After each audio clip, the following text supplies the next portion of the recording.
Hello, everyone. Welcome to FGCon Online Live. Like it's got so many superlatives there for 2025. We are really thrilled to be here with you today. We're going to jump in first here with some introductions. Doug, take it away. Make sure you know who everybody is here.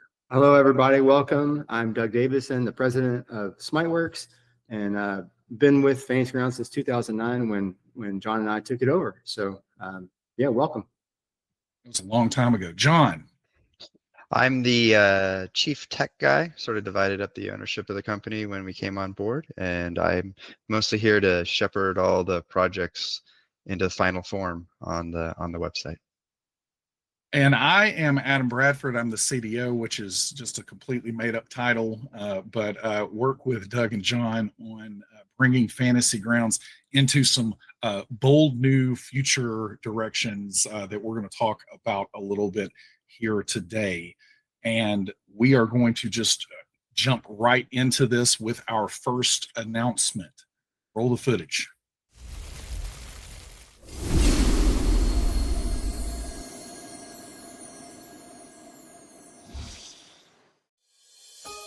Once upon a time, a mighty sorceress wanted to choose the right VTT.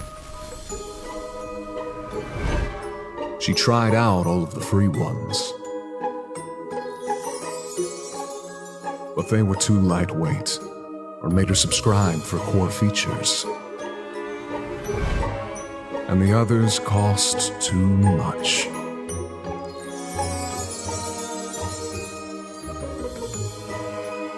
So she conjured a powerful spell to attain her heart's true desire.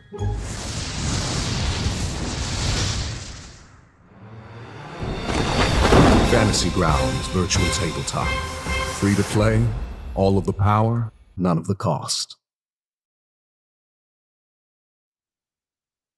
All right, everybody. So that's the big reveal, is we are now officially free. So we are free. That means no license costs. But surely you need subscriptions, right, Adam? No. Subscriptions are bad. No subscriptions. We have too many subscriptions. Yeah. No monthly subscriptions, no annual subscriptions.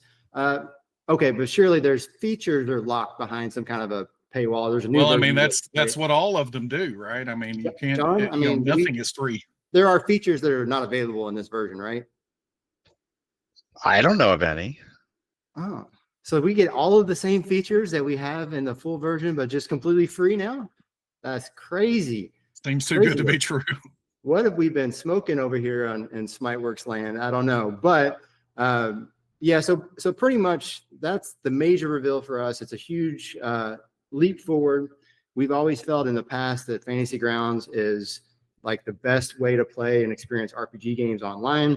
And when you go and you look online, and people would always ask, oh, I want to start playing online or looking for a BTT, what options are available? And they would always be broken down, and most places would recommend check out these free options first, and then here's some paid options. And they would always list and say great things about Fantasy Grounds on the paid option side. But we felt like there's a lot of people that come in and they never leave that free space, supposed free space landscape. And those are not normally even really truly free. A lot of times there's stuff locked behind, features are locked away. And then, yeah, the free version gives you some of the system, but not all of it. Or yes, but then you need to get a subscription to do this other thing or to host your games or whatever. And we just feel like we've got the best RPG game platform there is. And we really wanted to be in front of more people, to really expose it and allow people to have their games and play it in any way that they really want. So that's the major focus that we're looking forward to is now.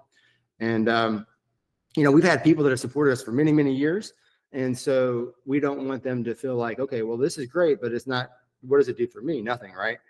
But we have a bunch of rewards. We're going to cover those later. But if you have a license, there's a new rewards section you'll be able to go to and claim over $130 worth of content. You can pick and choose of 15 different options that we're giving away for free if you had a license of Fantasy Grounds today. So we want we want everyone to be excited about this announcement. We've got other really cool stuff we're going to show later as well. And so with that, I want to pass it back to Adam and let him go into the next thing that's exciting. Yeah, I wanted to add a little bit here on the free-to-play transition that we're going through too. One of the journalists that is going to cover this this announcement for us asked me the question, what makes this different than other virtual tabletops that are currently free out there in the space, and what sets this apart? And I think when they asked the question, after I gave my answer, they were like, oh, I asked that question without even understanding fully what you meant by free to play here, because there is just this expectation that, if it's free, then you're going to hit a paywall at some point, right? Like that you're going to hit this point where you have to go buy, line of sight and fog of war, like whatever it is, you have to subscribe or you have to, buy something else to unlock it. And I think that, one of the great things about just this storied history that Fantasy Grounds has of being in the space for as long as it has, and to really grow up into this just really, really powerful, flexible tool like it has, is that, when we make this transition to free to play, that we're removing this barrier of entry, that you don't need licenses anymore. So the build went out yesterday and people were like, wait a minute, like this is a major version release. Why is where are the rest of the features? Obviously this is a big turning point for the application, and you can now download, install the app and get playing without getting a license key in there anymore. But you might expect that to hit a paywall somewhere. You're not going to, because it is just completely entirely free to play, and the accessibility that's going to bring, and hopefully new people into the Fantasy Grounds ecosystem. Obviously that is the goal. We want people to be able to try this out at no cost and see how great this is, and grow the ecosystem and grow the community. Right, and you really mentioned the ecosystem. So a lot of our success has always been community, what we call community developers and community creators that go out there. And we have the FG4s that we put together that lets people put out their own adventure modules and extensions and all this sort of stuff, art packs, asset packs, that sort of thing. And now all of these creators all around the world can now use Fantasy Grounds without having to go buy a license first. It's easy for them to get in and start creating content, making it available for other people out there. There's a lot of people that do that just for the love of the game, and they give a lot away, a lot of their content away for free. And there are other people that do that as a way to like make a little extra money on the side and to fund their hobby too. So both of those groups of people are welcome on the platform. It's going to expose it to a lot of people that couldn't afford it at all previously. So, there's a lot of super creative people that live in countries that don't have as much, liquid cash to be able to buy applications and to spend on investing in that sort of thing. Like Brazil's got a huge RPG market as well. And so I'm looking forward to seeing like just an influx of new people coming in, new creators, new gamers and GMs and everything. So I think that's the key with the new people too, is thinking about people new to the hobby. One of the stories, Doug, that you've mentioned in our discussions is if somebody wanted to try out the new Stranger Things box set, the way that's out there right now. Wizards of the Coast has done a great job with a really accessible price point with that. I think it's only $20 in digital form to be able to get it.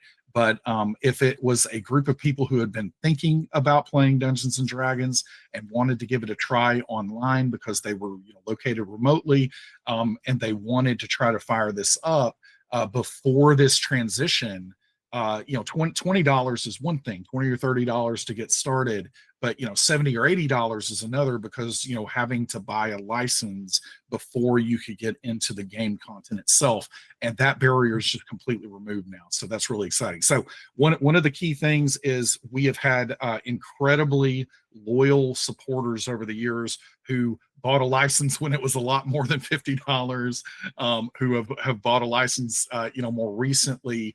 We wanted to make sure that we expressed our thanks for that, to really say thank you for all of that support. And so we are going to have a way for you to claim rewards. And so Doug, I want to talk a little bit more about that. Yeah, absolutely. So if you go to our website, and I think we're going to show the link later on that as well. It's going to be /claim rewards. And on this particular page, it'll give you a list of all the different options. You'll need to just go through and select which options you want to add to your account, because not everyone wants all of these things on their account. It will run, it'll add to your update, it'll download it to your system if they're in your account. So pick and choose what you want there. These are from a number of our sponsors and our partners who've been with us for many, many years. So we have several things directly from SmiteWorks that we're offering as well for free, dice packs, and there's a couple map packs and an immersive strongholds and another map pack in there as well. And then we have content from Wizards of the Coast, Paizo, Modifius, Chaosium, Cobalt Press, Renegade Games, AAW Games, Pinnacle, Mongoose, and Goodman Games. So thanks to each of those partners as well for helping support us. And many of them have been with us ever since we took ownership back in 2009 and have stuck with us this entire time. So we're super excited.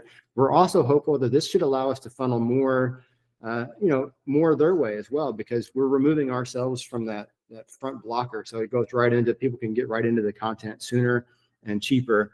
And, the more that we can send back to them, we act like a major bookstore is kind of what we act like. And so, the more that we can ship their way, the more that helps them. We just become a part of the RPG industry and helping lift up everybody else as well. All right. Let's jump into another of our major announcements that we've got going here today. Roll that footage.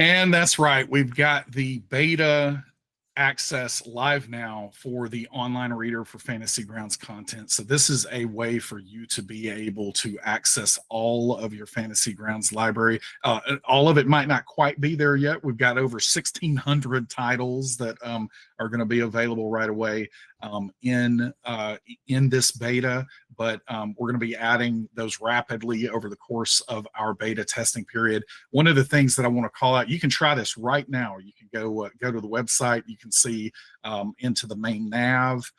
You're going to see that it's going to have a My Library section now. So on that My Library, you can click in there, and then any of the things that you own that we have added into the online reader beta is going to be available for you there. The key here that I want to really emphasize is this is actually a beta. I know lots of companies, video game companies in particular, slap that beta label on there these days to mean that this is just a pre-order or a way to early access and collect money early. That's not what we're doing, because we're not collecting money for this. This is a free feature that you're getting, that if you own content, you can go and see that content online now. But it really is a beta. So there are going to be rough edges at this point in time. This is the beginning of the adventure and certainly not the end of it. But, we wanted to go ahead and make this access available to you now because of a couple of core reasons. First of all, your feedback is really important to us. And so we want that feedback to help us shape the product into exactly what it needs to be, for this online reader feature. But then also, as we were, getting things set up for it internally, we were kind of saying, hey, even in this really early and unfinished state, this is pretty useful. Like this is kind of nice to have this, on our phone, already. And even in this early state, it being so useful, we wanted to go ahead and open up the access, because I do think that if you try it out, you'll get some use out of it even Yeah, this stage. I want to jump in here real quick too, because one of the other major things that's frequently requested by our diehard users is they always want to be able to pop content out of Fantasy Grounds and have it in a separate window. And in a sense, if the module that you are wanting to run is in this situation, you can do that, by having it running in the side over here and look up stuff or refer to the adventure and use that if you really want to as well. It'll still be, it's basically the same kind of content as what you would see within Fantasy Grounds. It is just another view, another look of that same data. But Adam's done a great job with styling it out and making it look better. And it's just going to continue to get better. I mean, it's evolved consistently over the short period of time that he's been going through and doing the styling. It's going to continue to do so until we can really just do a lot more on the styling side than we could even in Fantasy Grounds. So. And it's not just the stuff that you've already bought, but it's also the SRD content that we have published as well. So that content is up there and it's free for anyone to read and use on our website. Yeah, and I think one of the key things here, again, with this being a beta, is that we are going to be adding more and more content. We have almost 4,000 titles on Fantasy Grounds, so it's just this massive catalog. And again, one of the key things, one member of our team in particular, Thomas, has been really working on the kind of behind the scenes back end conversion layers from XML out of the Fantasy Grounds app into being able to get it into a web browser like this. But there's so much activity that has happened in a very short amount of time that it's really exciting to just think about what this means for content conversion, in the future. So lots of things that this is a first few steps into something that is going to evolve into something truly great over time, and we're really excited about that. We're 2 decades worth of content essentially too. So bear that in mind, that the content on Fantasy Ground has evolved and changed over time too. So when we look at porting over some of our older content, some of those didn't even have a reference manual. Like that's something that we developed at some point in the last 6-7 years or so. So we've got maybe over a decade of content that doesn't even have reference manuals. So some of those things are going to still come through. I mean, we have some examples up on the library today where you can see that, and it shows you all your story entries that you can look through. But we want to then eventually go back and pretty up some of those things too, and make that look nice, even though they come from older material. Yeah, and we're gonna put a pin in this for the most part right now, because we've got some other things that we want to talk about in this panel. We just wanted to get the news out there that literally you can just go click around and try it out in its infancy right now, as it's out there in the beta. Plenty more to come, and if you want a little bit of a deeper dive into not only seeing the online reader a little bit, but talking about some of the thought process behind it, and a little bit of talking about some of the things that we have planned for it, like later down the road on the roadmap. There is going to be a dedicated panel for that later, where I'm going to be talking about a few of those things. So check out the schedule. I believe it is at 3 p.m. Pacific. So if you are interested in hearing more about the online reader beta, then you can tune in for that panel a little bit later in the day. All right, let's move into another pretty exciting thing here that I'm looking forward to.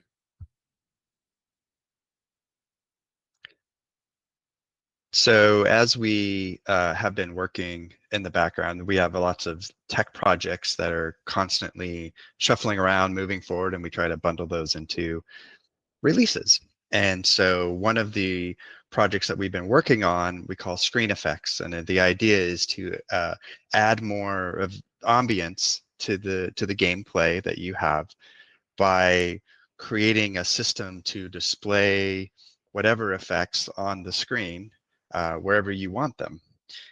So we've been working on this system for a while, on and off, and it's taken a while because we're also trying to define what it is that we want to have happen and what are things that we would like to see out there. And so we've the video is showing some of the examples of that, like intro screens with the parallax effect, some token speech bubbles, spell effects, little toast effects coming in from the side, let you know what's going on, attack and damage animations. And so this is happening in the background. So this is some of the bits and pieces are under the hood already in 5.0, but that's one of the things that will be coming after this big launch, is moving towards adding more features like that. So we have this capability in prototyping right now. We've been using it and looking at it in-house. And so we're excited to keep that moving forward. Initially, it'll be sort of pre-canned kind of stuff that can be triggered in the rule set for things that we find really useful. But in the long run, it will also be available to developers to trigger those things in their own systems, or to even create something new using the APIs under the hood as developers.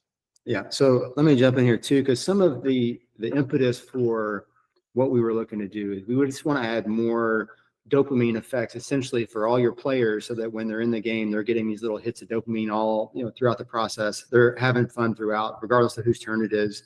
We want it to be impactful when you do like a nice big critical hit on someone and have some cool effect happen or something like that. We want to really just kind of dial up what we think the fun is. And I think that's going to allow people to really get super immersed in the experience. People wanted to have maps be a more greater focus on maps in the game. And so having a lot of these things used to show up only in the chat window, they still show up there. So you'll always be able to open up the chat like you can in a lot of video games. Like if you play Baldur's Gate or you play any of the Pathfinder, TRPG games, that sort of stuff, they would always have all the details of what you rolled, all that sort of stuff there.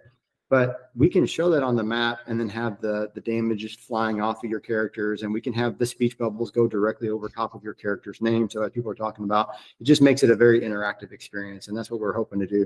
And I'm also, as John mentioned, so he built out APIs, and we have these templates that we think look really good.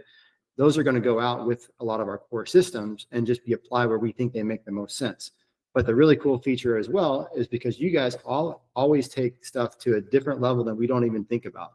And so I'm also very excited to see what you guys do with these APIs once you get them internally and you start just doing stuff that we never even considered. So yeah, really cool stuff. Some of the examples that we're showing were like, whenever conditions get dropped on tokens and stuff like that, just reinforcing all that sort of stuff. So you don't have to go look at the combat tracker, look at the chat window, look at this and that, whatever. It'll be in each of those places. So no matter what you have open on your screen, you'll get the notifications. You'll see what's going on in your game. I just want to throw out a quick disclaimer as the visuals guy here, that this is showing off the functionality, but I do want to throw out there that this is developer assets that we're currently using. We're gonna clean up a lot of these assets where it's gonna look even better than what you're seeing here. But the idea of that interactivity is a really key one. And another part that I was really excited about, as Doug initially was kind of laying out the vision for screen effects, was just even simple things like UI feedback. And so, of course, a lot of applications these days use these things that are called toast messages, where it's just letting you know that you just successfully accomplished something, because it fades onto the screen briefly and tells you that it was a confirmation message, and then it fades away. And those little bits of polish are really, really good for kind of a tight user interface. And so, as you can see here on the screen, this also allows us to do things like toast messages for somebody just changed their turn, and then now it's going to tell you who's got the next turn, and that sort of thing. So really excited about the possibilities here. And as John was saying, it really is a framework that we're gonna I'm sure think of new things that this can possibly tie into in the future. And even these little parallax intro screens are an example of that. I don't even think that we had seen that or thought of that until about a week ago. And then Carl actually said, "Hey, I was just kind of playing around with this. I thought this was an interesting idea." And we were like, "Yeah, we think it's an interesting idea. Let's refine it." And everything. So yeah, it's going to be fun. Yeah, let's add it to the stream. Stuff. Yeah, go ahead, John. Oh, I just said, the next thing is, oh, well, let's add it to the stream. And it's like, can we actually do that? And, Right. and when we were developing this feature, of course, Doug and Adam were like, we want to do this and all these different things. And it's like, okay, let's pick a few. Let's start with a few and let's do them right and deliver them. Go ahead, Doug. Right. Yeah. Whenever they show me pretty things, I'm always like, yes, let's do that. That should be the thing. Yeah. So it's even prototypes. If they show it to me, they're always like, okay, now be careful, Doug. Doesn't mean we can do this right away, but yeah. John is always trying to tell everybody to simmer down, so. But John's also the one that's managing the team that has to make all this stuff happen. So it's been a really great balance. But yeah, really thrilled about the possibilities for these screen effects. All right, we're getting into our time here. One thing I wanted to say is that I meant to say at the start is if you have any questions for any of us, you can go ahead and ask those. I don't know exactly how that happens in chat. I'm hoping that Paulette is in chat there and can kind of explain how you can start asking those questions. But she's going to collect those for us. And here at the end, we're going to try to leave as much time as possible to answer as many questions as we can get to. So feel free to start asking those questions at this point. I see a question has already come through. So yeah, that's working. Y'all ask questions. We'll get to them at the end. All right. What do we have next?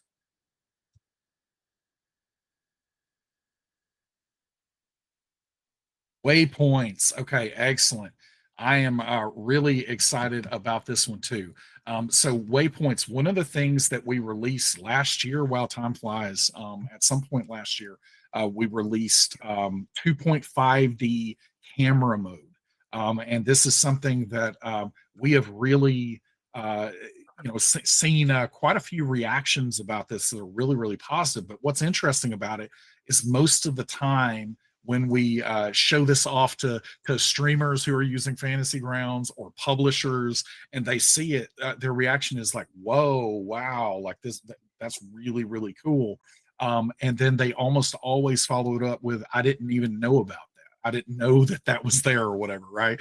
And so one of the things behind this that we've seen with camera mode is that when people have it in place, they love it and they want to use it, but then maybe setting this up is something that people haven't quite figured out how to do in some places yet. And so we wanted to actually put out a new type of product, and so that's what these waypoints are going to be, that are going to focus on iconic locations that you can really just drop into any of your campaigns that you have out there. So we're going to start out with some, pretty medieval fantasy based locations, but over time we'll include some sci-fi, cyberpunk, all of the different genres. But the idea behind these iconic locations is that there will be a premium map that is included here.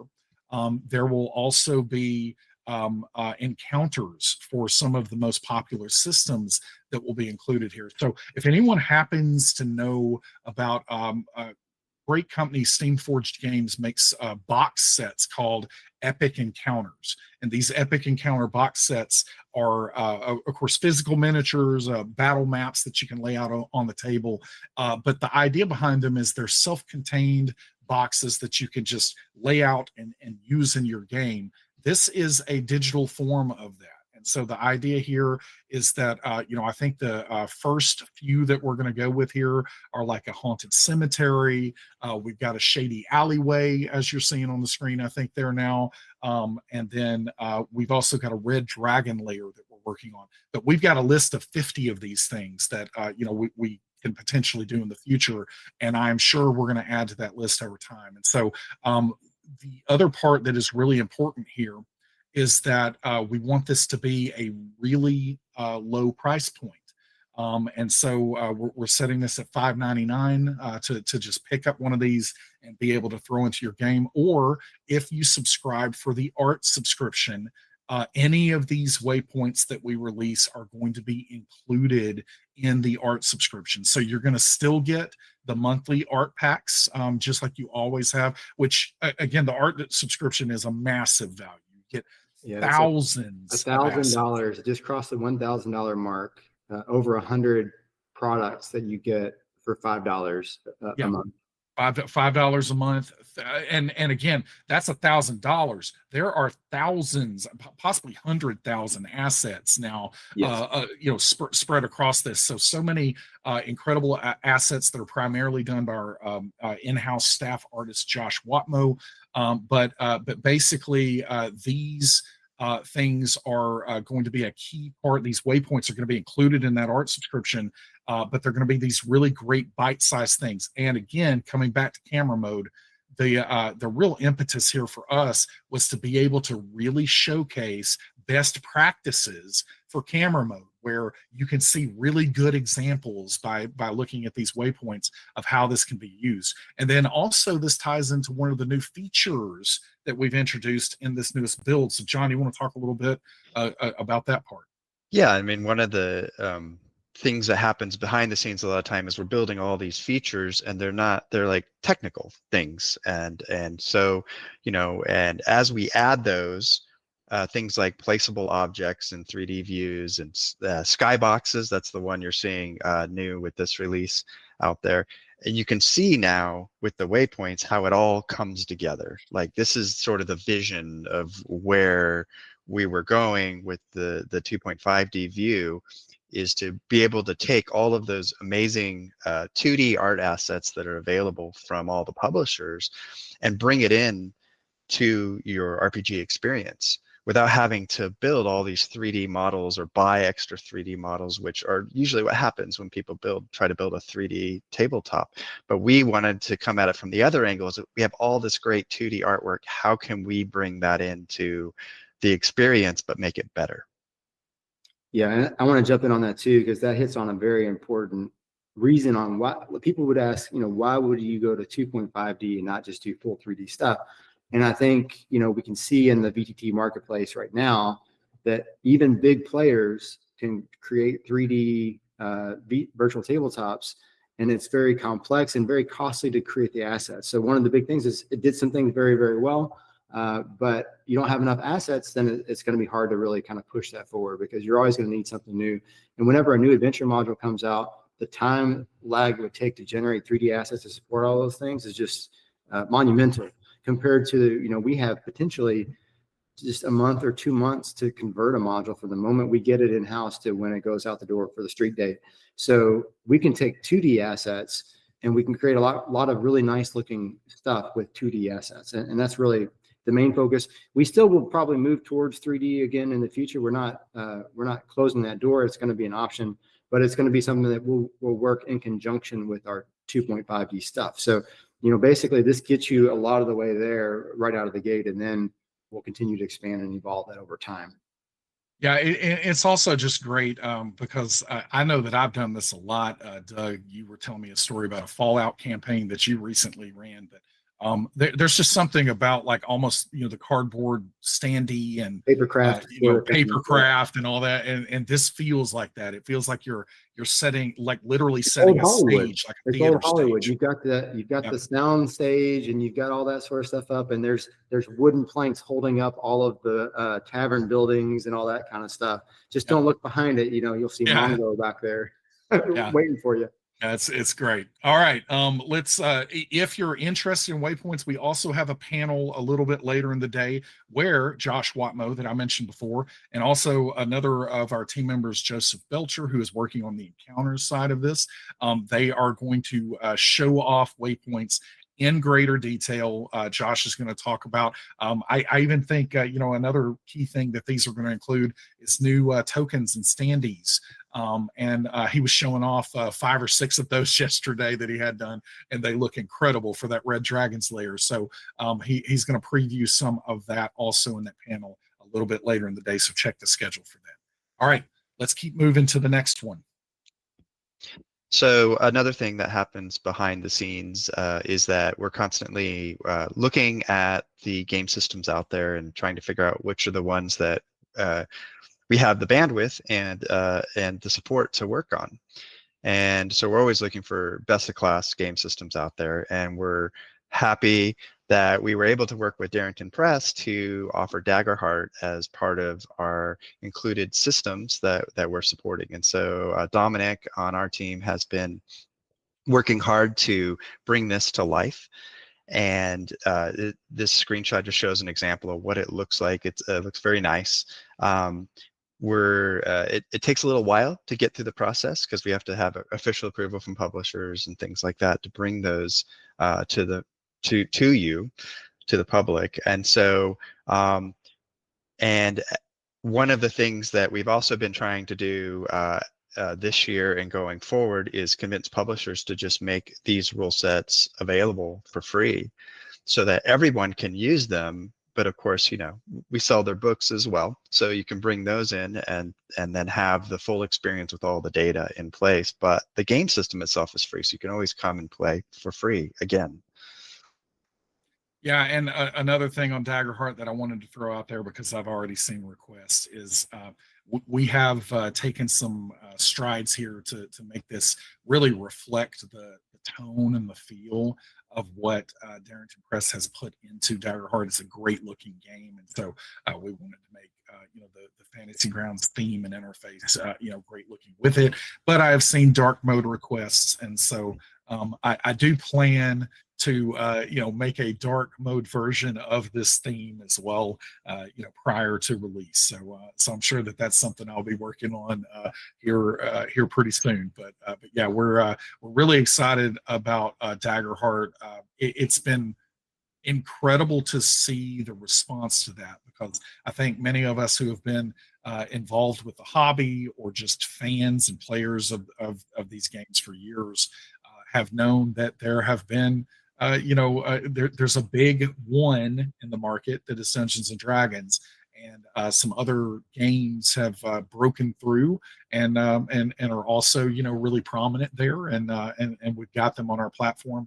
Daggerheart is one of those new ones that we saw out there that it's like, okay, you know, this really has a lot going for it, and it's pretty exciting to see you know, the response that Daggerheart has had, and it's going to be great to have it on Fantasy Grounds as well.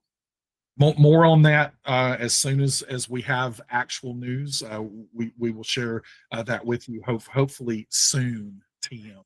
Yeah, because every time we build out one of these game systems, it's not only we don't have to build it, test it, and get it working, but then we have to usually send it to the publisher and get all their official approvals. And so there's a process, but we're definitely working through that. And as you can see, we got a lot of it done already.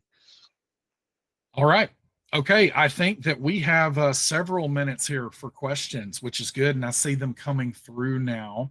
And so I am going to go through our list. If you have questions, go ahead and ask them. We are at the Q&A portion of our stream here today.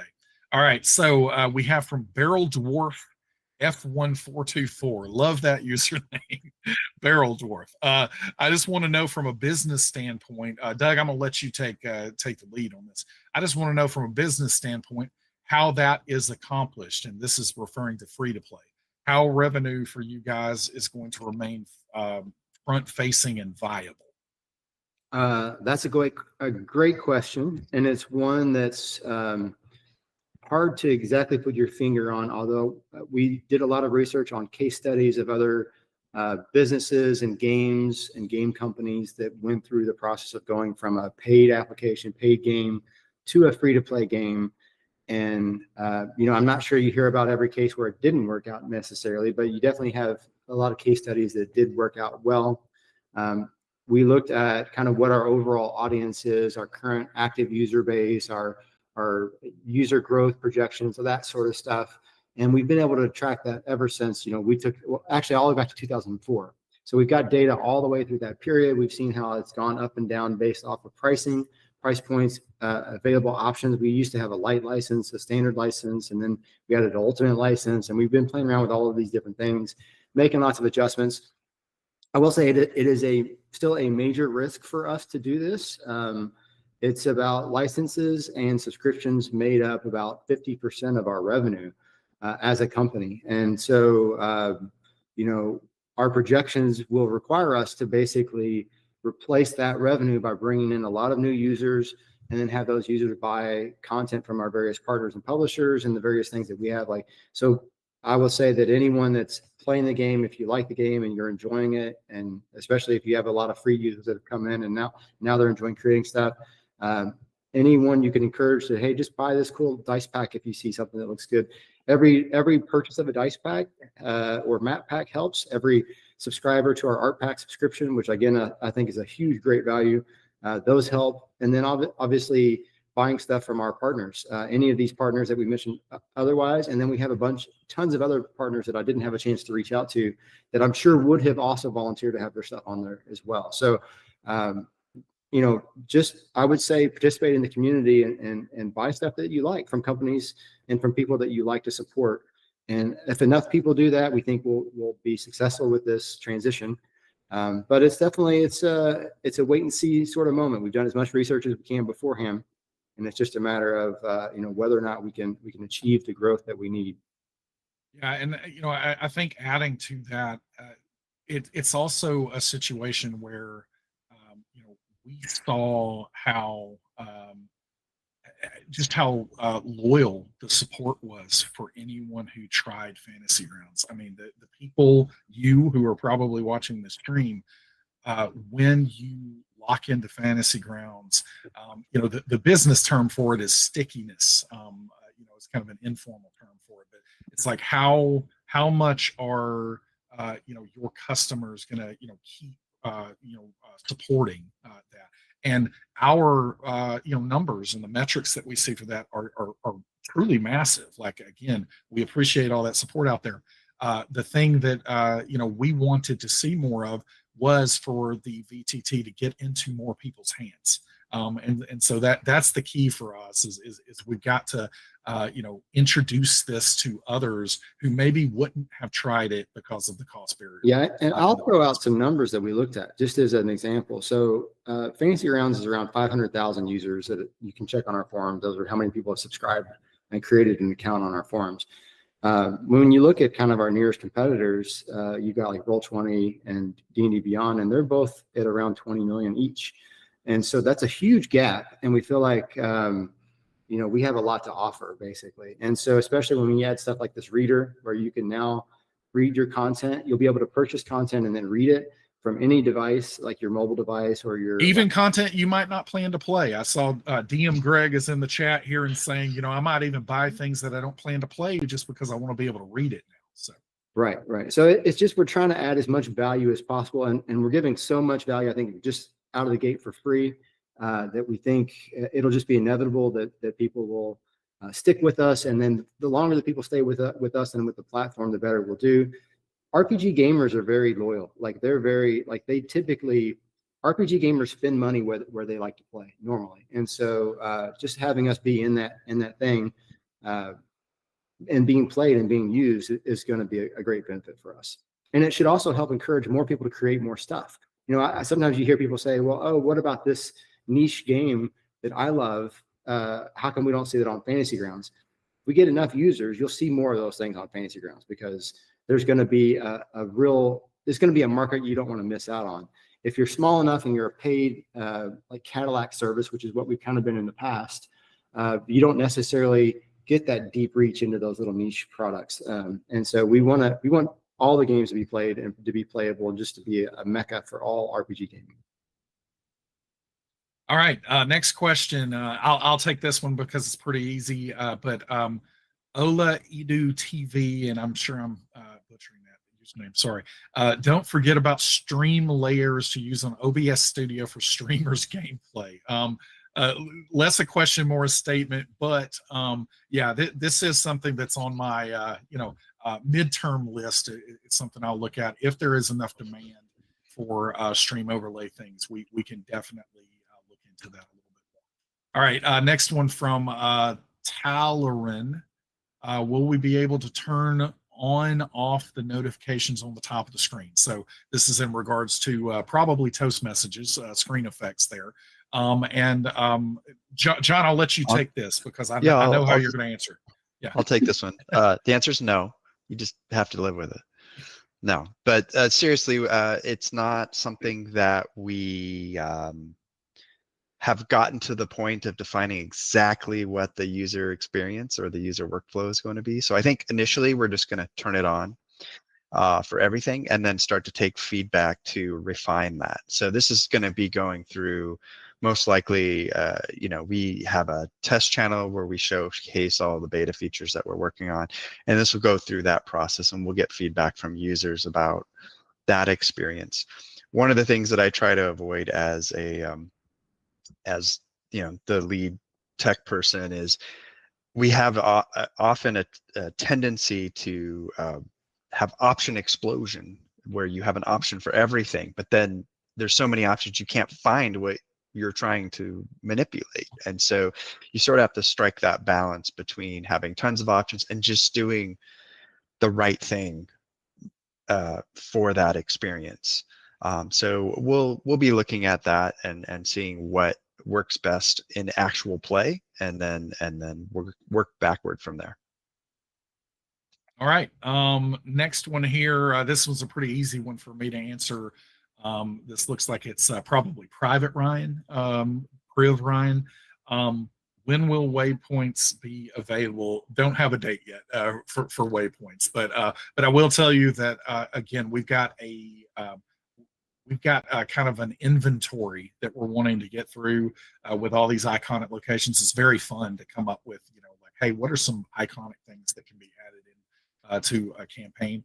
And I have very intentionally told Josh and Joe and everyone who's working on these that we want to have several of these completely done before we get that started, because we want there to be a consistent flow of waypoints coming out. And so again, we don't have a date yet, but there has been a great deal of internal effort on this, and we will share the moment that we have a date for it. But yeah, we're really excited about Waypoints because they are going to be a really prominent thing that we're focusing on from the assets side, as we head into the end of the year and into next year.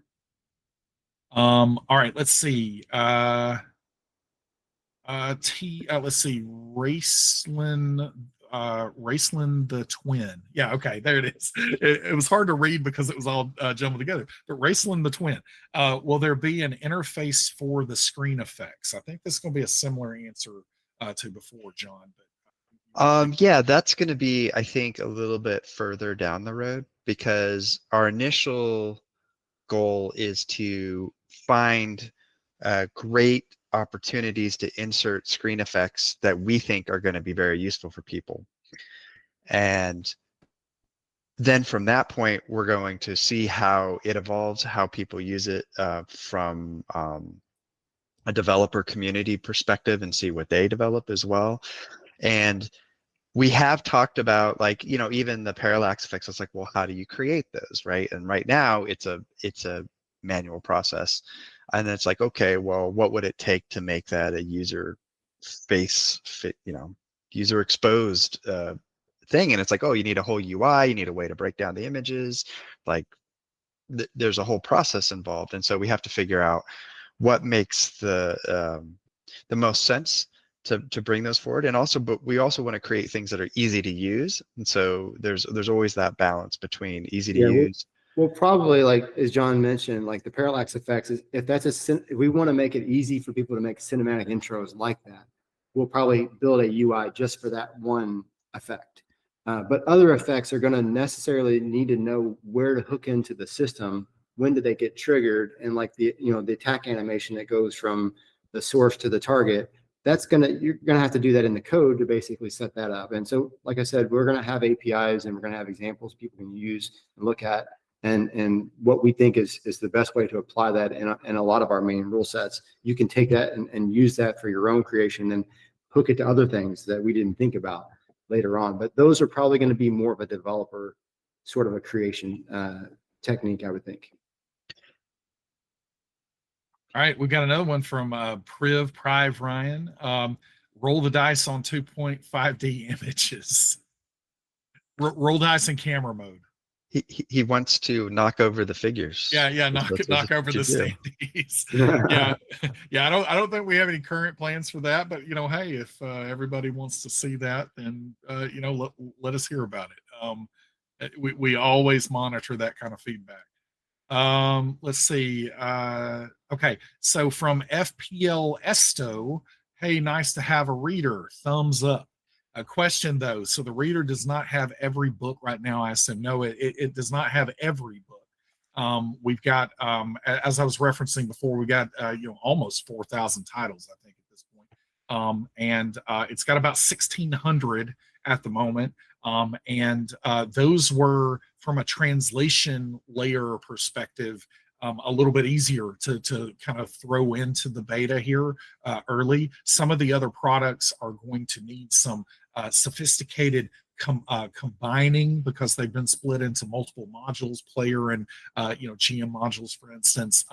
So those are all things that are on our list. The goal is to absolutely have all of the content in the library on the reader over time, but that's something that we're going to be working on throughout the course of the beta.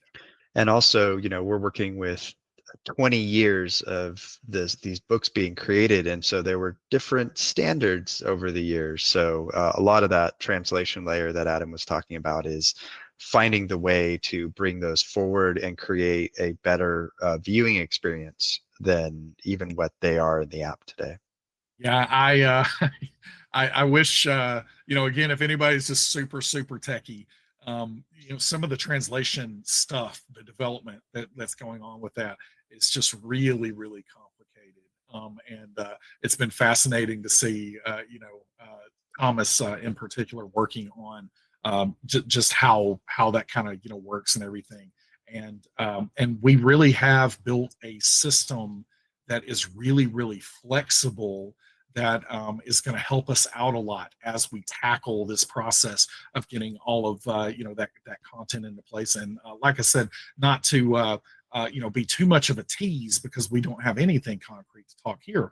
But the hope is that over time we can make the process of getting an InDesign file from a publisher, which is the standard out there, making that far easier for content converters to pull into Fantasy Grounds as well. And so all of those things are related behind the scenes. But yeah, those are all things that we're going to be working on very actively throughout the beta. All right. We definitely got several questions about, we'll take Dan Harshman, 1050 here, about dual monitors. Do we have any other things to say about dual monitors at this? No, one of the things with multiple monitors is that the Unity game engine only supports a single window. So there's no way for us to break it out into multiple windows right now. One thing I do recommend is for GMs, you can actually start up a second instance of Fantasy Grounds and put that on your second monitor and see everything as a player would see it in the game. So you can often bring up things on that second monitor to reference in your game while you're working. But there's a lot of things where you have to drag things across, and you wouldn't be able to drag across window barrier, application barriers very easily anyway. You would lose, like dragging an attack dice. If your target's on the other monitor, other window, then that wouldn't really work. So there's just a lot of technical reasons. I mean, we would do it if it was easy and there was a way for us to do so, because it is often requested. But this feature, like being able to have your reader open in a separate window, is definitely a step towards pulling out some functionality that might be able to live outside of Fantasy Grounds and make that accessible. Yeah, several questions here, and honestly, I don't know, Doug or John, y'all chime in on this a little bit more, but people are asking about being able to have things that could eventually make it into the online reader on the Forge, and I personally haven't talked or thought about that too much. I'm curious if you two have given that any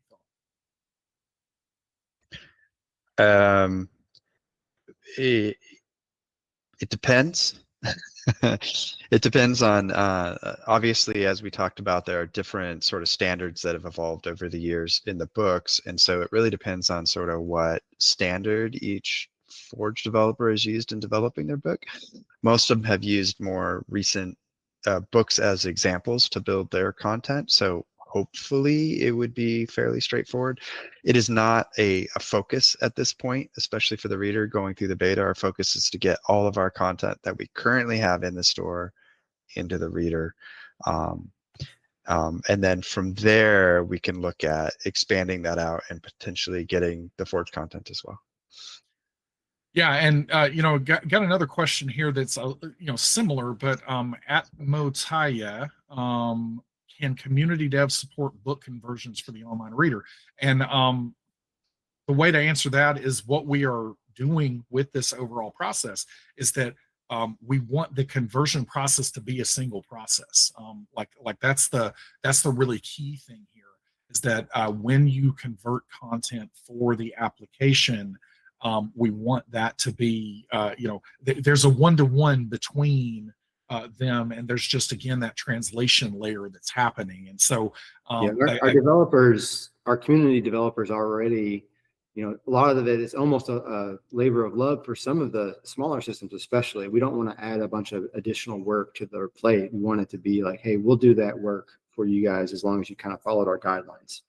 Yeah, and we think that kind of referencing the tease that I had earlier, we do think that we're going to make that process easier for those converters, where again, hopefully you can convert content. Again, just the one time, and it will work in the application, and it will also work, in the online reader. And I think that, one of the things I know from some of my past lives are people want offline access to this content and online access.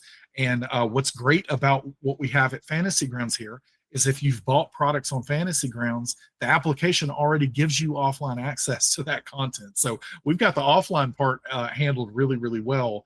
That's where the online reader comes in for the plugged in online. All right. We are just out of time here. I'm going to do one other question here. Let me find a good one. Sorry, a little bit of screening here just to make sure we're not doing duplicates. Okay. Let's see. At Pete Stanley 1, can you make it possible to lock windows in place? Misclicking a token and dragging the whole map across the whole screen gets annoying. I've done that a couple of times myself, honestly. There are several sort of window management kinds of items that are on our wish list, both internal and external. Yeah, and I didn't want to say too much about that, but I'm pretty keen on what we're calling window management. So I hope to put a lot more focus on that soon. But I've got to win out with these two. Yeah, I mean, there's definitely factions, I guess is the best word for when we're doing the wish list, and I'm usually on the side of like, hey, we need to be able to maintain it and do all the plumbing that we have to do like new features, new things, new shiny. And Adam's like, it needs to be easy. I just try to make sure mom and dad don't fight. No, I'm just joking. Yeah. Everybody gets along really great. I love working on this team. It's great. But yeah, so the window management features are definitely on our list and are definitely things that we've talked about, and I'm sure we'll see more things like that, because Adam and I are trying to engage on sort of user experience and how to improve that. And so there's a lot of ideas around that, and I'm sure we'll see more of that over the next year. All right, we are out of time. Thank you so much for joining us. We've got a day packed with streaming, so we've got panels at the top of every hour. It's all going to culminate tonight in a live play with some people that I love dearly, that I've played a lot of D&D and streamed a lot of D&D with over the years, the Heroes of the Plains. We are benefiting Extra Life this entire weekend in our games, so be sure to check out the Extra Life donation page that we have up there, and we also have some great support from Codename Entertainment with Idle Champions of the Forgotten Realms. So we are all going to be playing characters that we have in that video game at the end of our festivities here today. I believe that kicks off at 4 p.m. Pacific. So definitely join us for a 20th level just brawl. It sounds like it's going to be a gauntlet that DM Greg is going to be running for all of us. So really looking forward to that. Again, if you missed this panel or any panel here today, we are going to have the VODs available, after the con wraps up and after I maybe sleep. Tomorrow at some point, but definitely, check it out if you haven't seen it. We, Fantasy Grounds is now free to play, and we have beta access out there for the new online readers. So check those things out and stay tuned with us for the rest of the festivities here today. Thanks. Later, Gators. Thanks.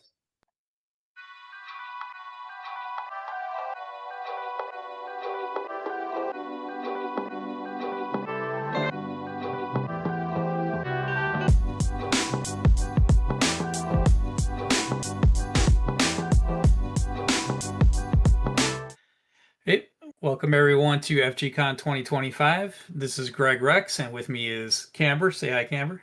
Hi, Camber. How you doing? And we're here to show you how to get started as a player and discuss how to get going as a GM in the different domains that we use here on Fantasy Grounds. I run the Fantasy Grounds game days and have experience on getting players and GMs set up there. Camber, you want to go ahead and give some background on yourself? Yeah, I started actually as a GM that Greg started playing, doing Fantasy Grounds. So everything I've learned from him. I've also stretched out into the real world of running conventions and stuff like that. So learning how to get people started is fun. For sure. So the agenda today, we're going to go through getting started as a player and then getting going as a GM. A lot of overlap in where we're going to be talking about, whether it's on Discord, the forums, or our game days, and other locations to find and play games and host games. But Camber, you want to get us going on Discord? Yes, over here on Discord. As you can see, we have multiple Discords that we pay attention to. The main Fantasy Grounds Discord is probably where all of our fun stuff is going to happen. This is run by Smiteworks, controlled and organized by them. We have various places like Looking for Group and the Organized Play channels, plus a whole bunch of other channels that you can pay attention to if you want. But being a normal player, we are going to focus on players looking for group and the game day announcements. One of the first places we want to go, of course, is our channels and roles. Make sure you're set up for whatever type of role you want to do. Are you interested in being a crafter or just the game days stuff there? Also, then you're going to want to look into your channels to make sure you have all of the channels that you personally want set up. What we look for is the players looking for group. Under your players looking for group here, you can see a whole bunch of players have already pre-set up what they want there. And there's also the pinned messages in the upper right-hand corners.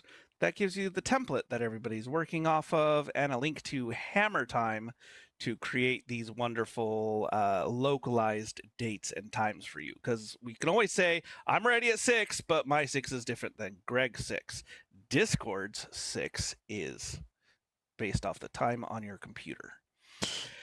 So, as a player, that's one of the first things I would do, go to Players Looking for Group and write a blurb about myself, who I am, what game systems I'm interested in, what my time zone is, what my availability is, and all that fun stuff.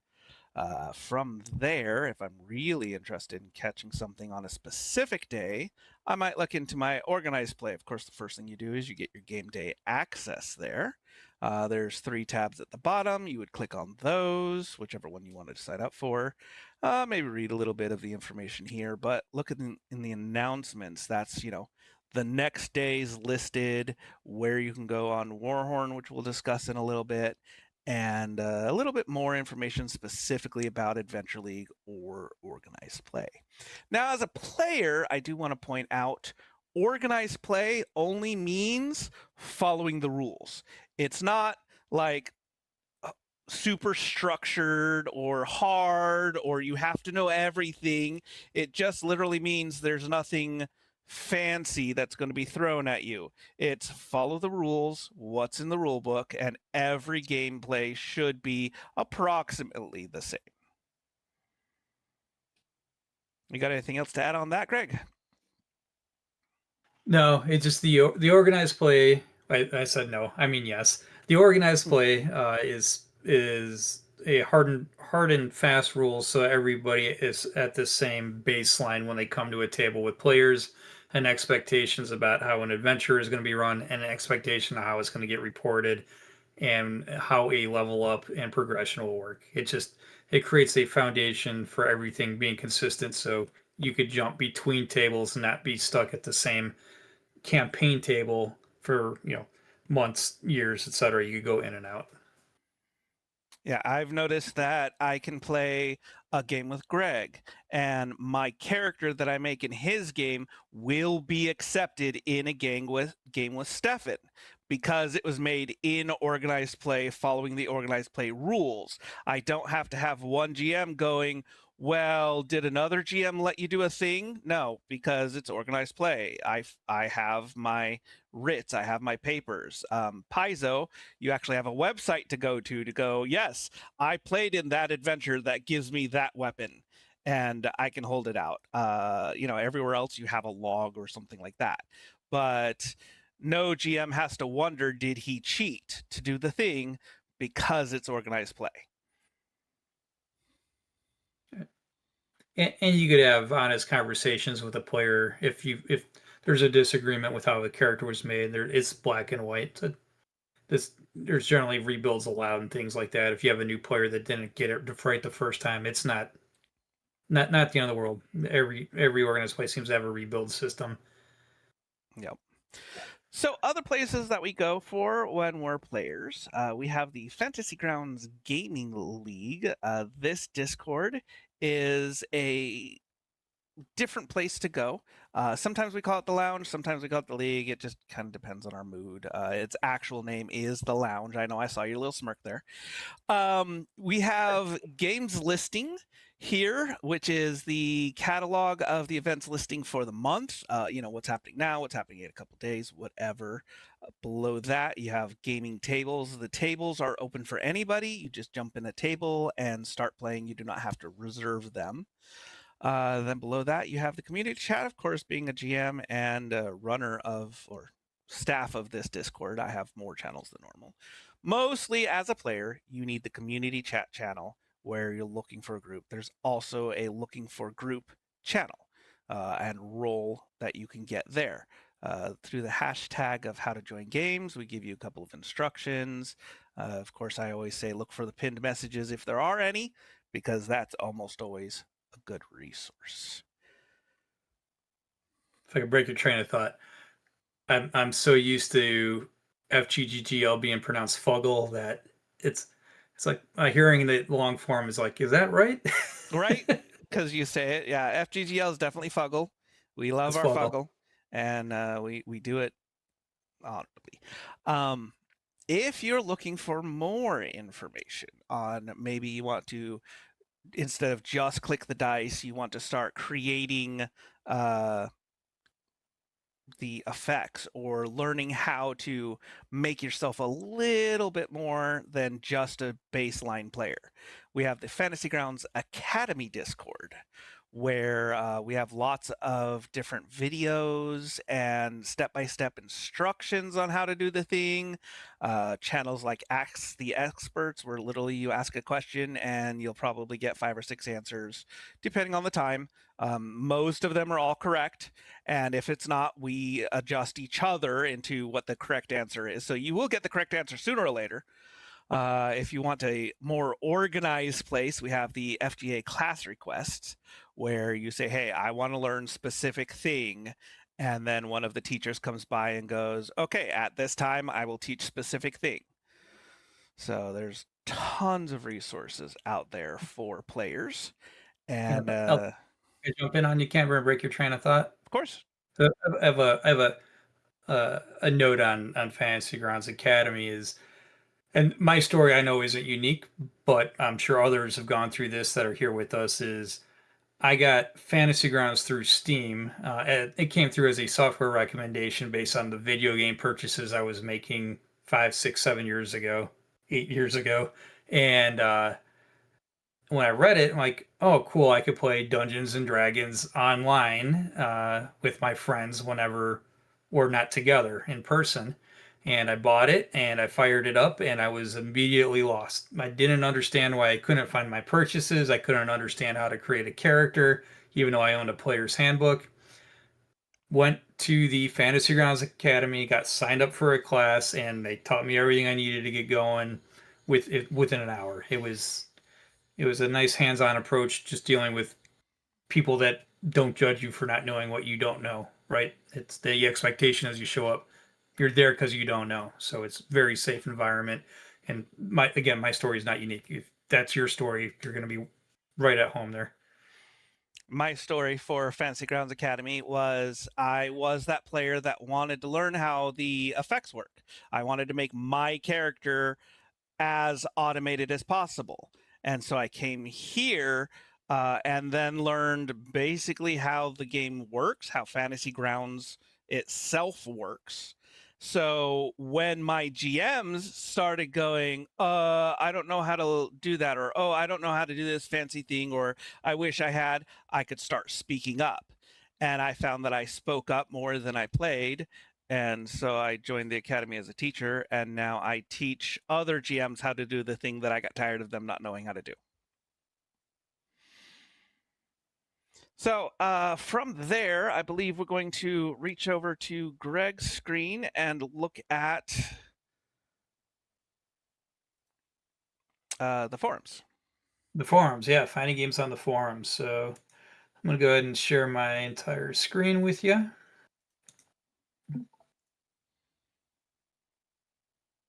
We got it captured, Camper? I've got it captured. Yeah, We're sweet. looking at you.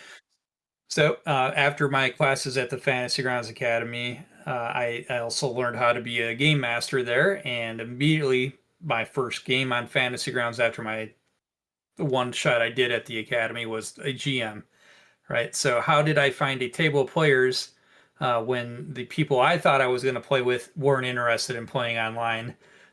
They came crawling back during COVID. That's another story. But before COVID, I didn't have players that wanted to play online with me. So I went to the forums, and in the forums, there is a section for finding a game. And then we have individual forums in here with some sub-forums. I'm not going to go through all of them. We do have our game day here, which that's coming up here in our conversation. So I'm going to stay out of there. But the looking for group is kind of the main one. And in the looking for group as a player, we have templates on how to post games as a game master, but then how you could find games as a player. So template for players looking for group, right? And I'll tell you how to do that.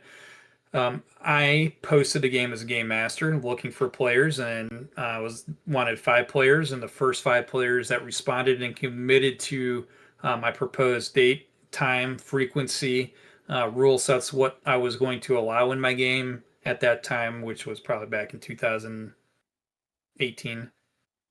Then there wasn't much there was stuff for 5e, but not as much as there is now. But that's where we kind of do that interaction and use the soliciting and the finding the group of players that are going to work, and players get to introduce themselves there and make sure that the other people at the table kind of fit the mold. So forums is a good start. Everything here in this main section is for free games. There is a sub forum for paid games. Most of these will link you to start playing, or a similar site for a pay to play game. And then we have one-shot games. So if somebody is just I want to run a 4 to 6 hour session and we're never going to play together again, that's where you're going to find those games, which is actually great to get started, is to find a one-shot.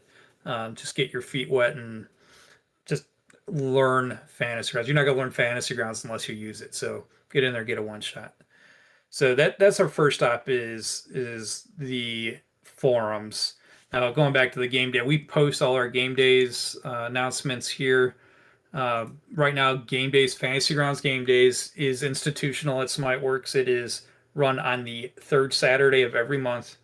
And we'll make the announcement here. We make the announcement in Discord. As you saw, if you have one of those player roles, you will be pinged in the Discord. That's the only time we do at anywhere in that Discord, is only for the game days where players chose to take that role and hold on to it. And what it does is it's always going to point you back to Warhorn. So Warhorn is our event management system for our game days. So whether you go through the forums or Discord, the links will take you to, whoa, took myself to me, will take you to the Warhorn event. Currently nothing upcoming. We just had a game day 3 days ago. So all those have flushed out, but I could show you what it looked like for the month of October. All right.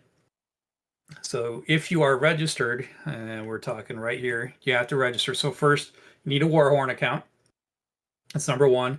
Number two is registering. Our registration system does require that your Discord is linked because the game day organizer, me, I muster the tables by making sure the players know which table they're at an hour before the game starts. And if I don't know your Discord name, I can't help you find your table.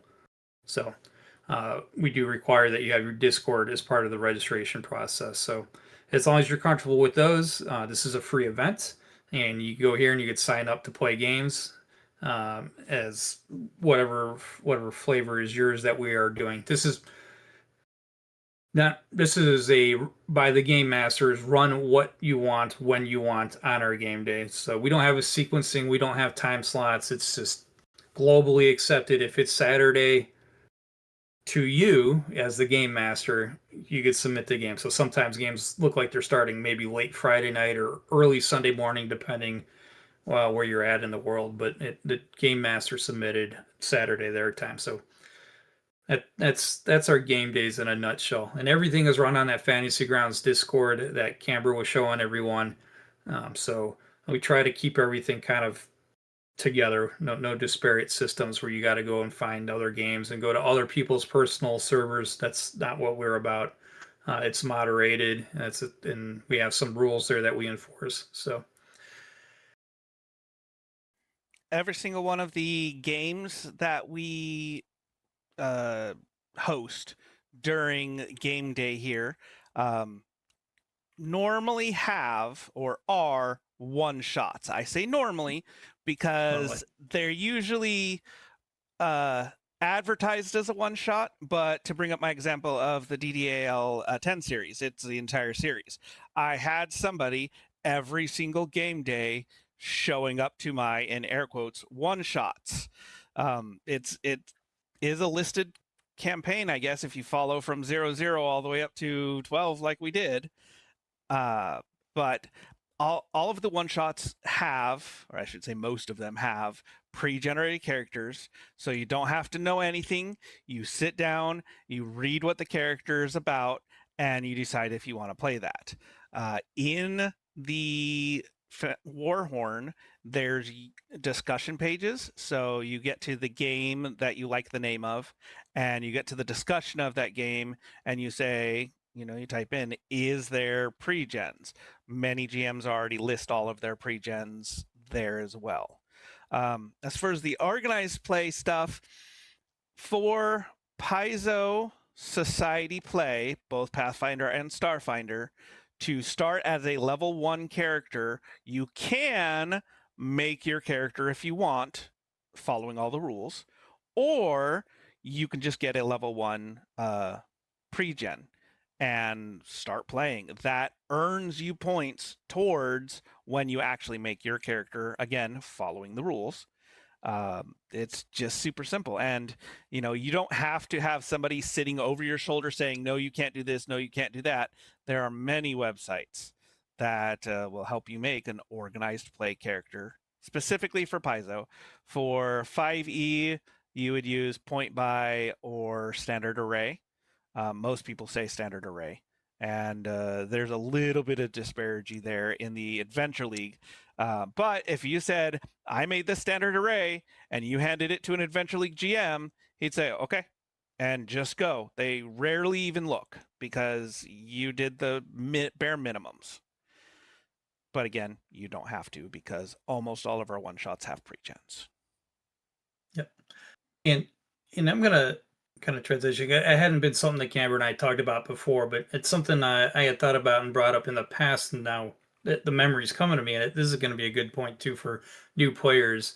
Is while these are one shots, many players and GMs are self-organizing in the fact that if they had a good time at the game day, they stay in touch with each other and plan okay, let's run a campaign. The 3 or 4 or 5 of us, we gelled really well. We were comfortable playing with each other. We liked the rule set. We want to continue exploring what we were doing, and it's this is a measurement of success for me. We lose GMs and players all the time to the game days because they move over and start a campaign, and then that's it. It's a beautiful thing. They move on, and now they're instead of at the game days on Saturdays, they're running a Saturday campaign now once a month, but every Saturday now. So they've moved on and kind of graduated through, and it's a good deal. This game day is free. There's no expectations as a player other than you're going to show up on time and you're going to be on Discord on time, and your fantasy grounds is going to be downloaded and updated. You're not going to be starting your fantasy grounds download for the first time 10 minutes into the session. That's really if you show up on time with fantasy grounds on Discord, you should have a good time. So I don't know if there's anything else for the game days, but if you got anything else before I transition to how you become a game master, we're going to stay on the game days and kind of work our way backwards again. That's what I was thinking. Yep. Okay, cool. So game days, we're talking about players now, game masters. This is a good spot to actually start as a game master because we could list these sessions for you as FG beginner friendly, play to learn. I've listed games for brand new GMs and I tag it brand new GM. You can see how I bracket these and tag them as kind of bouncing around on different game days as we went through the month. But these brackets we also tell you, if we're using we have Italian and Spanish often here. So we'll actually bracket the language so that way the players, when they see the listing, they can immediately zero in on it. But these help us with brand new GMs in the fact that you have support from us at the game days, from not just me, the organizer, but also the other game masters, and then the other players that come. They're not. You'll have new players, I'm sure, but a lot of them are repeat, and they could help you out as well during the game session. It'd be very, very unlikely that you'll have 4 or 5 brand new players as well as you being a brand new GM on Fantasy Grounds. You'll have 1 or 2, and then you'll actually probably have some experience, and they could help the other players, and they could help you out as well, lower that anxiety for you. There's a good support system here. And speaking of the support system, we also have GM rewards. So right now, if you run a game on Fantasy Grounds game day, at the Fantasy Grounds game day, you have your choice of 500 Fantasy Grounds Forge Gold, which is, that helps with getting your extension library built out, right? Or the other rule sets that aren't on the main store purchased. And we also, give you a dice pack of the same. So 500 gold or a $5 dice pack for every game that you schedule. It doesn't have to fire off. We understand that come game day, the players didn't show, but we have the benefit of the doubt of knowing that we supported you. We knew that you prepared to run that game. And the least we could do is compensate you, even if they don't show up. But then for every 3 games that you schedule throughout the year, you'll get another bonus on top of that. So it's a good program to start really getting some Forge Gold and dice and stuff through Fantasy Grounds. Now gonna keep going on this. Now this doesn't really apply technically to game days. This is whether you post on the forums or on Discord, or you want to start on here or somewhere else. If you Fuggle or if there's a system agnostic group that you play with one shots, right? Cadence comes to mind. It's all good. What is not common knowledge to brand new GMs that becomes common knowledge after you get invested as a GM is, oh shoot, Fantasy Grounds has a bunch of rule sets that come free. D&D is one of them, right?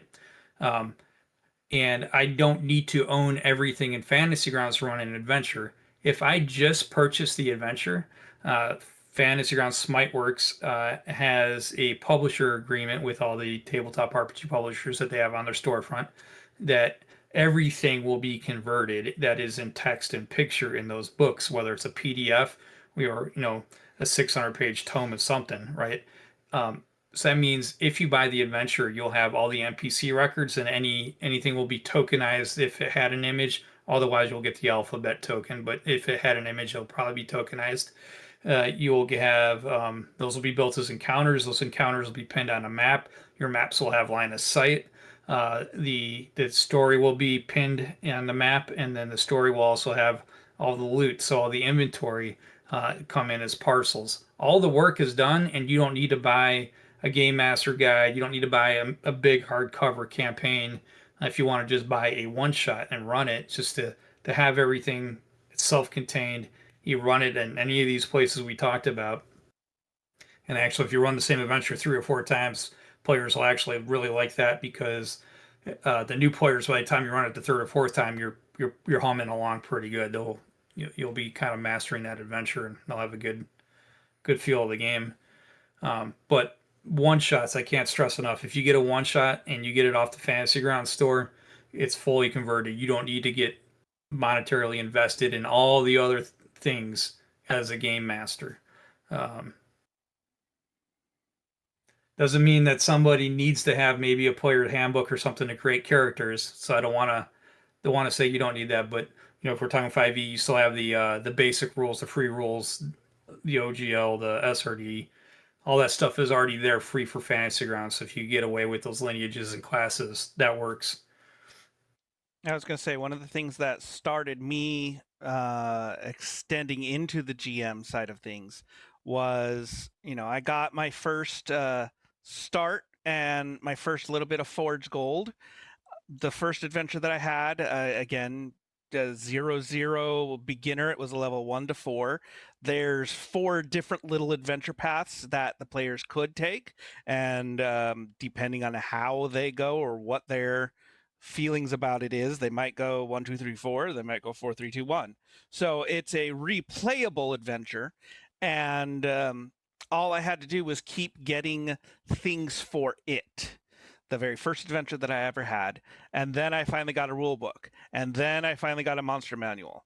And so it's like I didn't need it all right away. We're talking 4 or 5 months down the road of just doing this. My 500 Forge Gold every time, my 1,000 when I hit 3, and then all of a sudden I can buy the automation from the Forge. And now when I do a game, people are like, oh, wow, I don't have to set up anything. Everything's taken care of for me. Well, yeah, because I've played many months of not being able to do that. It's a very, very wonderful thing. One of my players in Adventure League liked my GMing so much that he bought me an adventure and said, GM this for me at a later time. And that's my current campaign. Yep.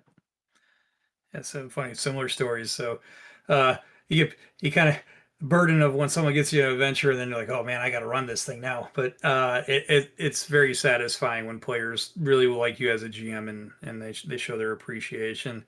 And it feels good. And another thing, we not on our talking point, but eventually you might get to the point where you're going to be converting your own adventures, and there's a lot of satisfaction once you have it figured out. I mean, Fantasy Grounds is so deep. There's so much utility with the software, but you do not jump in and try to learn it all at once.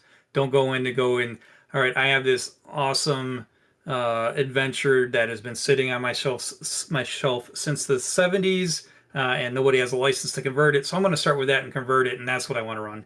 Not advised, although very fun to do if you know what you're doing, and very satisfying once you do it and you run it for players, and that just getting their reaction on something that you've created for them. But yeah, one shot, I can't stress out. Get a one shot, run it. Right, it has everything you need. Don't unless that's you're an alpha and that's the way you're gonna go. one shots. So Or at least for GMs, our instructions are kind of basically the same thing. On the Fantasy Grounds Discord, you have the GM looking for players a tab where, you know, you post the rule set, your proposed day, your time zone if you want, basically everything that you do for a player. But now you're trying to entice people to play your game. Reaching out for, if you have a paid game, you can do that.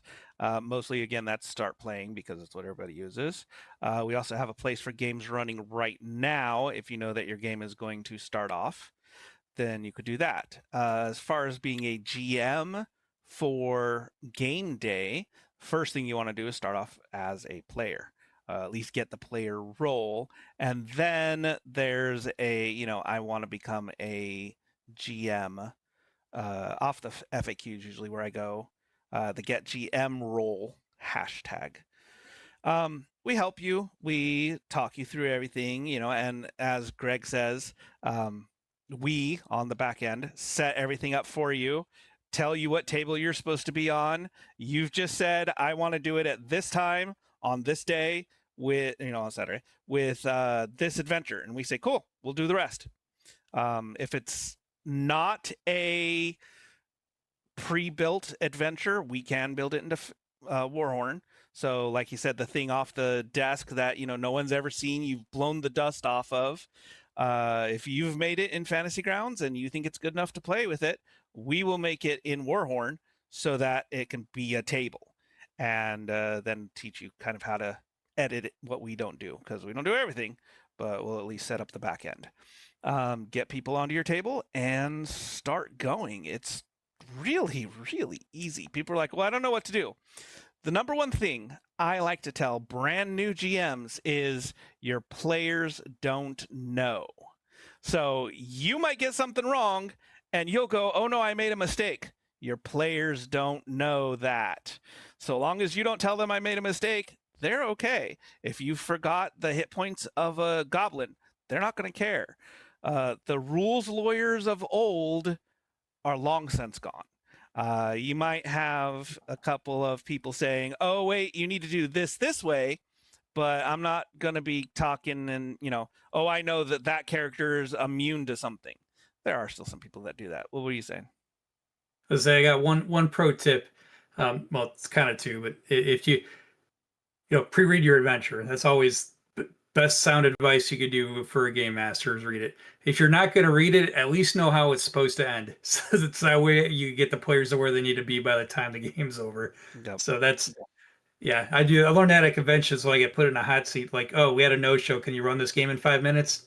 Go straight to the end, and then I'm learning the rest of the adventure with my players as I run it. Find out what the most important NPC is. That's the one that they have to have so that they don't accidentally, oh, I don't know, leave him behind when you're like, no, you really need that one. Yeah.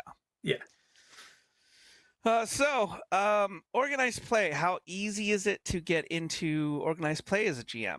I honestly think it's fairly easy because the players that you're playing with are not going to be trying random weird, like, oh, well, in homebrew, I did this. That doesn't work in organized play. You play by the rules.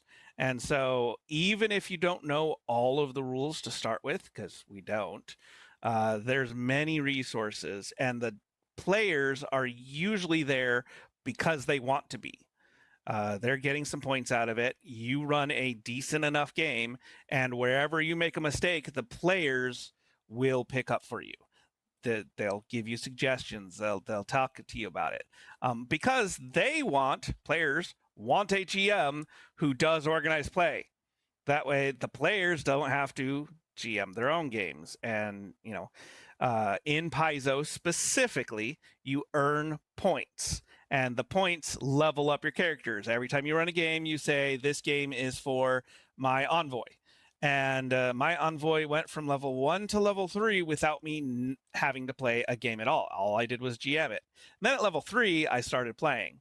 But always I was like, well, I want to find a GM so that I can play. Adventure League has stuff like that as well. So when people say, oh, organized play is hard, no, actually, organized play is really easy. It's just following the rules. All right. And I'll get on a soapbox here real quick. Camber and I both are Paizo venture agents of different ranks, but thank goodness for the confines of an organized play document on player creation, because I've run some PF1 campaigns that are open, and if my right eye's twitching just thinking about all of the requests I've had for character meta uh sources outside of official Paizo stuff. Oh my gosh. If you've run a PF1 campaign, where if you're part of that kind of community, you know exactly what I'm talking about, how much stuff is available. And it's very, very hard to manage player expectations to show up at the table and they want you to tell them how to run their character. It is very nice to have some constraints with an organized play. So along with all that, of course, we do have the Fantasy Grounds Gaming League lounge. I don't know why I keep calling it league. As a GM, when you have a table, any of the tables are open. Table 5 does have push to talk and force because someone actually asked for that, but every other table is completely open. You see an open table, grab it. It's yours. We do have a GM chat where we talk about the different things, and you'll see a bunch of things that are copied from the Academy happening in the lounge because I'm kind of staffing both. So that helps a lot. Any question asked in one of the 3 Discords is usually answered across all 3 Discords because we have multiple people in all of them. So Fantasy Grounds Prime, let's call it, the Fantasy Grounds main Discord.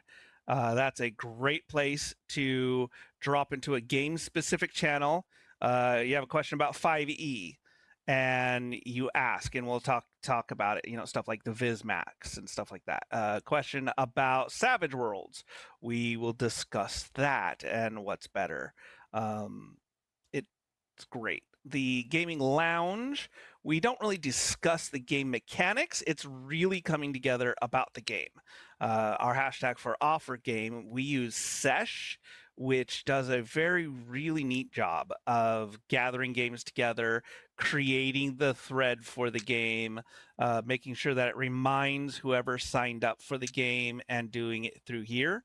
It's really great for the lounge. But if you're looking for the organized games in the Fantasy Grounds main Discord for Organized Day or our upcoming con, we use Warhorn.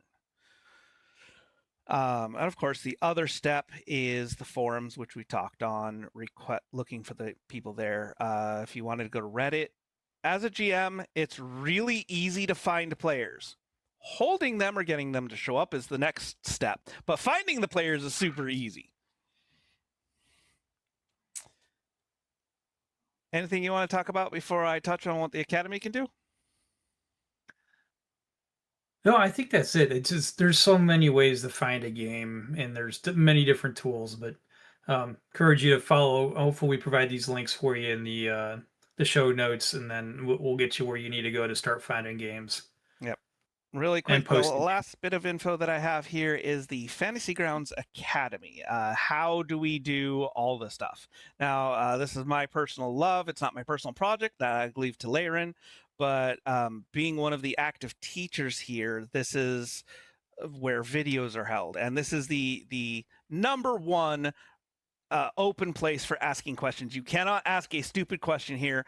They have been asked 1,000 times. We've answered them 1,000 times, and I will answer it 1,000 more without giving you any problem or any hiss about it, because that's what we're here for. We're all volunteers.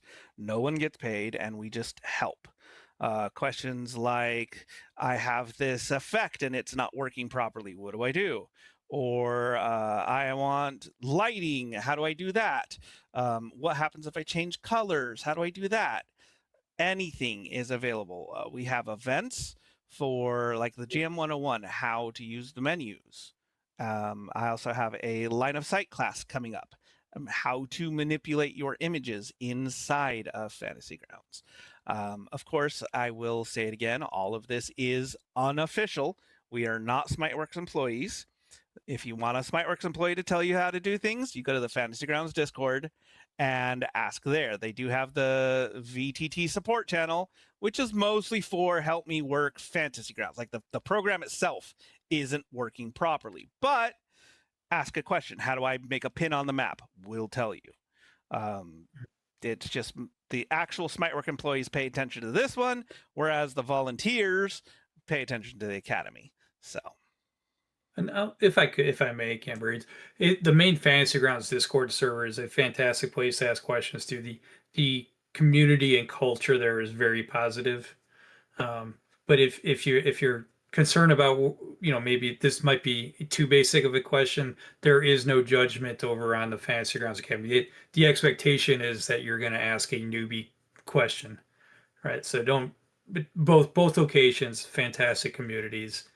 The other one, main Fantasy Grounds Discord server, moderated and administered by Smiteworks, so you'll get official answers from the converters there. But they're also hanging out at the Fantasy Grounds Academy too, so it's a great relationship. and I think that's about it. All right, so that closes us out. So thank you everybody for joining us on behalf of the Game Day community and Fantasy Grounds. I want to thank everybody for attending the FGCon 2025. Camber, I'll let you close this. All right. I'd like to, like you said, thank you for coming to our talk, and you all have a good day. We'll see you out in the forums.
Hello, everyone. Thank you for joining us for this special panel here at FGCon Online 2025. I am here with Eric Mona of Paizo and really thrilled to have you. Thanks so much for joining me here today. Well, thanks for having me, Adam, and hello to everyone at FGCon. Happy to be with you today. We have revealed some massive information about Fantasy Grounds already here today. Nice. We have shared that the application is going free to play, so don't even have to have a license or anything anymore. So Nice. Major barrier of entry just completely removed, and people can get started with Fantasy Grounds completely for free. And we've also shared that we are going to have an online reader. So going to be able to get your Pathfinder and Starfinder books directly online now. You don't have to open the application anymore to read the game content that you have. You can be in line at the supermarket if you prefer it that way, looking up what feat you need to choose next and all of those things. So yes, some major stuff, exciting times here with Fantasy Grounds. But we're here to talk about you and to talk about Paizo. So let's start with you are the publisher, and a little more recently, last few years here, the CCO. And as someone, I'm a CDO, which is a completely made up title, Chief Development Officer. And, I know that Chief Creative Officers were made up a few years ago. Yeah, slightly longer period since that title was invented. Yes, that's it. So can you explain what you do at Paizo for anyone that might not know? Sure. I'm basically in charge of our entire publishing operation, from deciding what we're going to publish to managing the team of editors, creative directors, developers, designers, graphic designers who put it all together. So there's about 40 plus members of the Paizo staff who ultimately are kind of under the part of the business that I manage. So that's the kind of the publisher side of it.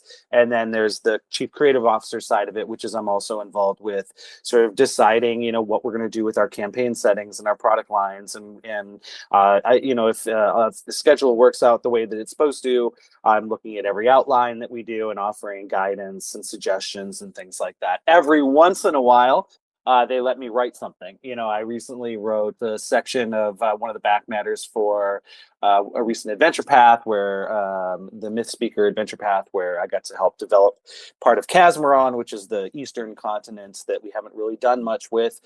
So that's been cool. I kind of came into the industry as a continuity nerd, and so I've been tracking our own continuity on a lot of stuff since the beginning. And so next year we'll finally be releasing an adventure called The Dead God's Hand that I've been writing for a long time.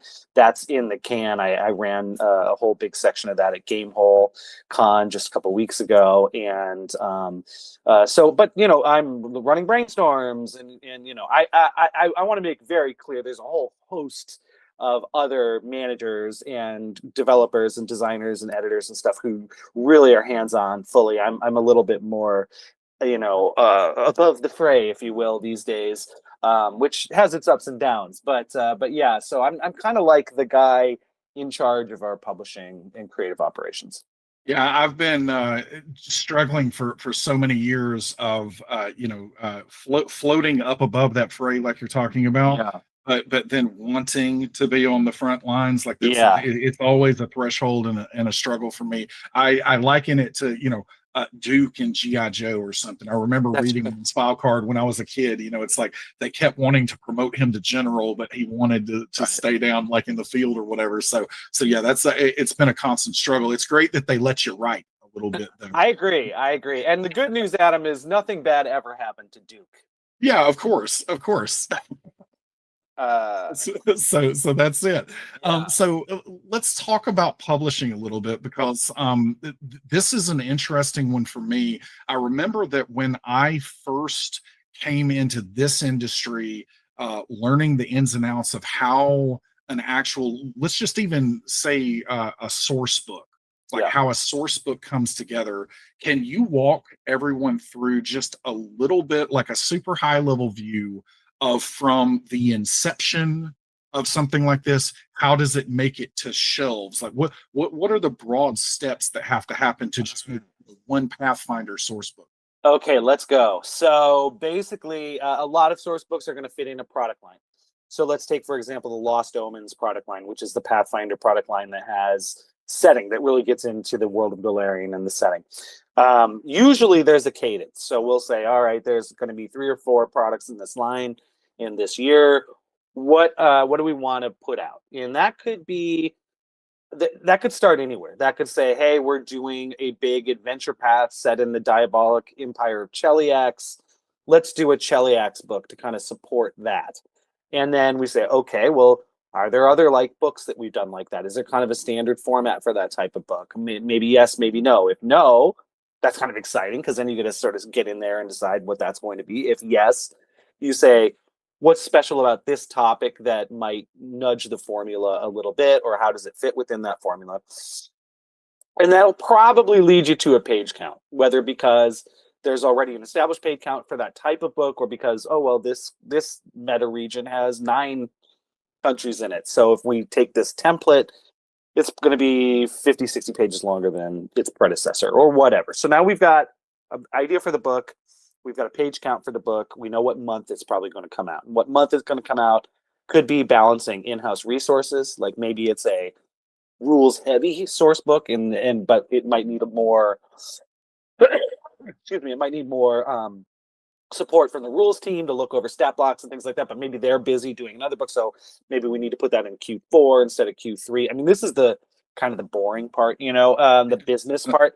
And once we sort of figured out the resources allocation, the scope of the book, the size of the book, and who's probably going to be working on it, that's when we start getting into maybe a preliminary brainstorm, where we pull as many people as we can into a room and we say, all right, what have we done with this place before? What about the themes of this place? What does that suggest to you that we haven't done before? And it's just kind of an open-ended conversation. And mostly people in that meeting are going to be talking and just generating cool ideas. But there's a couple of people in that meeting, notably the creative director, whose job it is to kind of oversee all of the various elements related to a brand. So for Pathfinder, Lost Omens, that would be Luis Loza. So he's going to be in that room taking particular notes. Did something come up that he really likes that he doesn't want to forget or whatever?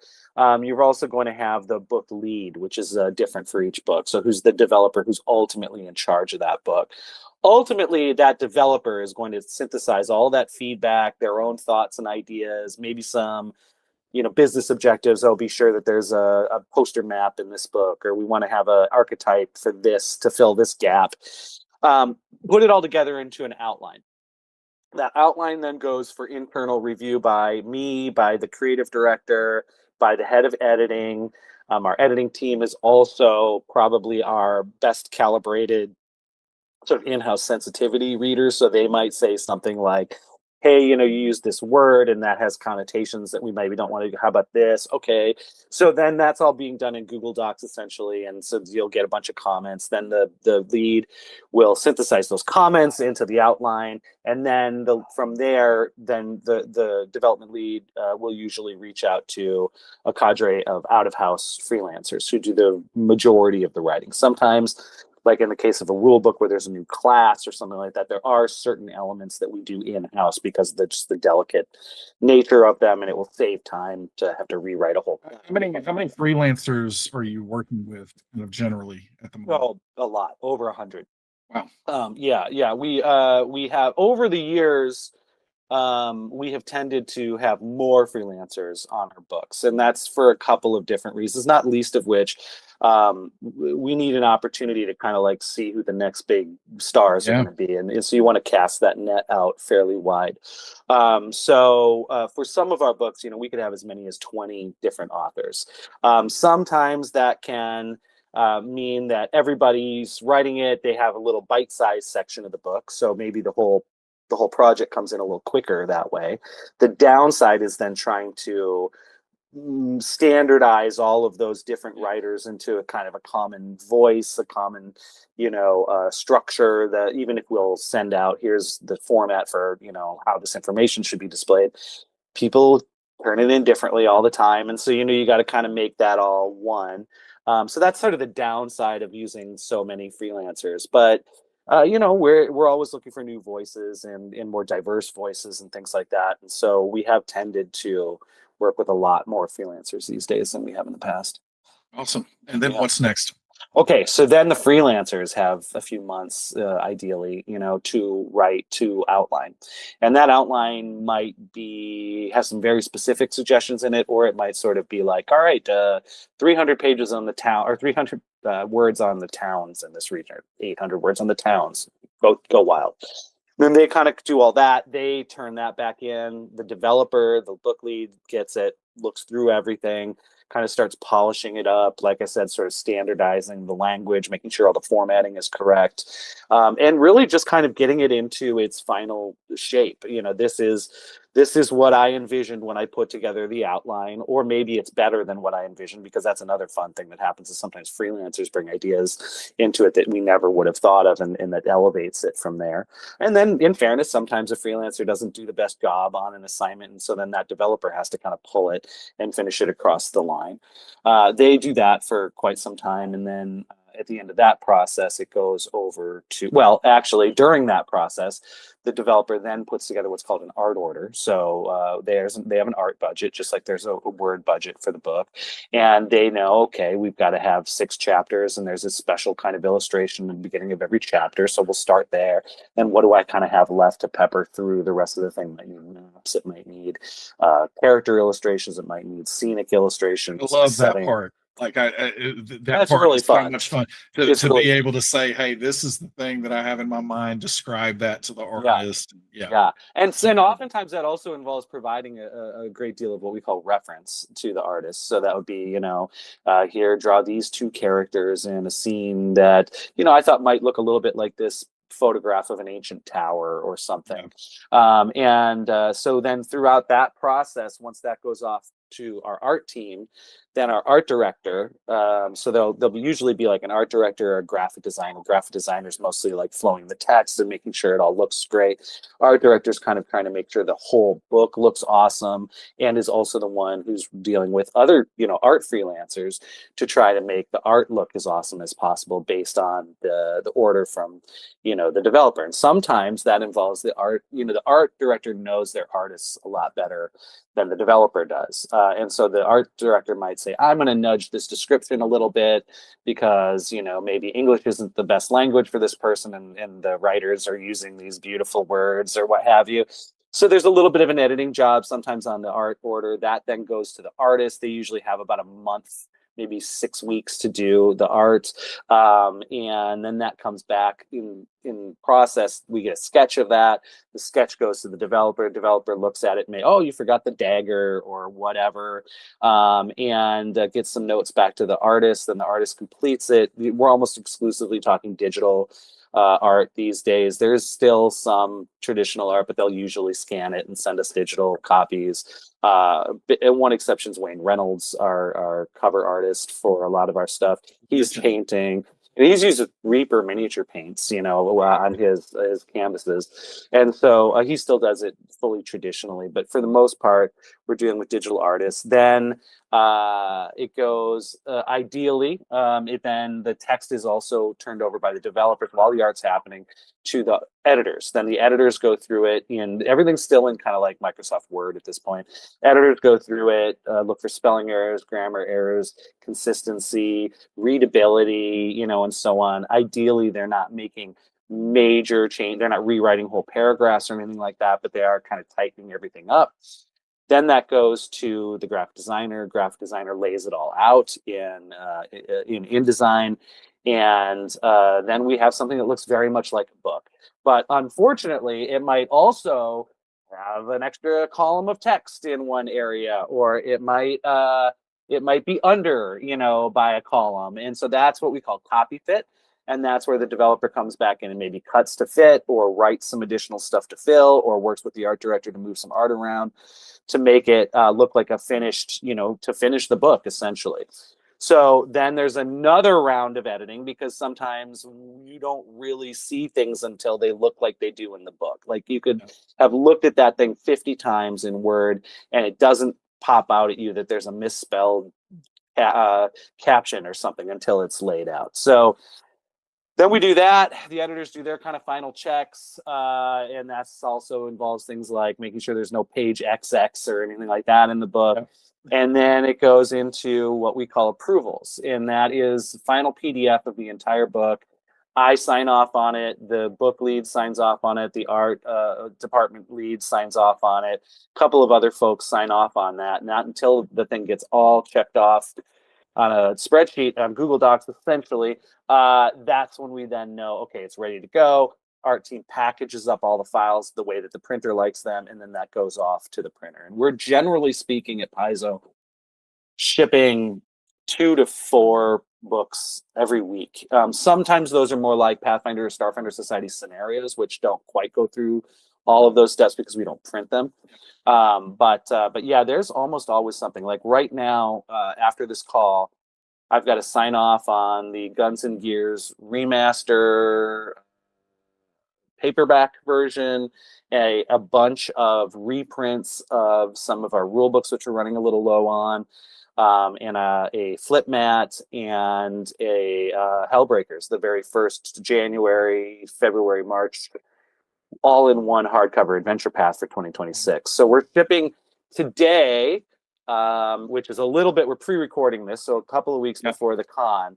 And that's for products that are coming out in like February of 2026. So that's how far ahead we are with our printer. So that's kind of, I'm sure I'm forgetting a couple of steps, but that's kind of the life cycle. You're leaving some out because again, that's all still just very high level. It's incredible the intricacies that. Yeah, right. There's whole go into 40-hour-a-week jobs like nestled into everything. I just kind of like, oh, and then this happens and this happens. Yeah. So yeah, it's a lot of work. But it's also Paizo has maintained for years now just the utmost quality when it comes to that end product. That the art is always just completely top tier, and I think that people forget sometimes or just don't realize what goes into making something that ultimately is just so beautiful on the shelf. So I appreciate you walking through that. I've gotten to see that from another perspective many times, and it's always just fascinating to think about how many people along the path there, because sometimes it's whoever wrote it gets all the flowers, which they absolutely should get a ton of credit because it's a ton of work, but there's a lot of other work under the iceberg, under the water there that people don't see. So that's for sure. I have heard that you have a few things that you want to show us that sounded pretty exciting to me. So I want to jump into that, make sure you get to do that. That sounds good. So speaking of books that are coming out, and speaking of November, I've got 3 big November releases that I wanted to kind of take a peek inside, and I prepared a spreadsheet, not even a spreadsheet. I'm sorry, a PowerPoint. Yes. To look through them. So let's do that together. Have at it. All right. So here we go. I put together a presentation to just show some cool art. Everybody loves cool art, and we've got a whole pile of it in 3 books coming out in November. And we're going to start with, this is a look at Monster Core 2's beautiful cover painting by Wayne Reynolds. But before we get to Pathfinder, let's talk a little bit about Starfinder. We are super stoked at Paizo for Starfinder 2nd edition. The player core came out at Gen Con. The GM core only recently came out. And now that November is finally here, the final component of the Core 3 rulebooks, the Alien Core, Starfinder Alien Core, is out this month. So you should be able to get this pretty much right now. And Starfinder Alien Core is a nice, meaty, about 200-page, 192-page monster book with all the awesome monsters that you need to run a Starfinder 2nd edition campaign. It comes in 3 different versions: the main cover, the retail exclusive sort of retro video game looking cover, and then of course our leatherette special editions. So here are a couple of fun monsters.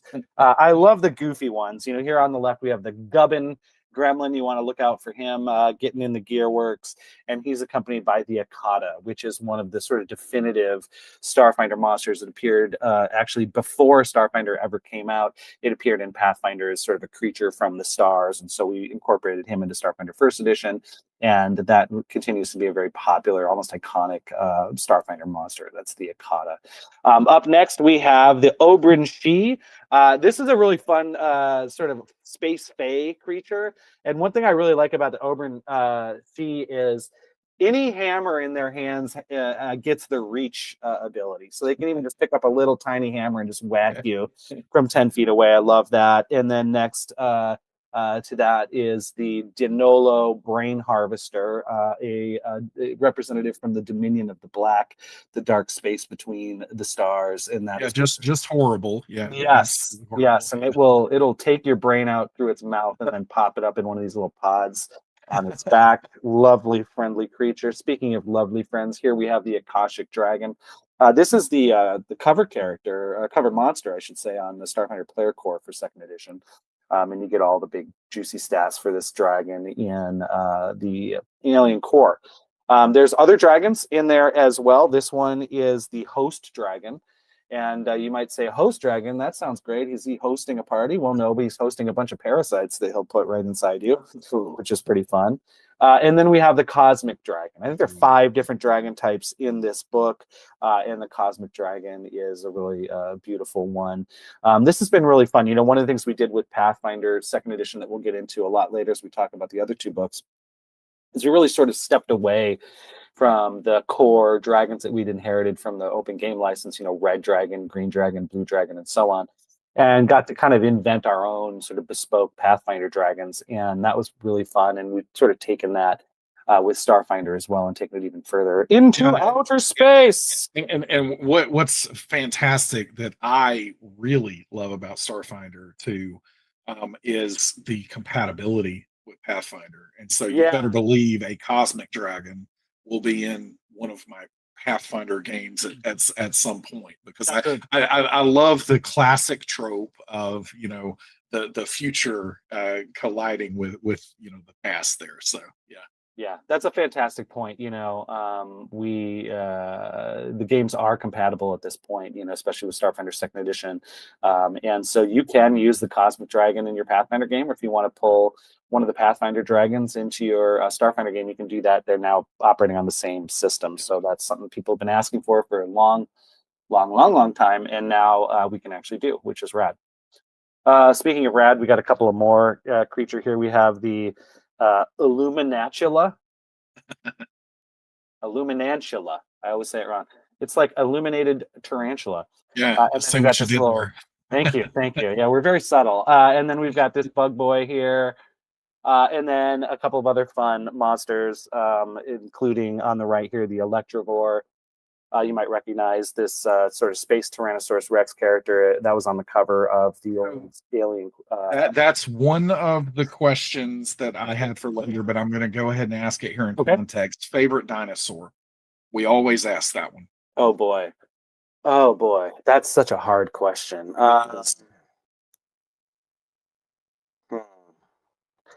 I think I'm going to today, and my answer for this would change. That's exactly what I say every time. I'm like, the different seasons of life. Exactly. Like, you know, the 5-year-old version of me would be like Triceratops, you know. And you know, I think that the T-Rex and all the little stubby armed ones with the big mouths, those are a little bit basic to choose, so I'm gonna not choose them.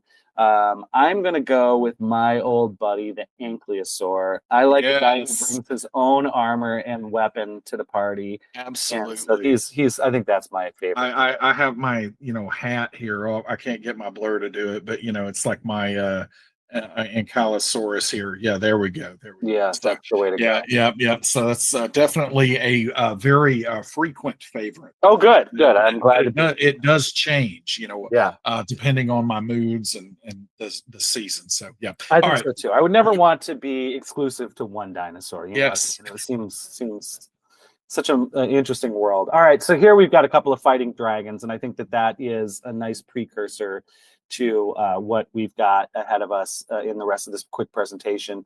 Because first we're going to talk about Monster Core 2. Hey, speaking of dinosaurs, look at that right in the forest. Yes. We've got some nasty little. What creatures. Is this thing in the back with the eyeball in the hand? That's called like a Lixamiddle, I think. It's like a giant sort of Mayan or Aztec death giant. So pretty terrifying. Nasty. Yes, yeah, pretty nasty.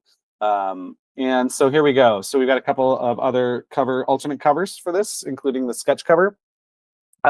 We've been doing the sketch covers ever since the remaster, a little bit before that actually. And the idea there is we get to see Wayne's sketches, and they're so awesome. And his colored paintings, of course, are even awesomer, but there's a lot of detail that kind of gets covered up sometimes in the paintings. And so we thought it would be fun to give our players the same view of Wayne's process as we get. And so we've done these sketch covers. They've been very, very popular. And then, of course, we have special edition cover as well with the leatherette and the foil and stuff. So here we have a Cinder Dragon. And this is sort of our take on the fire-breathing classic sort of red dragon, but with a little bit of a twist. So like in previous monster books, you'll get a variety of different dragons. In fact, I think this book has like a half dozen dragons in it, and they come in a variety of levels as well. So, for example, you get the young Cinder Dragon. That's a 10th level monster. The adult Cinder Dragon's a 14th level monster, and the ancient Cinder Dragon's a 19th level monster. You get all 3 of those stat blocks in Monster Core 2. So here, this one's really cool. This is a coral dragon, so it's kind of an aquatic dude, and lots of fun stuff there. With the aquatic dragon, the coral dragon, they have a hydraulic breath, so they shoot water, which is pretty cool. This thing is just hideous. This is the despair dragon. So this thing has got a dislocating breath. Let's read this. The dragon exhales a swirl of energy that pulls creatures apart, dealing 8d6 force damage in a 30-foot cone. The dragon can teleport any creature that fails its save, teleporting that creature up to 30 feet in any direction. The destination must be on the ground in a space with no hazards. The dragon can't use dislocating breath again for 1d4 rounds. So this dude tears you apart with its breath and then winks you into a different part of the battlefield. I think that counts as despair. Pretty fun. This thing is the Phase Dragon. Phase Dragon is pretty rad, and the Phase Dragon, what do they do with their mouth? Let's see. For dooming breath, energy from the plane of creation's forge erupts from the dragon's mouth, dealing 9d8 spirit damage in a 60-foot line. Undead creatures who fail the save must also succeed a DC 30 will save or become doomed 1. If the target is already doomed, the doomed value increases by 1. The dragon can't use dooming breath again for 1d4 rounds. So, of course, you do not want to be doomed because you die much, much faster when you are doomed. We also have non-dragons in here, of course. This is the Brainchild on the left, another sort of horrible, dreamlike creature. And then the Aknevum Archon. So there's a bunch of additional sort of outsider types in this book. We have some old favorites like the Deep One. This is the Deep One hybrid, and just your standard old Deep One. Pretty awesome. Outstanding artwork. Yeah, thank you. And hey, here we go. It's Compsognathus Swarm, which everybody wants, of course. Dragons are always better in groups, and so we have some swarm stat blocks in Monster Core 2. And then we've got some additional fun monsters, including the Divine Warden of Pharasma here on the left, and then the Dragon Blood. That's a player ancestry, and you can be one of these guys. So people wanted to play dragon people in Pathfinder Forever, and now you can. We also have these things which are like super powerful elemental creatures. So this is called Destiny's Tempest. And there's another one called the Anguished Flame, and there's a water one and a evocative names. I like it. Yeah, it's always kind of fun to name these things. And then we've got, some other old friends here. And then I couldn't resist at the end a couple of cuties. You got a Tanuki, you've got a Tripki, which are the tree frog people. And so there's a nice mix of sort of horror and whimsy in Monster Core 2, and that is again a November release. Fantastic. So monsters. I'm going to interrupt again with one of our questions we got from our fans, and you might not be able to even answer it, but I'm going to go ahead since it's contextual. All right. They started out by saying people love the mix of old and new monsters in Monster Core 2. Are there plans for Monster Core 3 somewhere down the road? We'll see. It's always an interesting question when we come to monster books, to kind of zoom back to the beginning of our conversation. What does a publisher do? One of the things a publisher does is looks at sales numbers. And the reality is the higher that number at the end of a book. Buy Monster Core 2 and you will get so buy Monster Core 2 is the best opportunity to get Monster Core 3. Whether there will be a Monster Core 3 or not, I'm not quite ready to say. I think that it's probably fair to say, though, like in first edition Pathfinder, we did 6 bestiaries, and you really saw, and it was a bummer because sometimes the deeper you got, the cooler the monsters got, or the more weird or original they got. But that 6th book, doesn't sell anywhere near as well as even the second or third book, and so then you start thinking about, will people still want monsters? what's the best way to deliver those monsters? And so, we've done Book of the Dead, for example, which really focused on undead. We did Blood of the Wild, or Howl of the Wild, rather, and that had a bunch of sort of creatures and animals and stuff in it. And so, I would think that there'll be a mix of sort of big monster books, but also maybe some more specialized bestiaries down the road. Yeah. Speaking of specialized bestiaries in a fashion, this is not really technically a bestiary, and in fact, it's in our Lost Omens line because we wanted to get deeper into the setting stuff. But in November also sees the release of a book we're very excited about called The Lost Omens Draconic Codex. As I mentioned, the Pathfinder remaster that we did a couple years ago gave us the opportunity to kind of reset our dragons and really make them our own, rather than just sort of, sticking with mythic of, stuff that had been part of the hobby since the 70s. And so that's been exciting. And we've had that opportunity to go in and talk about our, dragon deities a little bit, and talk about how dragons interact with the society of the Pathfinder world.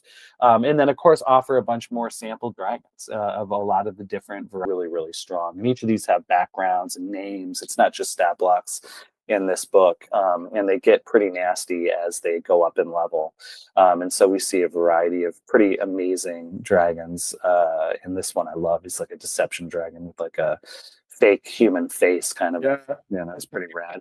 Another one of those coral dragons we were looking at earlier. I just love the colors on these. It's so interesting, so visually compelling. We can even get into sort of crystalline dragons, some of the sort of Asian inspired dragons, the primal dragons, and some dragon people and kobolds obviously have a lot of dragon elements. And I like the little coin looking. Yeah. That's nice. And then of course, what fun. How do you protect your prize pig from being eaten by dragons? You can just put one of these little harnesses on. Glorious. Yeah. That's And what better illustration to end this part of the presentation on but a big chubby pig. So there you go. So that is kind of it. And I'll just pop off the sharing, but that's where we're at.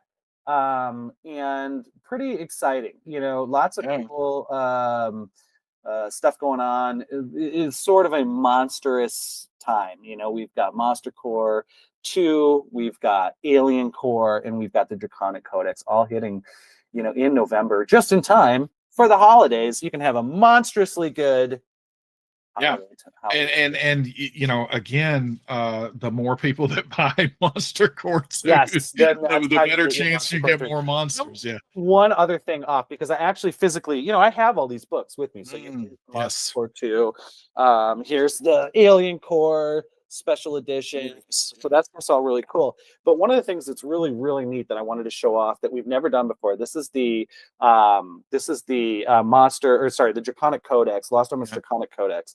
And we have our in-house concept artist, Kent Hamilton, who does a lot of the ideations on what would a coral dragon look like. What we're starting from scratch with a lot of these new ones.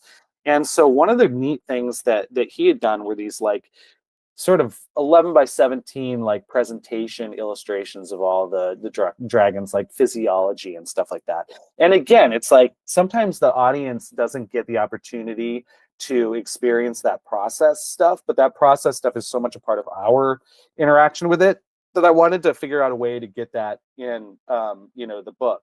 And so here's your standard book, and then here's a page from what Kent has done, and you can get a sense of that. But I can't just show you one page, right? So what we've done is we've done a fold out section to give you the entire illustration. So you can have these fold outs, and there's 8 of those in here for 8 different dragon types. And it's not just got illustrations, but it's got little notes and things about so but that is in are those artist notes, or are those lore based? They're let's see, what do they say? Mirage dragon, the webs in the side of the head follow the golden ratio in tine length. They wrap out from the cheekbone and around the lateral grill. So there are a lot of things that were inspired by Kent's actual, guidance to the artist, but that we've kind of made as in character sort of field notes. So again, there's 8 of those fold outs. So that, this one is the let's look at what the Imperial Dragon one looks like. Pretty amazing. You know, I mean, it's so big, it's like hard to even hold up on camera. And this stuff is double-sided, you know, so you get the inside as well. So just a ton of like kind of just fun added value to the book. It's glorious, yeah.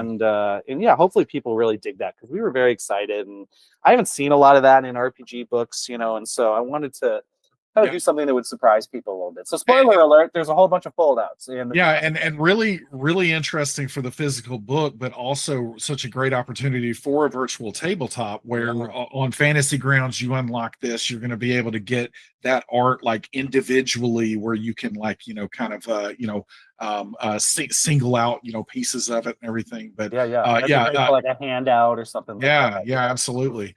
Yeah, that's incredible. I appreciate you sharing all of that, Eric. And we're getting close to our time. So a couple of other questions that I had here. I had one other question that I'll jump out that we got from one of our fans, but they said the new format of releasing a full adventure path in one book instead of monthly parts is exciting. How has that change affected the writing process and the overall story cohesion? Well, I mean, it's happening right now. We're shipping the very first one of those to the printer like tomorrow tomorrow. So so far, internally what it's done is it's given us the opportunity to kind of have the entire patient open at once. Whereas prior to that, you know, we're doing it a little bit more like a magazine. You know, Paizo started as a magazine company, and it's much in our DNA. It's in our DNA so much that it's hard to break free of sometimes, even if we should. And so the upside, excuse me, the upside of that format was you get something every month, and it's, you know, it's continually going on. But the downside is it was harder for maybe the writer in the third volume to know what was happening in the first volume. And so there's still multiple writers on these things, but they're all kind of coming in at the same time, and we can much better sort of do the connectivity between chapters. We can kind of standardize things a lot better and make sure that the authors are communicating and so on. And so I think it's going to result in more cohesive and coherent adventures overall. I think it's going to result in fewer, you know, not that there's a ton, but every once in a while, like a little plot thread might slip through the cracks or something. And traditionally, we've had the opportunity to go back sometimes and do compilations of hardcovers. We've done Gatewalkers, we did Fist of the Ruby Phoenix, we did the Abomination Vaults. And that's a great opportunity to go back and fix some of that stuff up. But now we're trying to do that on the front end because we just have a little bit more time per project. I think that's going to result in better campaigns for everyone. Yeah. Awesome.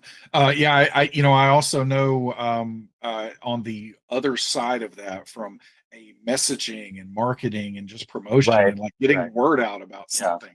Oftentimes it's a little simpler to do that. It's a simpler message to communicate when it's like, hey, this is the product. That's right. It's easier to do it 4 times. Marketing like a specific, you get everything you need in one shot rather than be like, hey, everybody, this month the 3rd volume of this thing is out. You know, it's a little bit different. So we'll see. Absolutely. The audience has been very, very positive. You know, we'll see. You know, we're looking at numbers, and if they sell better, then that's fantastic. If they sell worse, then, you know, we'll have to keep looking at it. I am constantly throwing out just the adage, experiment to decide. Because sometimes you just have to, kind of try things out. And, I think that is the difference between a company being successful and maybe losing their way, is being able to, make those tweaks, depending on what that looks like. And so I do think it's interesting that you brought up the magazine. Just kind of the heritage of Paizo and how, kind of culturally inside the company that might have been hard to break with, but hopefully the experiment goes well. We'll see. We are very optimistic. We again, at the end of the day, I think they make for better products, and that's kind of what the audience wants. That's what we want, and so hopefully the sales will be there to back it up. Yeah, awesome. One other, and then I want to play a quick word association. Oh, great! I'm doing this with everybody on this weekend, but ultimately, so for adventure paths. Speaking of those, do you have a favorite, or is that like trying to pick a favorite child? Oh man, it's pretty cliche to say it, but I think my favorite is Rise of the Rune Lords, the very first one. That was the one that kind of made Paizo's reputation post the Dragon and Dungeon magazine. It dealt with a lot of classic sort of fantasy gaming tropes, but put a Paizo spin on them. And I'll always have a soft spot. I remember, and I've recounted this many times, so forgive me if people have heard it before, but I remember when we came up with the idea, I had to go into Paizo's owner, Lisa Stevens, she was the CEO at the time. I had to go into her office and say, hey, Lisa, here's what we want to do post magazine, here's the plan. But I said, Lisa, I hope you're willing to commit to finishing the first 6 volumes of this, because if we don't, like, if the sales just aren't there or whatever, like, we're going to be hounded until the end of our days to figure out how volume 6 of Rise of the Rune Lords was supposed to end. And she said, all right, yes, I'll commit to that. And as it happens, we've been doing monthly adventure paths ever since, and so we got up to 200 and, something, 224, I think, is the final single volume, the final Revenge of the Rune Lords in December of this year. And then we're jumping into, hardcovers. And I was so nervous about it. So for Rise of the Rune Lords to have come out the way that it did, I think that's probably my favorite. It would have to be. And then, another interesting thing about that, and this is like, yikes, but 2027 is the 20th anniversary of Rise of the Rune Lords, and really kind of brand, and it's almost impossible to think about how long that is. If you think back, I really I've been collecting D&D from when I was a little kid, but I really started playing it, by the rules very effectively, starting with second edition in 1989. Third edition came out in 1999. And at that point, I was working at Wizards of the Coast. And that whole period between like when I started playing and when I was there at third edition, that was 10 years. Pathfinder's done that twice since we started, just that period of time.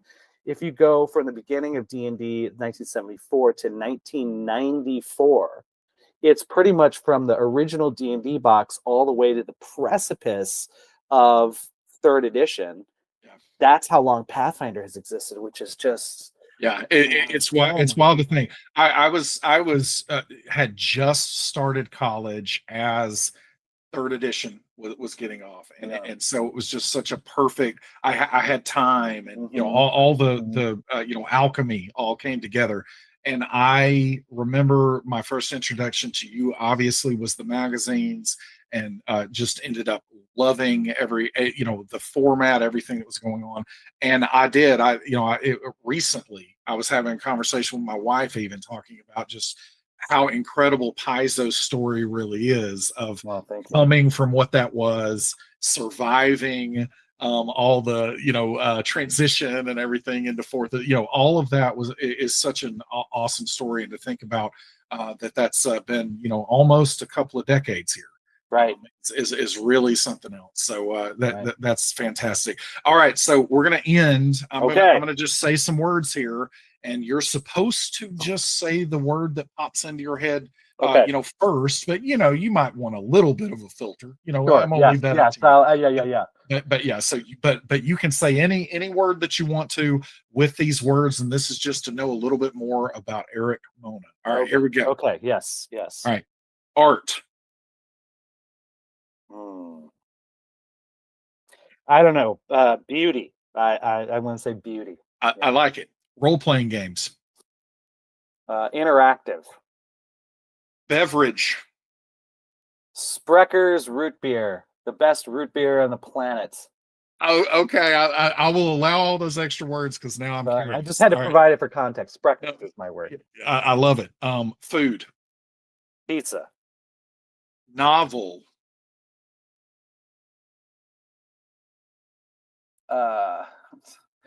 Coronavirus. Vacation. Hawaii, Maui, of course, my favorite. City. New York. We were talking about New York before we started. Like platonic city. Yeah. Pathfinder.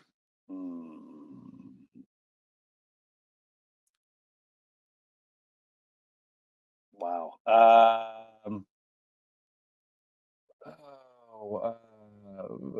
what's the word? I have the concept of the word. Let me find the actual word. Well, I'll let you explain the concept. I think versatility. I like that. Maybe a little harder here because we're starting to, that Starfinder. Ooh, innovation. Like that. All right, and this last one, the future. Oh boy.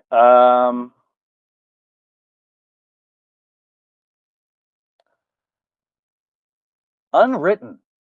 Ooh, okay. All right. I love it. Thank All you. right, Eric, thank you so much for joining me here. I hope that all of you got a little bit of a picture into Eric and what he does. And he legitimately, I'm going to say this because he wouldn't, but he is a titan in the tabletop role-playing space.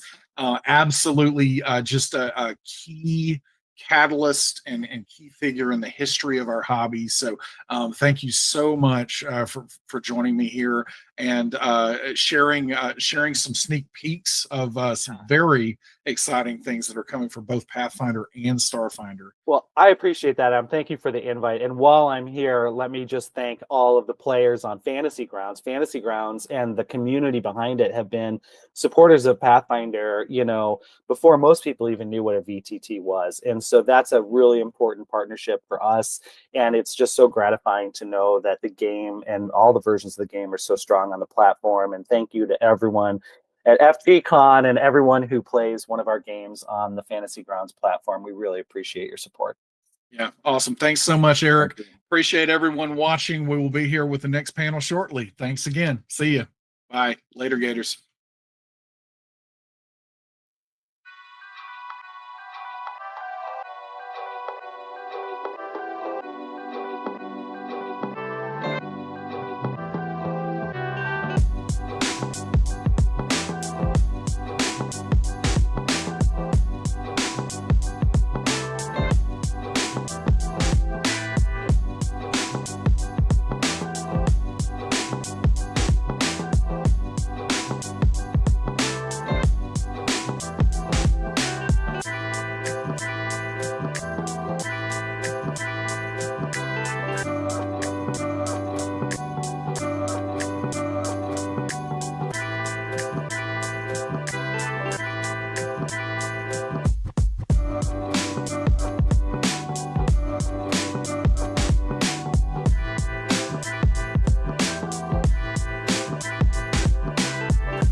Once upon a time, a mighty sorceress wanted to choose the right VTT. She tried out all of the free ones, but they were too lightweight or made her subscribe for core features. And the others cost too much.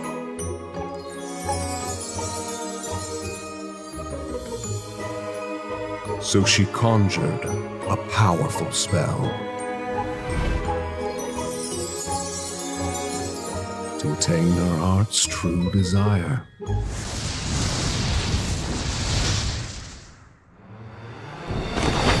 Fantasy Grounds Virtual Tabletop. Free to play, all of the power, none of the cost.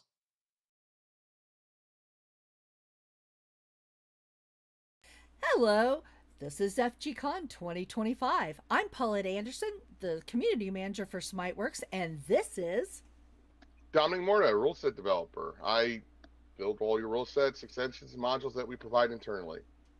Today we're going to talk about making extensions for Fantasy Grounds Virtual Tabletop.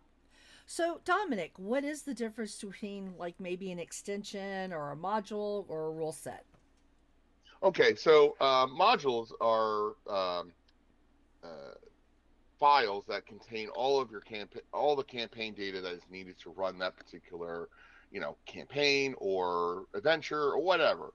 Contains all the records for like your items, your NPCs, maps, all that kind of good stuff. So there's not a whole lot of automation related to modules. It's just a straight, collection of data for your next adventure. A rule set is lots and lots of code.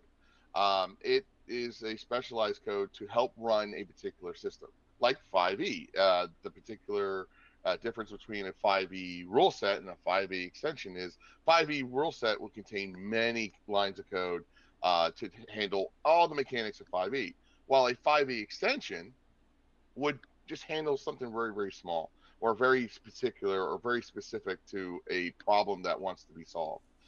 So what we're doing today is an extension, which is very simple, line, couple lines of code.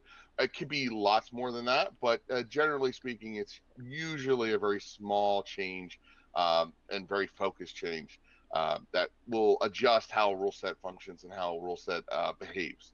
So that is necessarily what's the differences between all the three files that we kind of work with within Fantasy Grounds.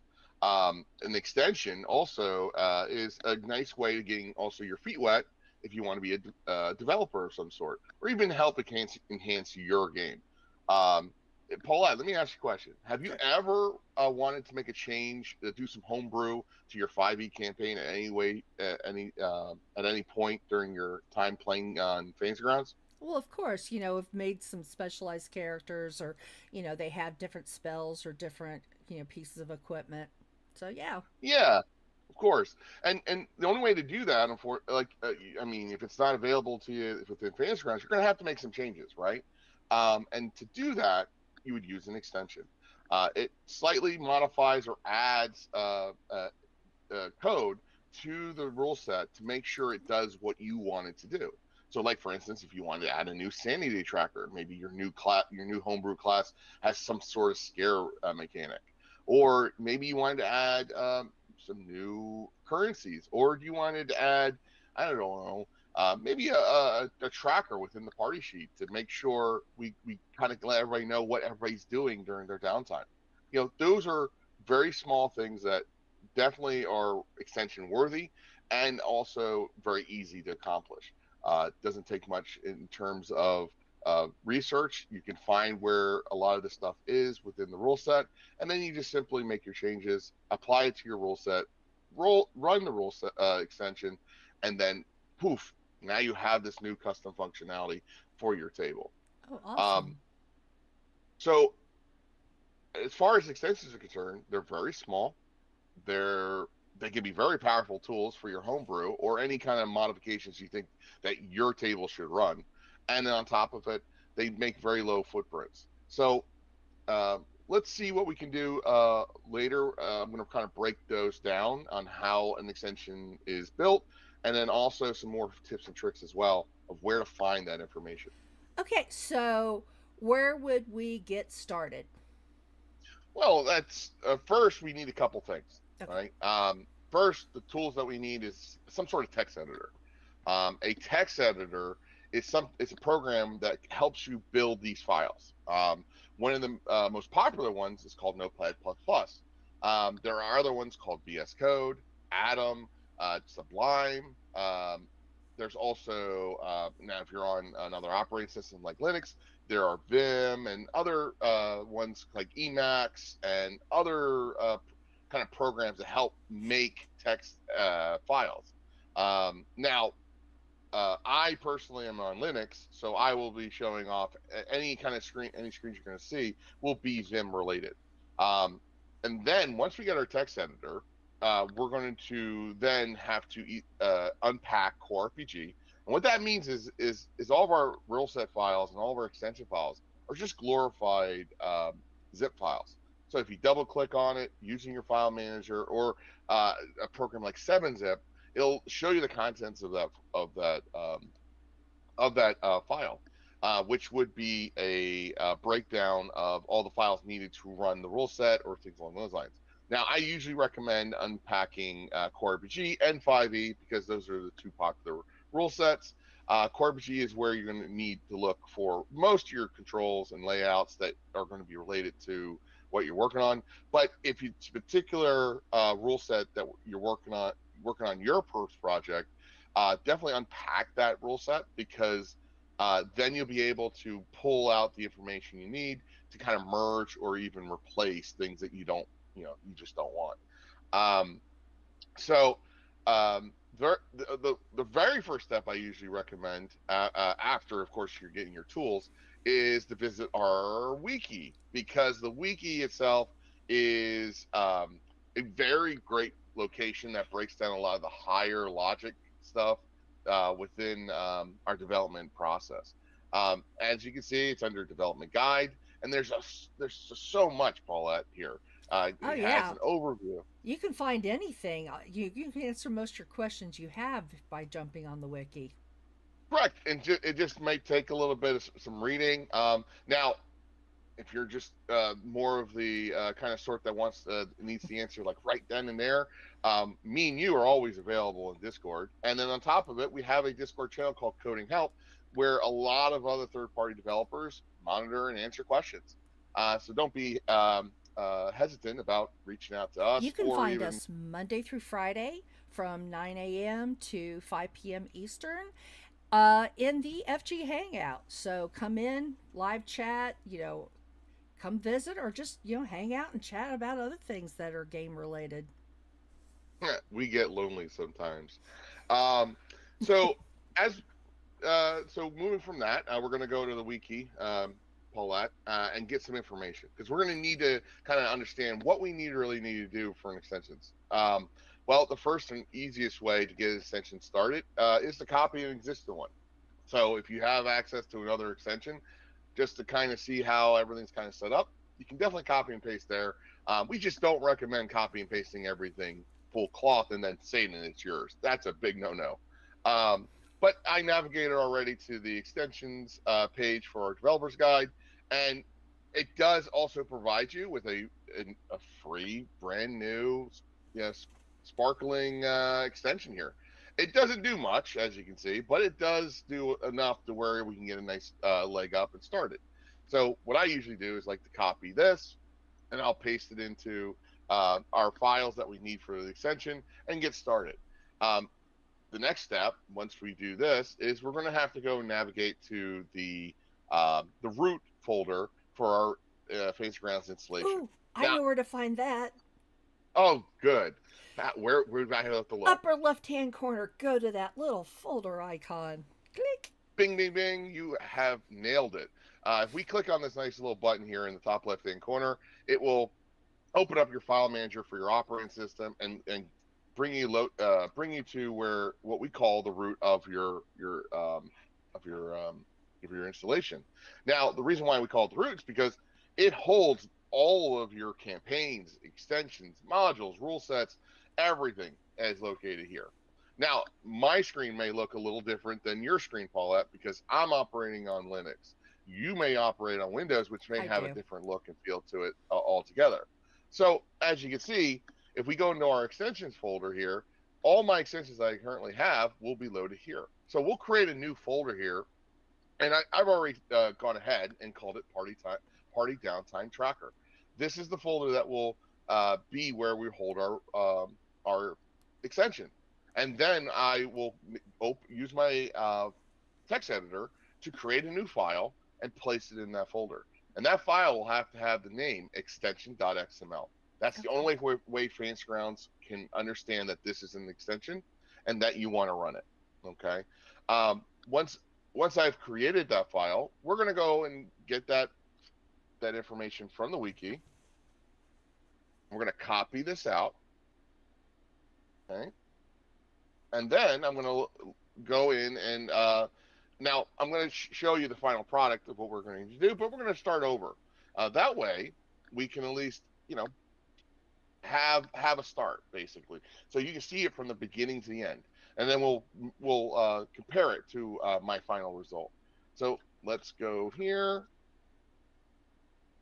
and I'm going to paste this. Now we have the file ready to go. I've already copy and pasted it into using my text editor. Now we can actually make changes here, and that's the fun part about this. So now I can change this. I want to call it Party Downtime Tracker, and then instead of using a versioning system like this, we usually use the date. So let's use the date, which would be this, this, and this, just for giggles, right? I believe we also changed this around a little bit. Hold on, this is 07. There we go, something like that. And it doesn't matter which way you go. Europeans like to do it this way. Americans like to do it this way, the other way, where it has the month and date. Doesn't really matter. As long as you know what date is the last time you updated it, we're in good. So let's break this down, Paulette. The very first thing we're going to do here is to change the name, right? Which we've already established in the announcement. Right. Let's do Party Downtime Tracker. Cool. Now we have the name.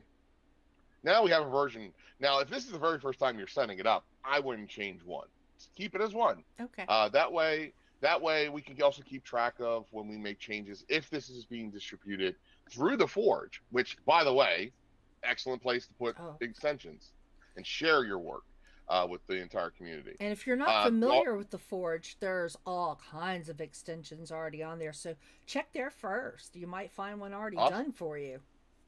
Exactly. You might not even have to do any of this work, but it still sounds super fun to me. At least give it a try. Now the author line, that's where you're going to either place your name, your username, or SmiteWorks if this is an actual internal project that we're asking you to do. Then the next line after that would be a description. So I can then type in and be like something along the lines of adding a downtime tracker to the party sheet, right? And then once we have that, that's what's going to display. And then the last line, now this is optional, but it's highly recommended, is to have a rule set listed, which rule sets you want this to show up in. The reason why is because not every rule set's created equal. They may have different rules, different code to handle the rules in their systems. And the code that you place here may not work in all those rule sets. So just to be on the safe side, we like to kind of trim that down and make sure that we're working on one rule set. Now, after very much verification, after you've built this and you tried in all the various rule sets, if everything kind of works, you can delete this line and it'll still work perfectly. But if it doesn't work, say in 5e, well, we don't want it loading up in 5e because it'll just create errors and people will then be unhappy with that. They may have to try to find another extension to do what it needs to do. And then outside the properties is the base. Now, the base is where all the magic happens, Paulette. And that's where you're going to place your code. Now, what we do here is we're going to have to find out basically where what information, how do we set this extension up? Well, quite frankly, the first step is from there is to load up a normal campaign with no extensions loaded, and then we're going to go find where our next step is. So we've already established it's going to be in the party sheet, and then from there we're going to want to have a tracker somewhere in the party sheet. Well, I've already established that the good place for that would be, well, first we need to add the character, because then we can't see any of these elements unless we have this character up and running. But I think this would be a good place in under the watch order, because it is a downtime tracker. Watch order happens usually during the downtime, and it's easy for the players to access and the GM to look at as well. I see this nice space underneath this, under the name and the watch order ID here. So that might be the best place that I want to place this new control. That sounds good. Well, so how do you think I'm going to find this? Well, using a properties inspector. Now, there's some neat little tools already built into Fantasy Grounds to help you and me diagnose problems and also help us with our coding. Now, I have a few on the bottom here. The first one is reloading. That will help reload the Fantasy Grounds without having you leaving the campaign. So it basically turns off the campaign and then reloads it. So if you made any kind of coding changes, it'll run them. Now, Cool. just to be careful, Paulette, here, not everything works with a reload. Sometimes you may have to actually close down the program and then restart it. So just if something's not working after a few reloads, maybe just turn off the program completely by closing it out and then reloading it. The next one is the console. The console opens up and gives us a more of a breakdown of what's going on under the hood or the background while Fantasy Grounds is running. So when you're loading modules, where you're loading rule sets, even extensions, and even other information also displays here as well. Now, if, say, something bad happens, it's going to give you a nice little error message and where to look as well. Now, if you want a deeper dive, what we then recommend is loading up the next one, which is called debug. Now, debug opens up a nice little properties inspector in the top left-hand corner. If I mouse over any of these elements, as you can see, it gives me the window name, gives me the control name, and it gives me some information about where it's located within the window and how wide and how tall it is. Okay.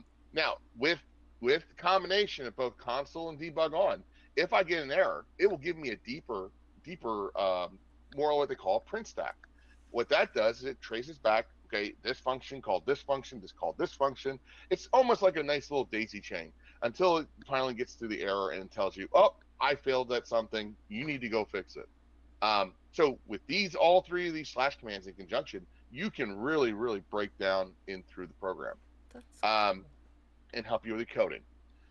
So now that we have all of our set up, I don't you agree that it would look great underneath the name? I think that's a good so. place for it.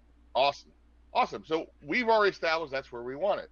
So now I need to figure out where this is so I can basically add what I need to add. Well, as you can see, the window is PS Watch Item. Okay, great. If that's where we need to look, let's go look for it. Now, I've already opened up Core RPG. I have it unpacked, and I'm going to start looking in the code. So why do we need a text editor with searching files? Well, because now I can then search for PS Watch Item, and it's going to now search through all of my Core RPG for that name, for that text. And as you can see, I found the window class. Now, what I usually do is I copy the entire window class, because now I don't have to look at Core RPG anymore. Wow. I can just simply work from here. Now, what do we need and what don't we need, right? So let me close this out. Oh, actually, we're going to definitely need it. I think we're going to need this, so I'm going to keep this here. But what do we need? Well, we don't. All we need to do from here is then go merge equals join. And what that does is it joins whatever I add here to the original function, original code. That means it doesn't change anything unless we want it to, but it's almost like we're kind of jamming it into a nice mailbox, so to speak. So we don't need this because it's already been defined. We don't need to worry about the link It's because, just kind of again, hanging out together. Exactly. And then when we go from here, now we can then also do this and this. And now what I usually do from here is, because these are the two elements that are what we're going to try to kind of anchor off of. As you can see here, this is the watch ID. Here's the name. Great. So I want to kind of anchor off of them. So I'm not going to delete them just yet because we're not changing them, but I want to also some references when we make changes. So now, what would be a better choice of activity changes? We can do a cycler. We can do a combo box. They all have their pros and cons. Generally, string cyclers I usually recommend only for like maybe 1 to 3 options. But if this list is going to be quite long, let's go with a combo box. I think we're going to be future safe here, and let's go with a combo box. What do you think, Paulette? I think that'd be a good Awesome. idea. Because Awesome. I might So- add a lot of things to it later. Exactly, because there could be a lot of different things that we do during our downtime. Hey, we might even do some carousing. Maybe we just start having some fun. Maybe a party should be an option. I don't know. It's up to you and your table to make those decisions. My rook's got to go pickpocket her for a little bit, Exactly. I don't know. Maybe they want to paint a picture, read a book. That could be awesome options as well. So the next step is I need to find this control. Now, I've been moving forward ever since our standardization update. I've been recommending everybody to kind of check out all the controls under the layout folder.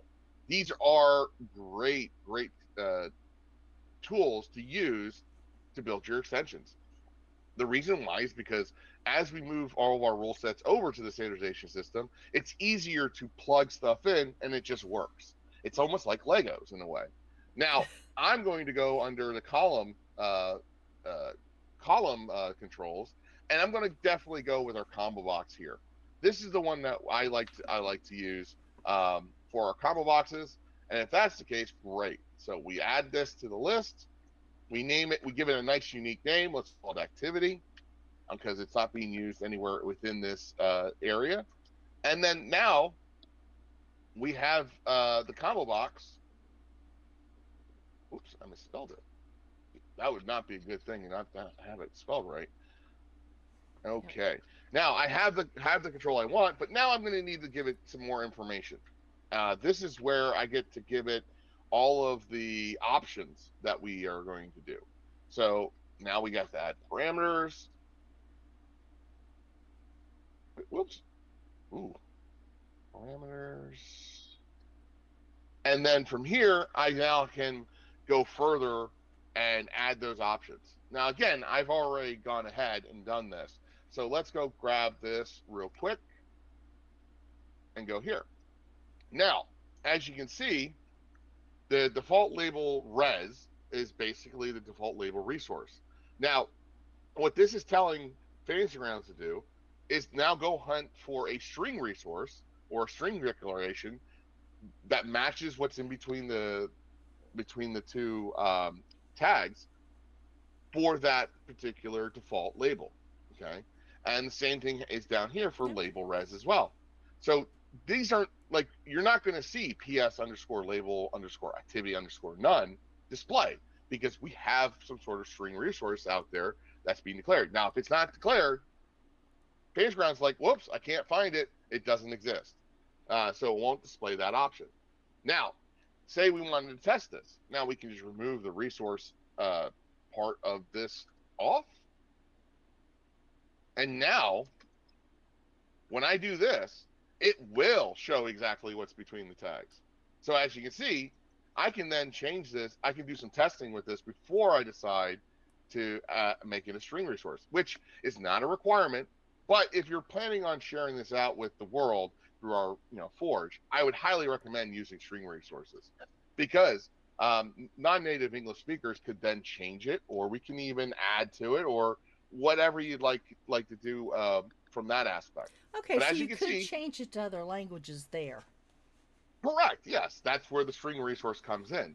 Now let's go grab those string resources, and I've already done that here.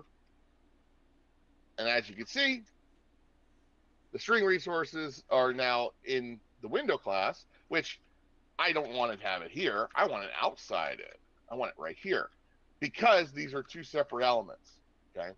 Now, as you can see, I'm kind of working within the same base area, and I don't have to create any new files. Now, there are cases where you may need to create new files, and I usually recommend that when the code is starting to get so long that you have to kind of figure out where things are.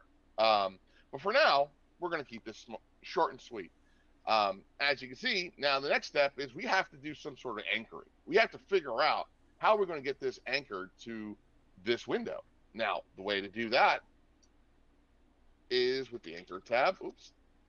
I hit the caps lock by mistake. My apologies. And even I have some issues from time to time with that particular key.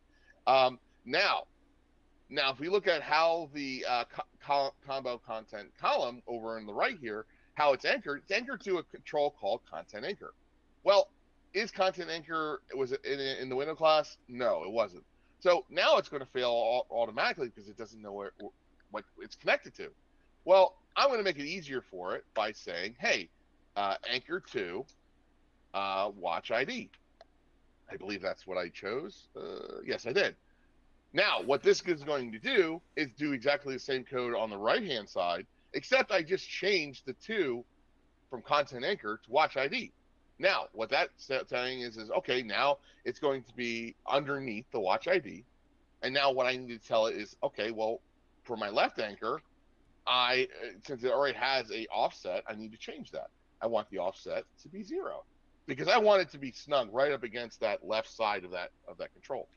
Now, the right side, we need to make sure that it doesn't just end at the watch ID, because if you look at the watch ID, it's a teeny tiny little box. Yeah. Now, that teeny tiny little box ain't going to give us much room to do anything. What we'd like to do is try to get it to the end of this name.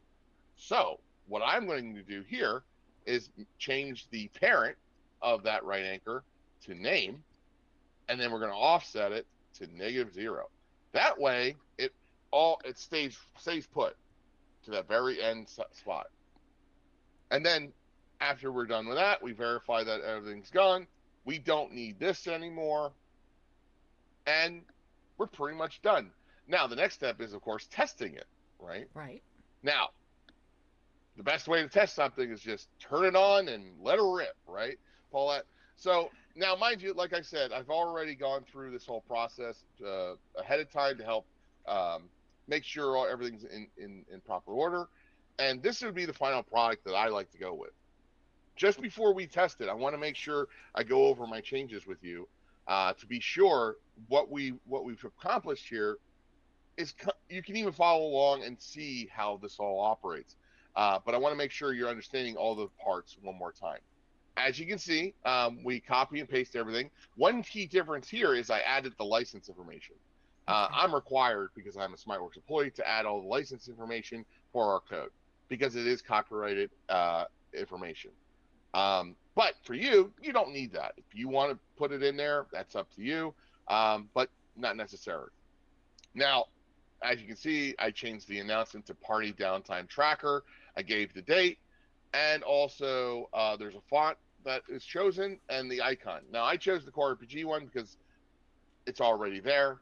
You can make it whatever you like, and that's where another declaration for the asset would be made, just like how I did with the strings, except this would be for an icon. Now we did the name as I did before. Let's go over it again one more time, Paulette, just to be sure everybody understands how this is all broken down.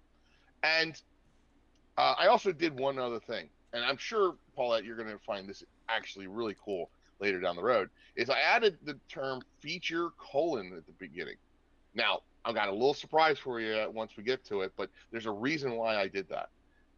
But as you can see, it's still Party Downtime Tracker. The version, now, since this is literally brand new, it's 1. We're not going to make it 3, for instance, but you have that ability. But if you make changes, not only are you going to change it in the announcement, but you're also going to change it here, just be on the safe side so that everybody's getting the right version of your code. Say you had to make a big bug fix. And of course, the author, That's who basically that is who made the extension.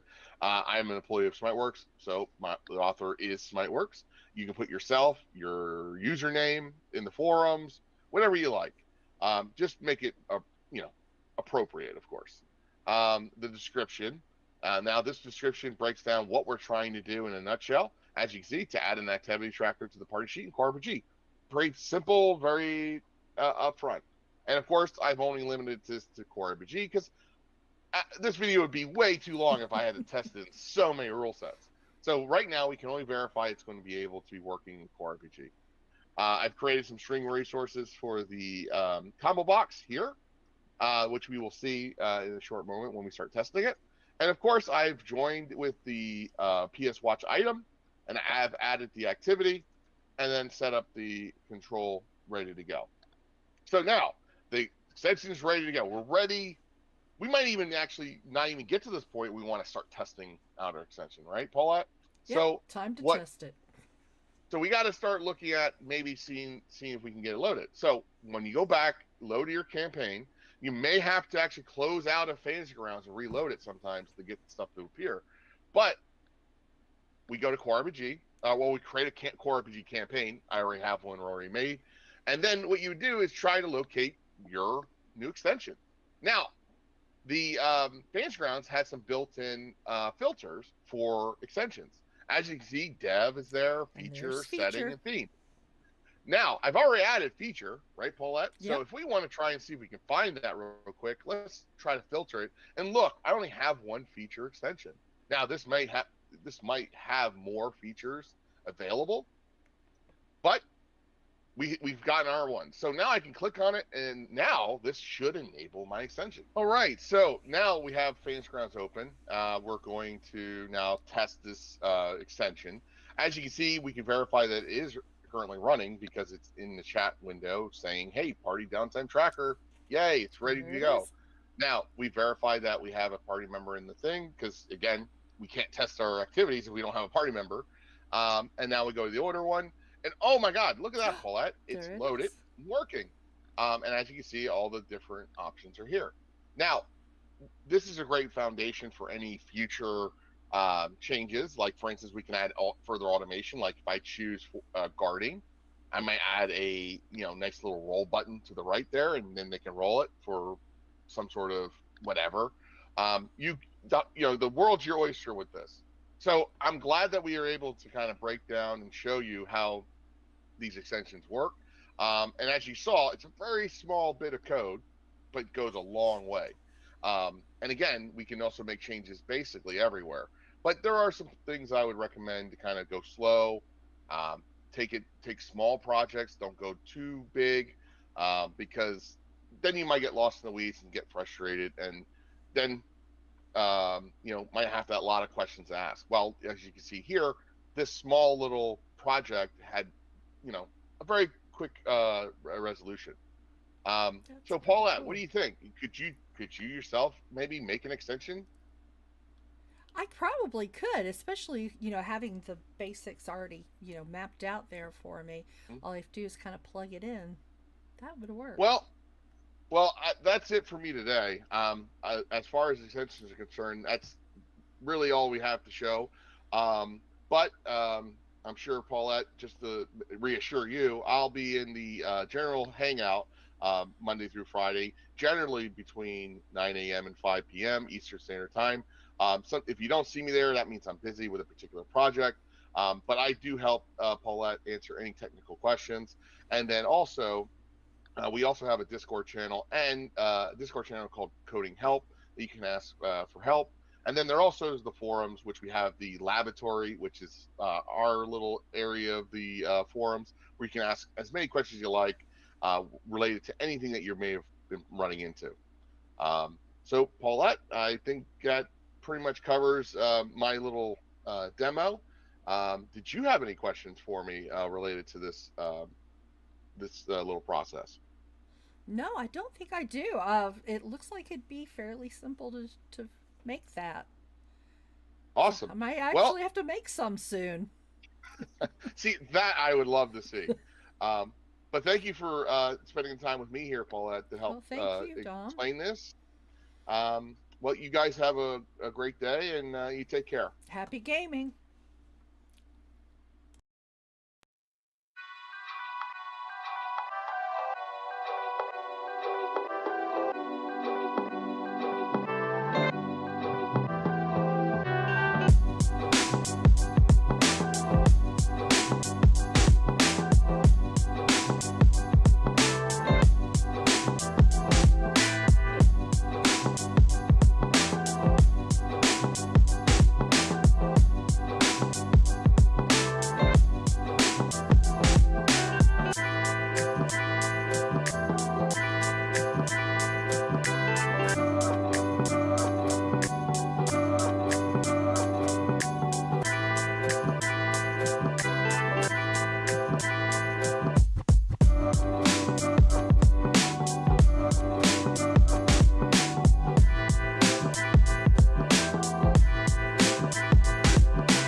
Once upon a time, a mighty sorceress wanted to choose the right VTT.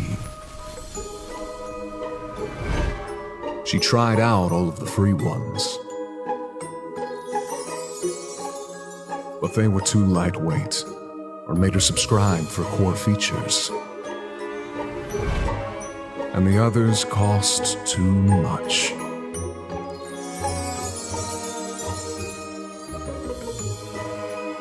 So she conjured a powerful spell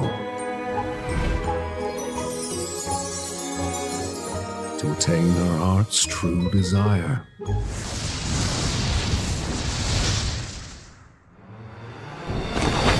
Fantasy Grounds Virtual Tabletop. Free to play, all of the power, none of the cost.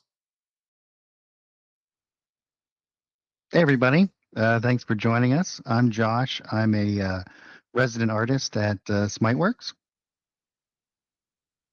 And I'm Joseph. I'm customer support for Fantasy Grounds VTT. I test modules before they hit the store, and I'll be designing encounters for Waypoints, which is what we're going to be displaying today. And basically what a waypoint is, it's a modular drop-in scenario for Fantasy Grounds VTT. Each one will be like a complete encounter, and it should fit into any campaign. We're going to make them pretty generic. I'm planning to design them for about 30 minutes to fill in any type of gaps in, your adventure, or, maybe even a little one-shot adventure. But 30 minutes, even though that's my goal in my experience, sometimes 30 minutes ends up lasting a little bit longer than that, so you might get a little bit more out of it. And I pretty much plan to have 3 scenes. You have an introduction, a middle encounter, and that increases the challenge, and then the big bad. For now, it'll probably be D&D 5e, Pathfinder 2e, and Savage Worlds. We have Josh that is going to show us, give us a little sneak peek into what it looks like. Yeah, so not only are these designed to kind of fill in an encounter group or some sort of gap, like as Joseph said in the campaign, we're really focusing on the art of them as well and being very immersive and also quite usable maps, right? We're going to really experiment with these in the 2.5D realm. So not only do you get these great like top-down, but they also transition exceptionally well into the camera mode. With this, we're also going to be putting out new art for the different encounters that it might be. One of the first areas that we decided to make was a Red Dragon's Lair. And so that being a very iconic location and giving rise to lots of visual elements, it was pretty obvious that we should start there. So here are some of the images that I created for some of the encounter. We have a red dragon, drake, and then 2 types of kobolds here. They're all in a similar art style. They come with top-down and stand-up tokens. And also a token ring. And these can easily be augmented and changed around, so you could make stuff right on the fly, even if you wanted to, inside of Fantasy Grounds. So you can use all of these in addition to, but they will be already set up and ready to go right inside. So did you want to talk about the encounter a little bit, Joe? Yeah, and these encounters that I set up, you can easily switch them up and change them a little bit, but I planned on having a couple of kobold casters in the back, and some of the kobolds up front, and I'm thinking along some of the lines where those casters maybe even buff up the frontline fighters, so you give some players a little bit of something to think about. Do they want to go and attack the ones in the back, or do they want to take out the ones in the front? And also, the second encounter, we want it to be a little bit beefier, where you have the drakes, and give the players a little bit more challenge, and of course, end up with the big bad dragon. in the end. And I do we plan to have it. Can you show like what the map actually looks like? Yeah, absolutely. So one of the cool things that we can do now in these environments is use and take advantage of this new skyboxes. So inside of this environment, what I've created is this lava-filled cavern for the actual encounter to take place. And if we kind of pan around here, you can see that the skybox is actually used to give that feeling of this cavernous area that goes on far beyond what it might actually be. And we have this nice little play area right here, which will work exactly as you'd anticipate as the map would. So you have not only this visual aspect of depth, but you have these nice particle effects and fire, and this is all transitioned very easily. So what you do is you have these different abilities to change the camera mode.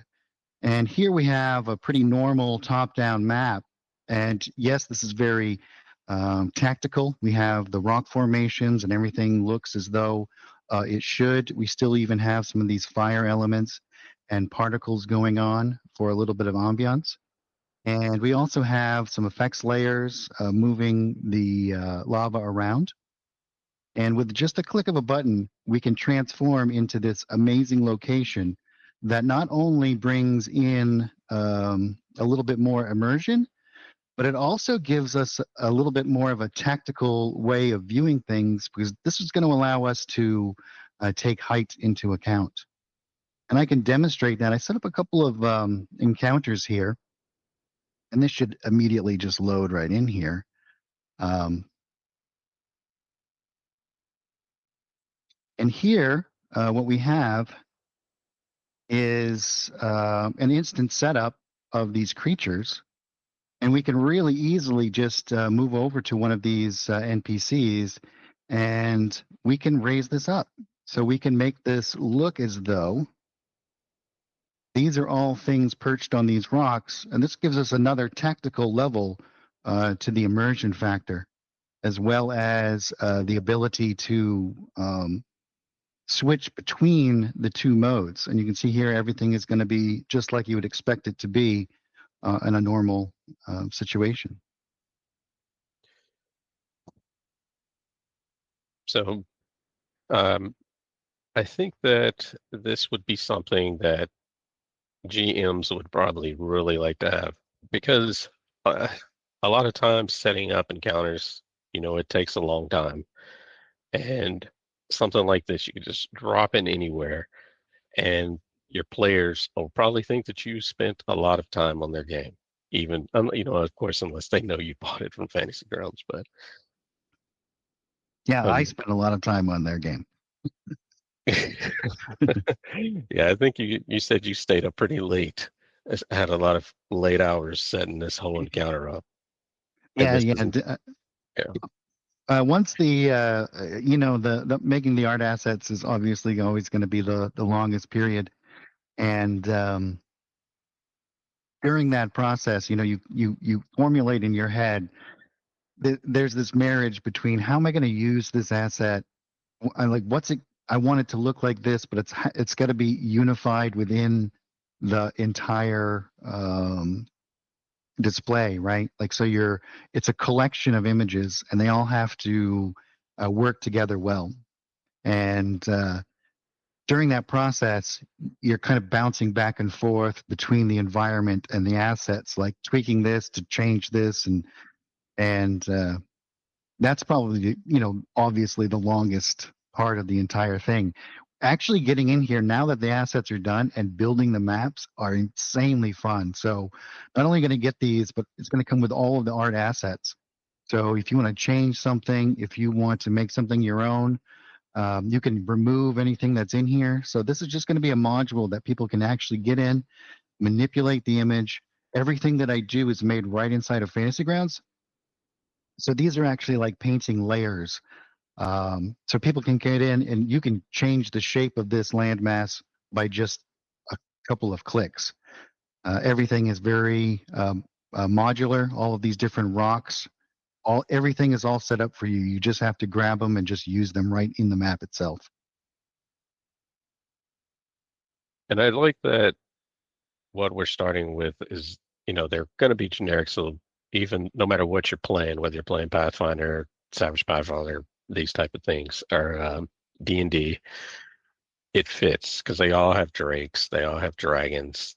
It's something that it's a time filler if you want, and it's going to be impressive. Someone asked about the skyboxes in the back. Can you talk a little bit about that? Absolutely. So the skybox is a new feature that Carl had put in for us. It's located in the lighting. So once you unlock your image record here, you'll have access to all of these tools on the side. Under the lighting tab here, you'll see that you have a whole list of lighting options, and this is for placing lights around. And you can see that in this actual element itself, right, in the lava, I use several lights to give it this glowing kind of feeling, which is why it seems very dark. It is actually dark in here. You could use a character with lighting to move around in here. This is actually a dark area, so the light from the lava doesn't penetrate into this area. So it's kind of a fun little thing. There's actual mechanical advantages to the way that we put this together inside of Fantasy Grounds that I don't think that you could get from an exterior application. And what we're doing now is we have this sub-tab in the lighting area here, which is for our panoramic sky, our skybox. And so what this is, it's actually treat it more like a sphere. You have to use a rectangular image, and but it completely wraps around. And I can show you this better in another example here. So I'm just going to minimize that, and let's go into our city alley here. Now this is a kind of a different representation, but in the same kind of style, right? So you can see how much the feeling of the environment is so paramount by the lighting, the atmosphere. It's all cumulative in these wonderful experiences. And I think that this kind of level of immersion, I don't think you're going to get this anywhere else. And so here we have another skybox, and here we have nice sky, so you can look around. You can pan around to all the different areas that might be off in the distance. And that is just the backdrop even. So there's so much that you can do now with these skyboxes. And all it is, it's an image record, just like everything else. So if we go into our lighting, we go here, you can see you have this area right in here, and you can drag and drop pretty much anything you want right inside of there. It does recommend that you go with a ratio of 2:1. So you want it to be twice as wide as it is tall. And then the way that you actually design that, it's a little bit interesting because you want the majority of your image in the middle, and then it kind of fades off from there. So yeah, it's a very super cool feature. It only exists in the camera mode. And so if we look from top down, you can see we just have this black area out and around. So one of the things that I planned for this map, just imagine your players are chasing somebody.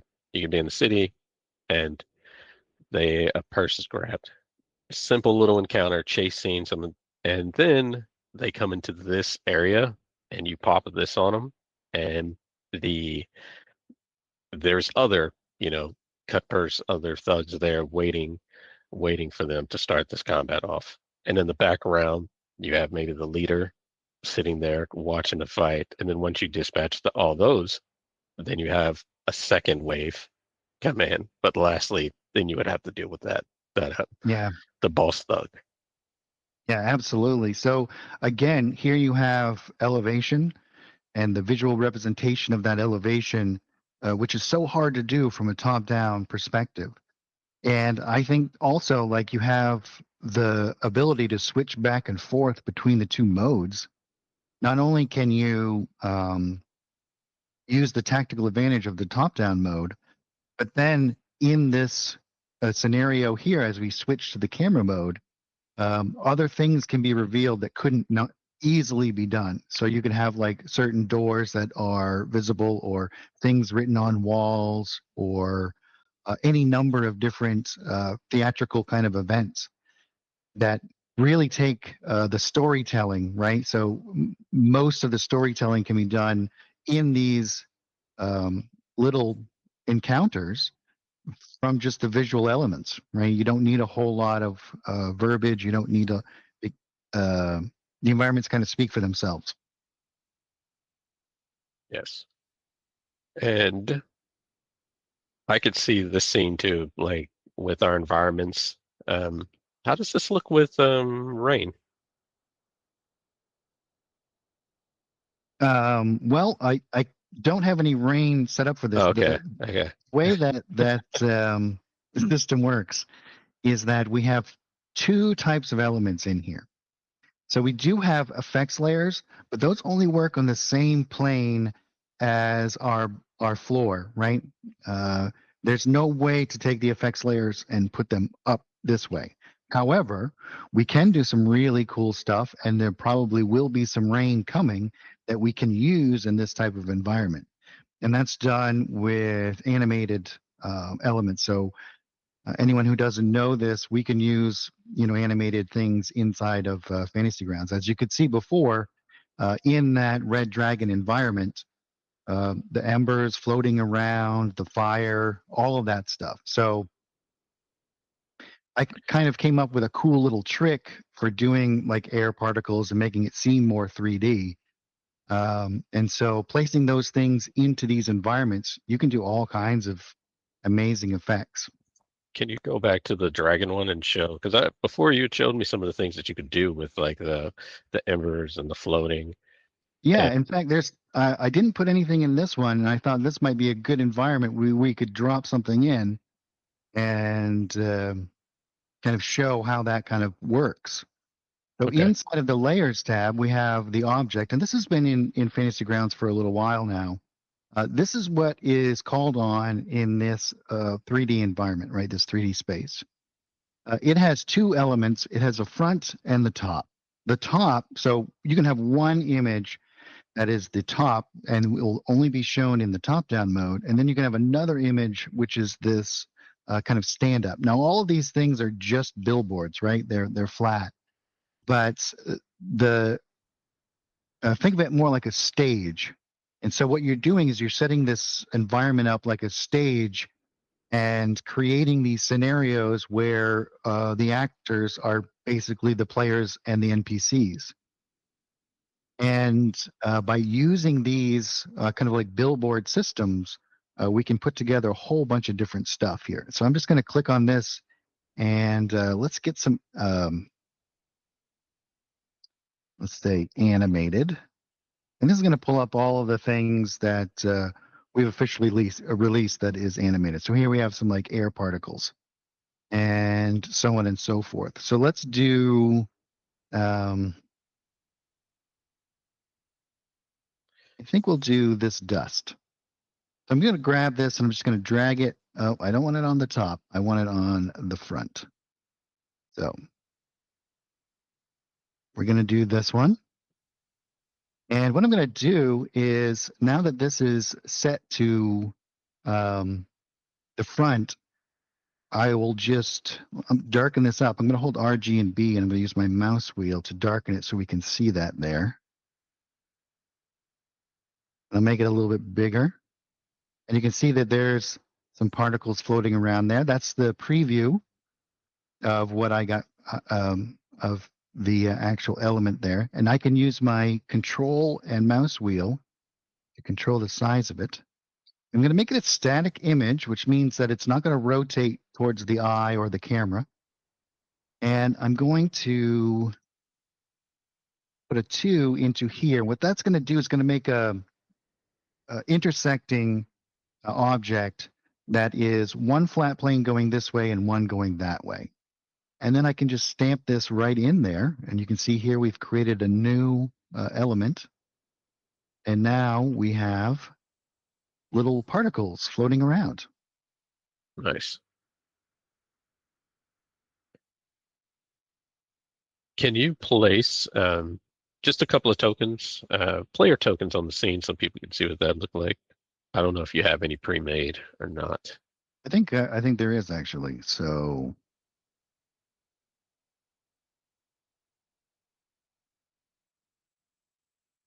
I'll put them in the combat tracker.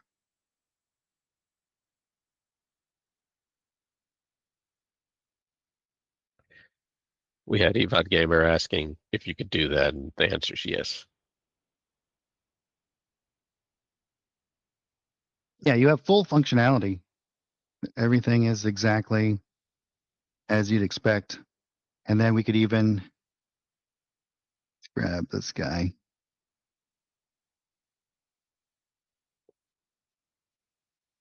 And this, you can move this around with the arrow keys or drag them. And you can go in perspective of the player and various different things like that. Yeah, so if you click on you'll get the option to view mode to a token, and you can actually see from what the token should be able to see. I set something up once in this particular view where I had a Colossus, because I'm testing Daggerheart, and the players was so tiny, and it puts the whole game in a different perspective. And you can see how massive something is in this perspective. Yeah, it's really interesting because I ran into the exact same issue, especially doing maps based off of a 5-foot square. So you think about it, 1 square as being 5 foot and 2 as being 10 feet. And you think about the real world, right? With 10 feet is a substantial distance. Right. But when I was creating image assets and when we went into this view, I had to really reconfigure the way that I was making the art assets because I had everything was like 10 feet tall. Like these doors that were like massive. And I was like, that I have to figure out where that the playability versus the visual representation of it. You got to find that balance in there. Yeah, I felt that the first time you set up something like this for us when we were playing Shadow Dark, and Right. I was like, how could I think everybody should probably want to play like this, at least if anything at all, just so your players can see to get that visual of what it looks like, and then you can come with the top down for tactical play and different things like this. But this is a nice, like wow factor for your players. All right. So now we're going to go to the cemetery, and this is my actual favorite one. All right. And so here we have a spooky cemetery scene.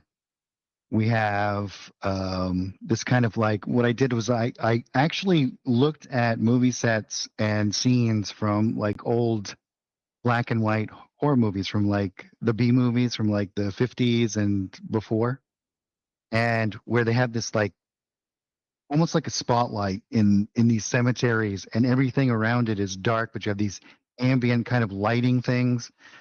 And so I went with that kind of approach. We have this nice little area in here, the moon background with lots of dark silhouettes. This is my favorite. I love this area. Yeah, and I got a flashback to when I saw Night of the Living Dead as a kid, the black and white. But yeah, I love this. I have some like bugs flying around. Mm-hmm.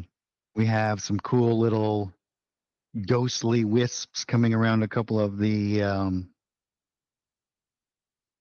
gravestones, dead trees, obviously, and little bits of grass. And then I have this like slow moving, almost like ground fog going across. So yeah, this is my favorite. Drake takes us. Oh, go ahead. Oh yeah, go ahead, Drake. He asks, do we have any skybox images already in FG? You can use them now. Yes, there's no official products that have come out yet that have them in it. Okay. And we also Gemini Monka, he said anchors on the walls. He said, can you put anchors on the wall? I'm not 100% sure with that. It was on the last map. Oh yeah, you could put any image you want to on the walls. It's probably image anchors or archers. Archers, sorry. Oh yeah, you can put archers, and then you can put Yeah, them of course. at the appropriate height. Sorry.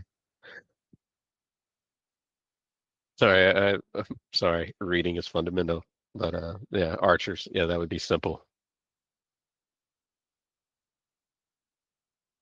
So yeah, I really feel like this whole series of products that's going to be coming out just is really going to just capture the feeling of these environments. And also, do skyboxes have to be in a certain format? I'd recommend the WebP, but what do you say, Josh? WebP is definitely going to be the smallest, and I found that you want to go with like a larger size file for them. So yeah, WebP, but it'll handle any image that we support. You can put in there. So you could even do animated WebPs or WebMs. So you could have animated skyboxes as well. All right. And I was thinking for this scene, I think I might have like a cult scene where you start this off with fighting some cultists and, go into the next scene.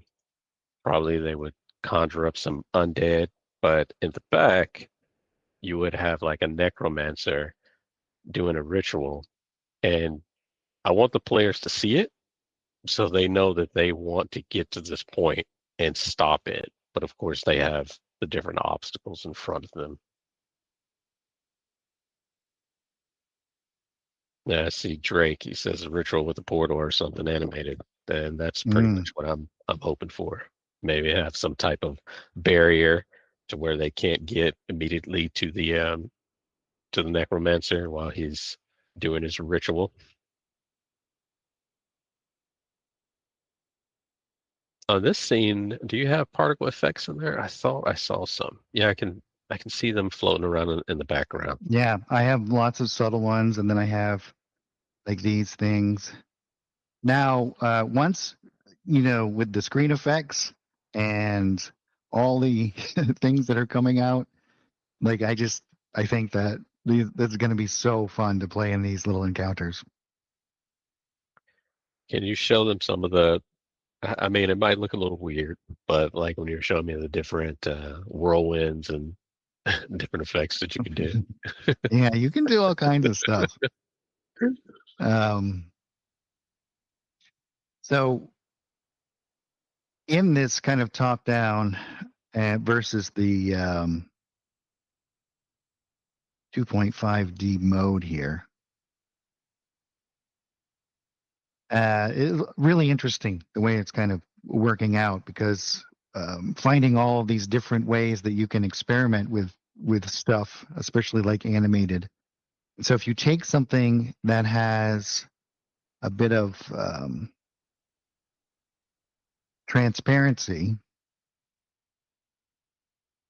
and you have some motion in here, I'm just gonna put this down. We'll put it in the middle. So here we have this new element in here. I'm going to go into the edit mode. And clicking on this, right now it is set so that it always faces the viewer. And we can do that. Right now it's just in horizontal, right, axis. If I go up and I look down on it, it's not going to keep following me unless I click this button as well. But as we come down into this area here, right, looking at this, I'm going to make it static now, and now it only faces one direction, right? It's like a billboard. But we can increase the intersections of it, right? So we can do two of them. And now what that is that one's going horizontal. I mean, one's going like in the X and one's going in like the Z, unless Z is up. And then we can do, let's say something like 900. Hmm. And now we're getting into some really weird territory. But you can make some really cool effects. And things are, you know, So getting original really Mr. bizarre. Yeah, so things like this that you're showing, I can see people's wheels turning, thinking of, various different things. And I'm interested to see what people would do with something like this. Um, Absolutely. I see when we're talking about the ritual circle, Sphinster 77 said you can add a ritual circle that is masked and each round bring up the opacity into it to clearly visible. I mean, I think that's great. For my end, when I design these encounters, I'll keep things simple because I don't want to make things complicated. I want it to be something that anyone can pick up and play. But FG vets that know about the different tricks and things in the background, they can then take what I presented and build upon it and change it and make it their own. Um, let's see, original Mr. Ty, maybe I missed it, but are these animated assets included in the art subscription pack? Is a question. Okay, so yes, in the art subscription, there's a bunch of animated things. These waypoints are also going to be included in the art subscription. So not only are you going to get the regular art pack for the month, but you'll also get these. The way it's going to work is I'm going to be making an art pack that coincides with the waypoints, and that way that there's like some cohesion there. And so yes, all of these animated elements that you see, anything that I create, you're going to have access to with the art subscription. So, All right. and there are already a bunch of animated assets out there. You just have to do a search and put in the word animated.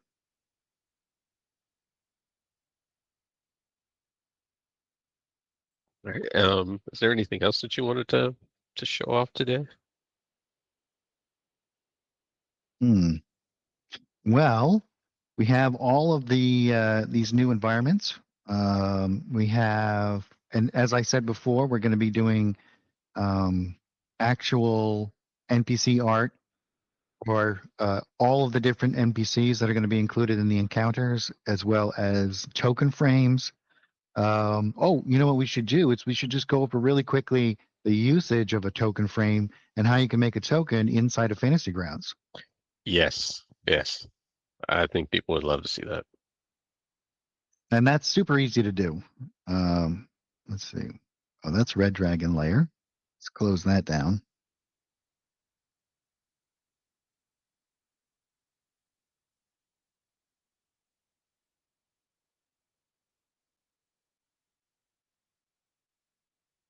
So what we're going to do here, and this is like super easy. I'm just going to go into my layers. Most of this is going to be done drag and drop, except for maybe like one painting layer. But I'll just grab this new token frame that I made, and then we'll do one of these guys. Let's do this guy. And I actually don't want it to be like that. I'm going to have to paint him out. And I'm going to do it in a circle here.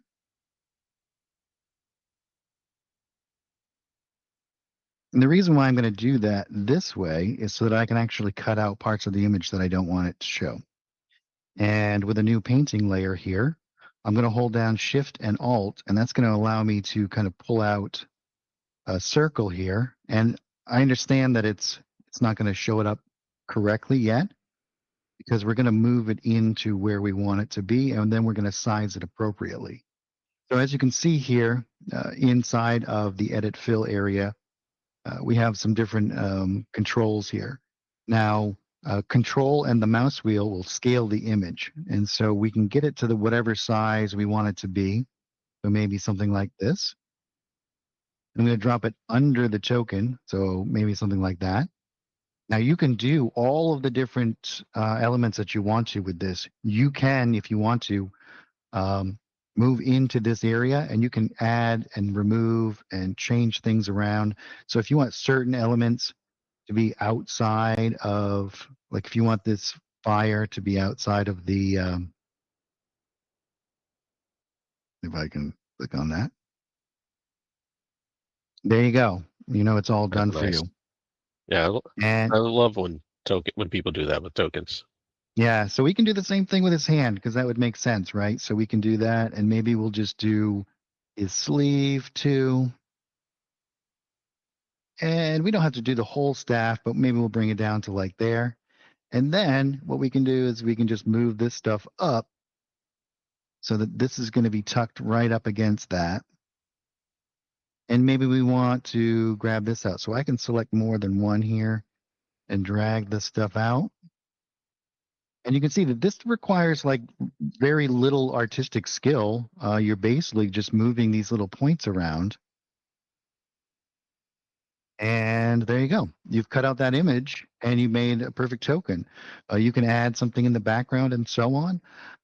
Once all of that stuff is completed, you can add in other images. So if you have like some other images you want to, or you could do even text with it. So if you want to have specific elements, use the text tool.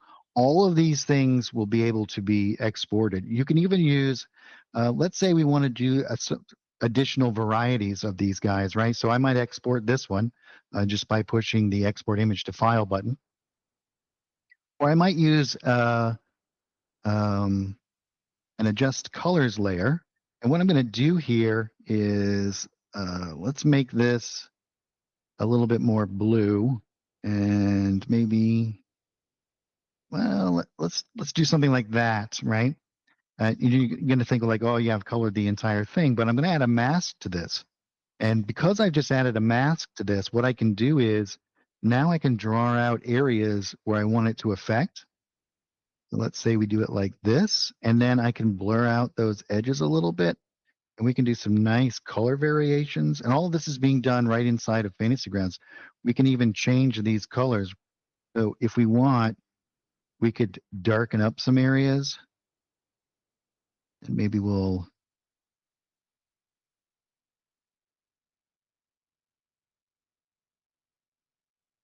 and then we can draw in some additional elements here. We could change the color of his robes and so on. If I didn't see you doing this, I wouldn't have imagined you did this within Fantasy Grounds. Yeah. I would have thought You you could- did it in Photoshop. And there, we've altered this one. We might want to do something different. You can do multiple layers of this, and this will all get exported. So when you hit this export, this is going to pop right out and do it. So let's see here. All we have to do now is hit this button. You guys are not going to see this because it's going to pop up here outside of the streaming process. And I can save that. Now looking into my assets here, and inside of here, I just refresh that.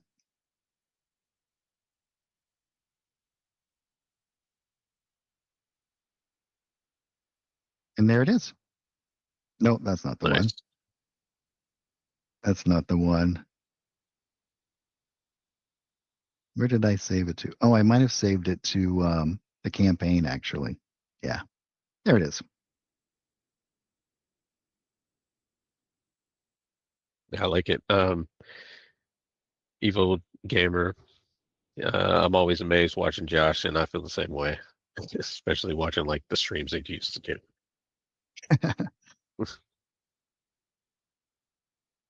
Yeah. I think Yes, that's.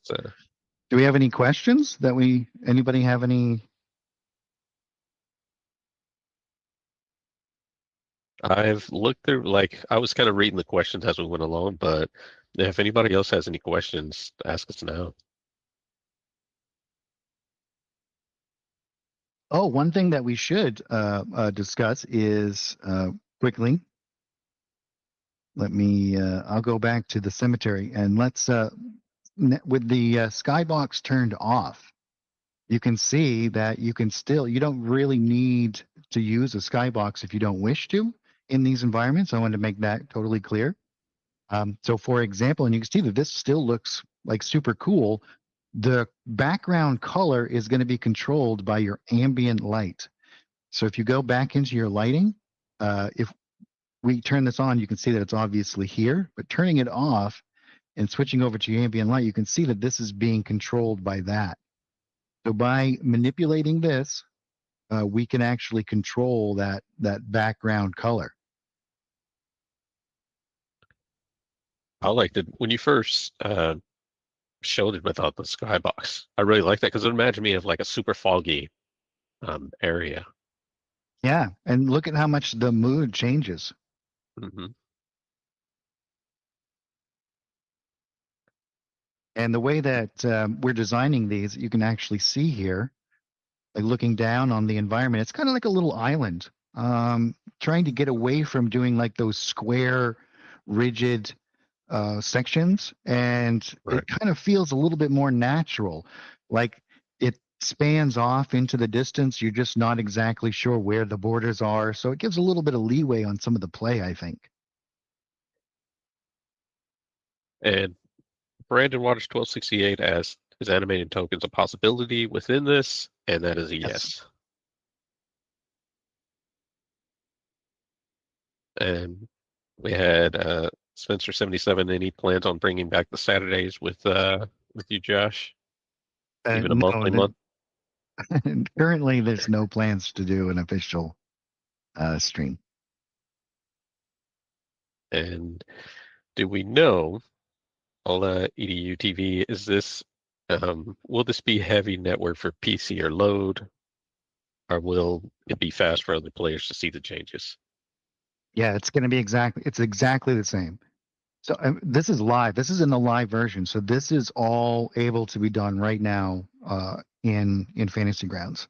This is just the product line that's coming out to showcase best practices for inside of these environments and for an easy, quick drop in. But yeah, so it works exactly the same.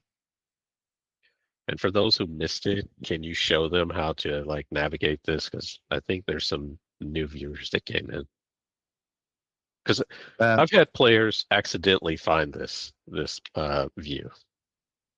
Yeah, so the easiest way to do this is to you have this little drop-down toggle toolbar button.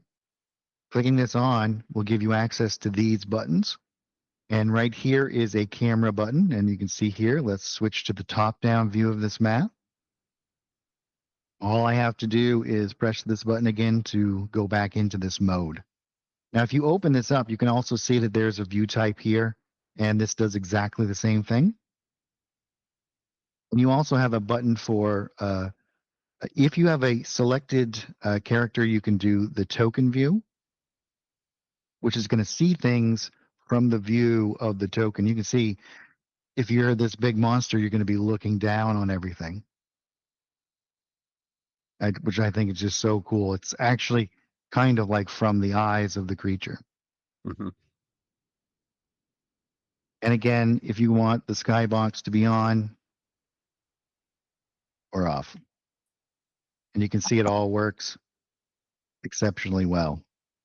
And I actually been using a lot of it in the background mode.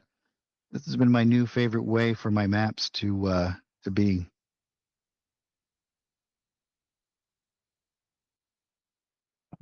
And like Josh said earlier, all of this view is available now within Fantasy Grounds. Mainly what we've been talking about today is what we're calling waypoints. And a lot of these assets, it'll be in waypoints so that you as a GM, you'll just have all the stuff pre-made for you, and that's what we'll be selling in the store. But if you have your own assets, you can set all this stuff up now if you like.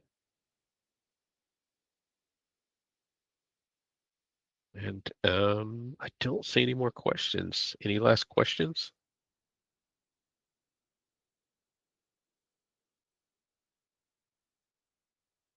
Let's see.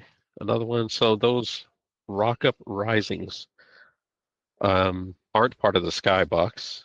They're just this is a question. They're just local view facing images. Yeah, so all of these are individual objects, the 3D objects. And you can see, as you can see, they are like billboards. Yeah, I like to think of this as like a stage, Exactly. like a play, and you're presenting to your players. Right. And so what we're actually doing, I think, especially playing from this mode, it really feels a lot more like I'm at a table. Right.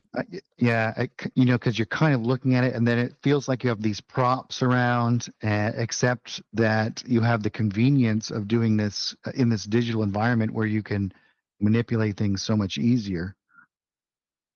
So yeah.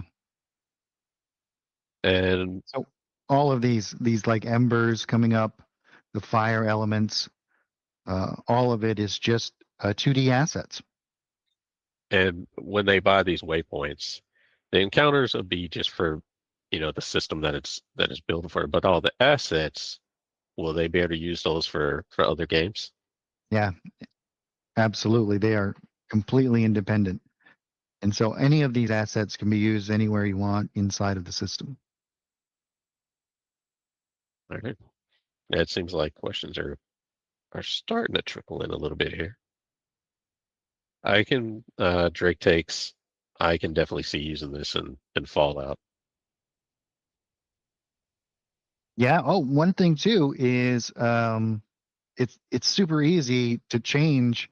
So if you want to change the way the environment feels, you can take any one of these maps, you can duplicate it and make any sort of alterations you want to, and make tons of different variations like super easily. So if you wanted to turn this from lava into, let's say, some sort of toxic green, it'd be super easy to do. The way that I set them up, everything is going to be put into categories, and everything will be clearly labeled. So all of your particles, so if you ever want to turn off your particles, it's just a simple click. If you want to turn off the fire, it's just a simple click. Let's see. Jason Kemp asks, will players have to purchase their own versions of these assets like they have to do with dice packs? Well, this is mainly for GMs to present to players. Yeah, so no, they will not. Yeah.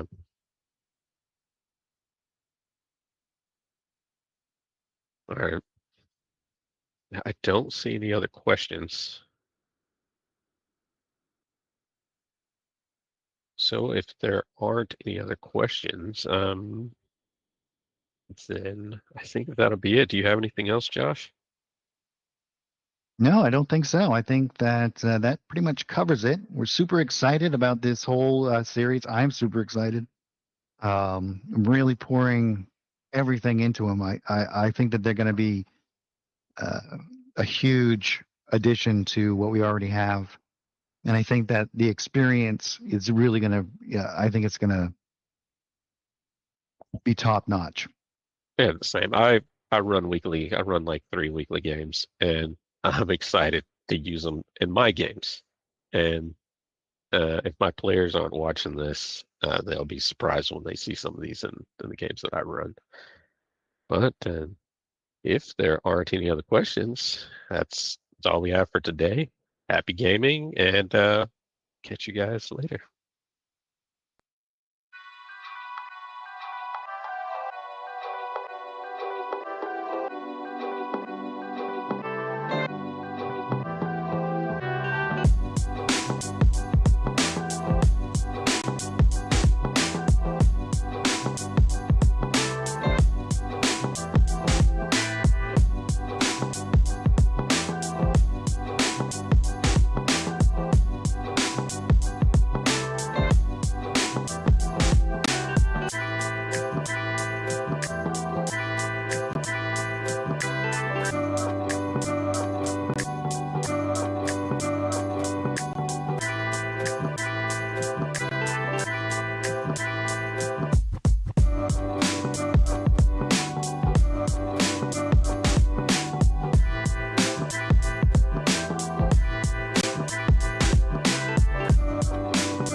Hello and welcome back. Thank you so much for joining us for FGCon Online 2025. And we have been having some great discussions throughout the day. We've had some really big reveals. I am here with one of my absolute favorite people in the industry, Keith Baker. Hello, Keith.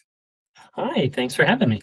Yeah, thank you so much for joining us. We've been rocking and rolling here with FGCon. We have already revealed some really major things for the Fantasy Grounds virtual tabletop. First of all, Fantasy Grounds has gone free to play, so there are no longer any licenses that are required to use Fantasy Grounds. We've removed this huge barrier of entry. So, for instance, there was recently a Stranger Things box set that came out. And so the way that this works and what this means to you practically there, if you're watching this, is that you no longer have to buy a $50 license plus the $20 Stranger Things module in order to play on Fantasy Grounds. You can just go straight to that $20 module and start playing without any other barrier of entry. Yeah, and so really thrilled about that today. And then we have also put in place early access. So this is beta. It's very, very early on for us, but we have an online reader. So in order to access game content, so some of this great Eberron content that Keith has worked on over the years, all of that is going to be now accessible outside of the Fantasy Grounds application. So you can actually get to that. You don't have to be at your computer, at your laptop anymore to see that. You can be in the line at the supermarket reading about House Kenneth. Yeah. I mean, honestly, well, you might not play at the supermarket, Keith, but I know if you're like me, you have had something just hit you where you're like, oh my gosh, wait, what is that? Because I need to think about this in the car ride on the way home. And you can look at it there while you're in line at the supermarket, and you can answer your own questions. So it's going to be great. No question. I often, when I'm in the supermarket and potentially looking at questions, people ask me on Patreon, and sometimes even I have to actually look up, what did I say about it? You don't have completely encyclopedic knowledge of it. Okay. All right. Yeah. All right. So that's great. So we're going to get into this. This is what we're calling a creator spotlight. We've been, talking to some representatives for our publishing partners, but Keith, you have been involved in this space for many, many years, and I'm gonna tell my first exposure to you was hearing about you winning this contest, and this was a contest that I also entered. Way back in the day, I entered that contest. As I look back on it now, I had no prayer of winning that contest at that point in time. And I'm very, very glad that this thing that became called Eberron did win. So before we get into that, though, because I do want to talk about that a little bit, what are your current roles, in the industry? I know you've got several things going on, your fingers in a lot of pies. So what are you currently up to in the tabletop role-playing space? So I'm up to a lot of different things, and I've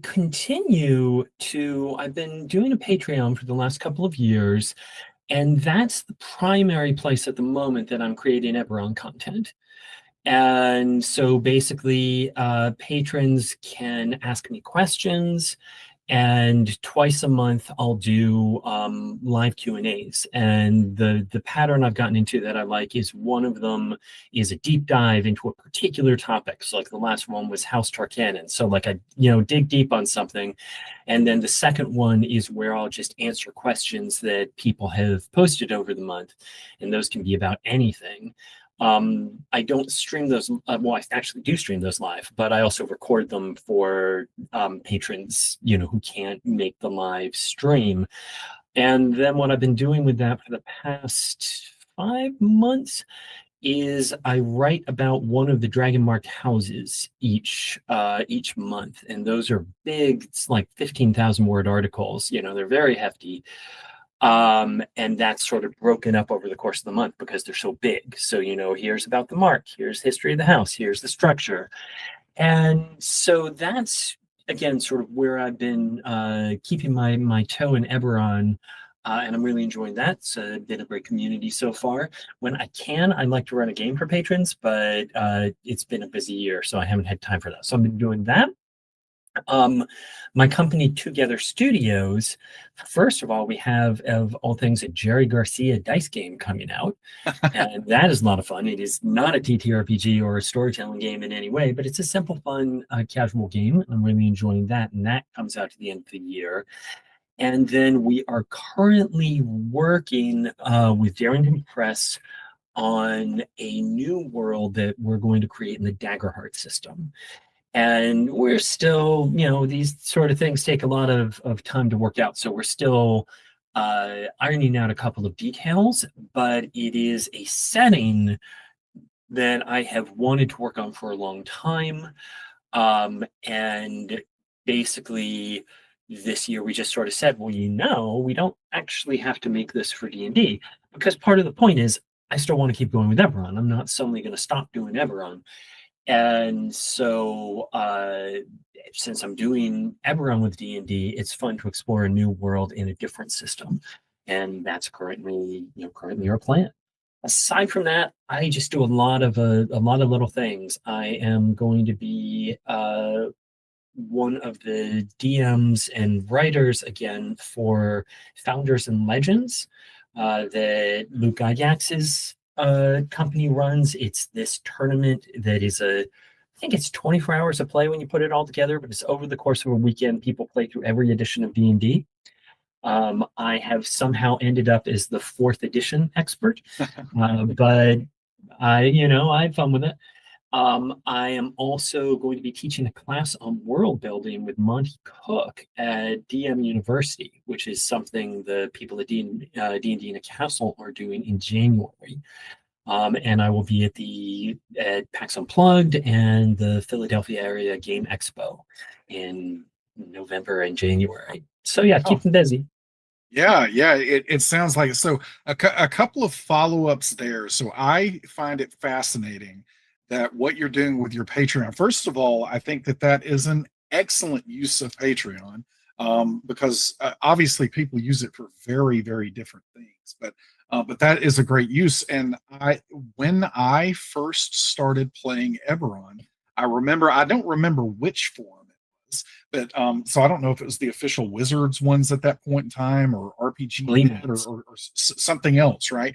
But I remember that you were active on those forums, and I remember asking a question about of all things, I think it was like, hey, do you think that you would find centaurs in this area of Eberron? And you came on and answered like, yeah, I think it's perfectly reasonable that centaurs would be there, or whatever, and so here all those years later, you're going on Patreon and answering I'm sure pretty typical questions like that, and it's a great use of it.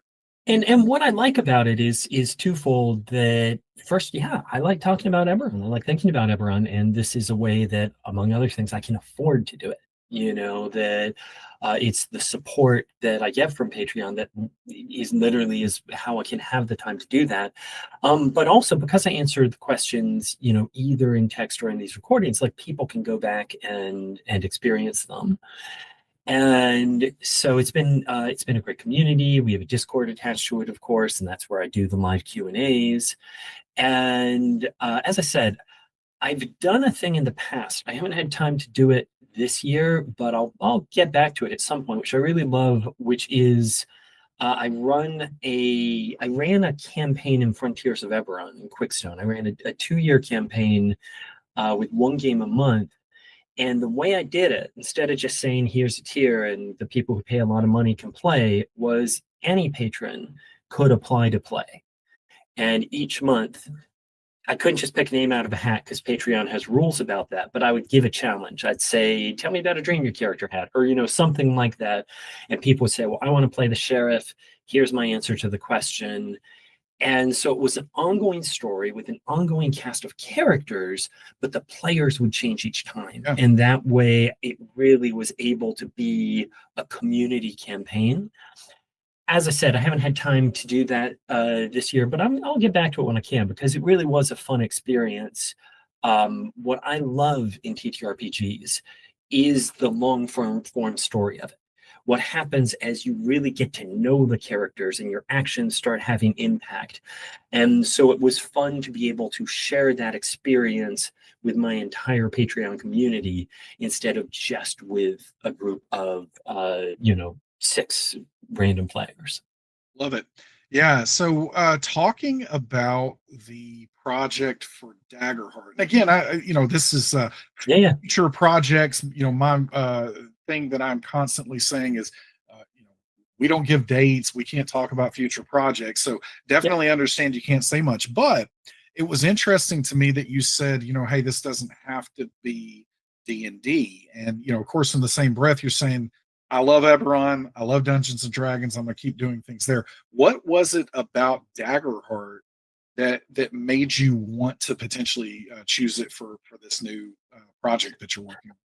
Well, Daggerheart does a lot of things that sort of click with how I often run games myself. And so there's just a lot of little elements of it. I'll get into specifics, but just saying, I'm like, yeah, this is kind of my general vibe. Even when I'm running D&D, I kind of do some of these things anyway. I'll start out by actually pointing you to about 7 years ago now. I made a game called Phoenix Dawn Command.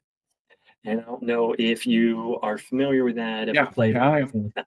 I am, yeah. So Phoenix, you might recall a couple random things about it is it used cards instead of dice. But in particular, it used cards, and you had cards that described your characters. And when you went up a level, you picked a card from a couple of choices in a school.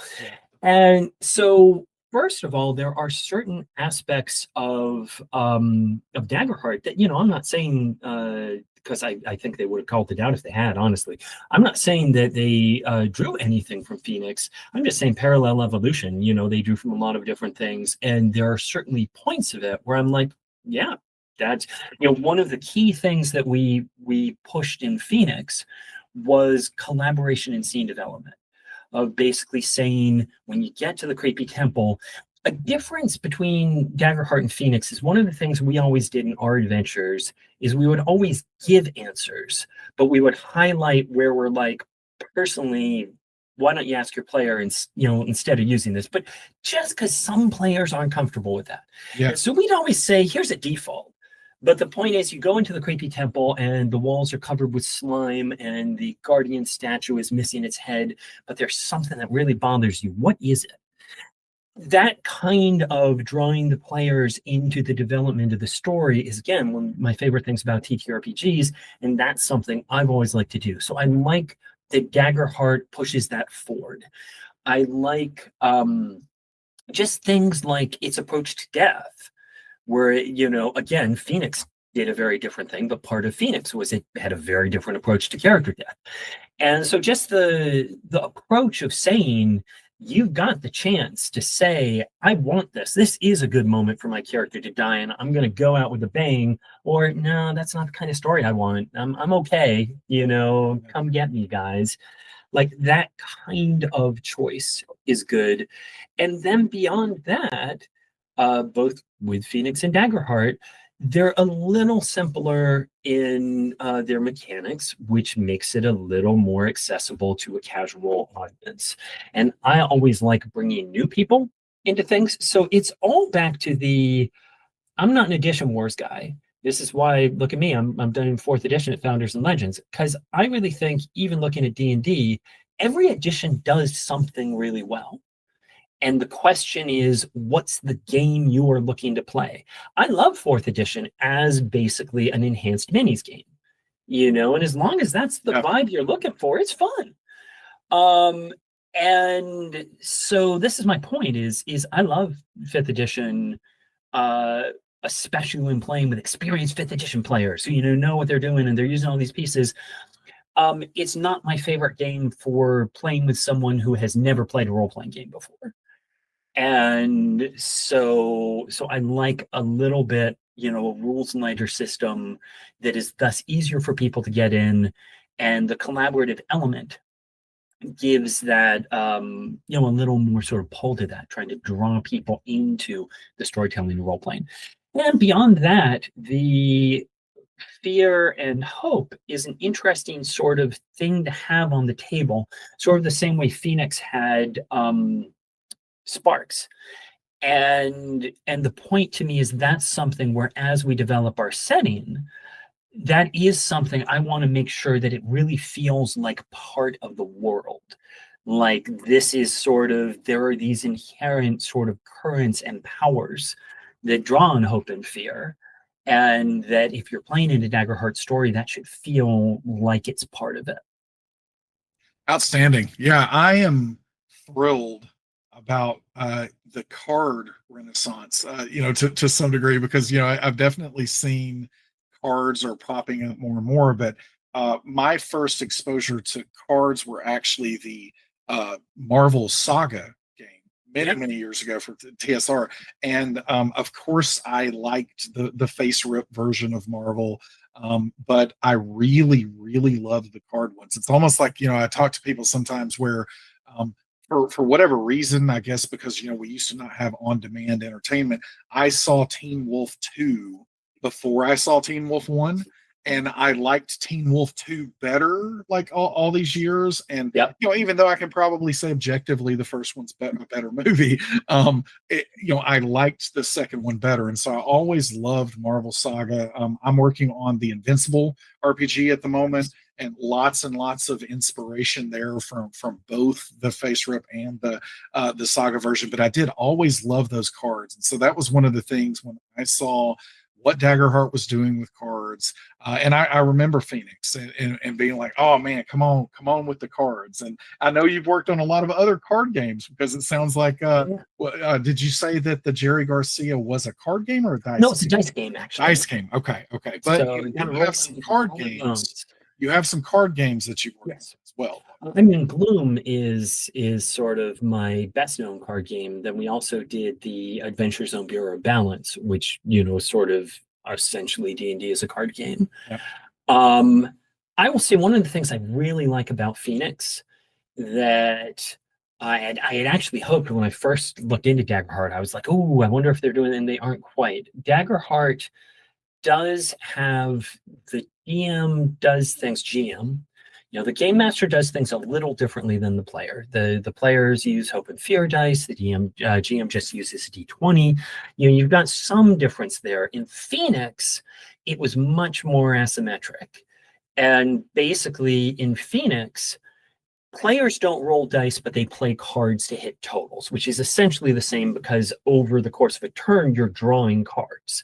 So there is a random element in what you have available, even if you're actually making the choice of what to play. But there is a random element there. But the game master doesn't have a random element.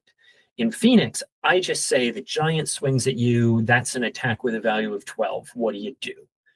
And there's no randomness. If you do nothing, he will smack you hard. And the choice is, do you play the cards that you have? Do you have the cards you need to defend? If you do you defend, and how far? Use them then, or in doing so, you're sacrificing your ability to act in the next round.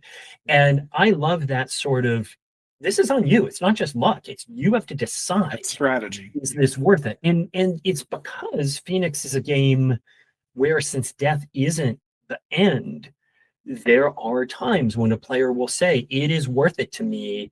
I don't think he can kill me. I'm going to take the hit because I'm going to hit him hard next turn. And that's just not the kind of choice you ever make, in D&D.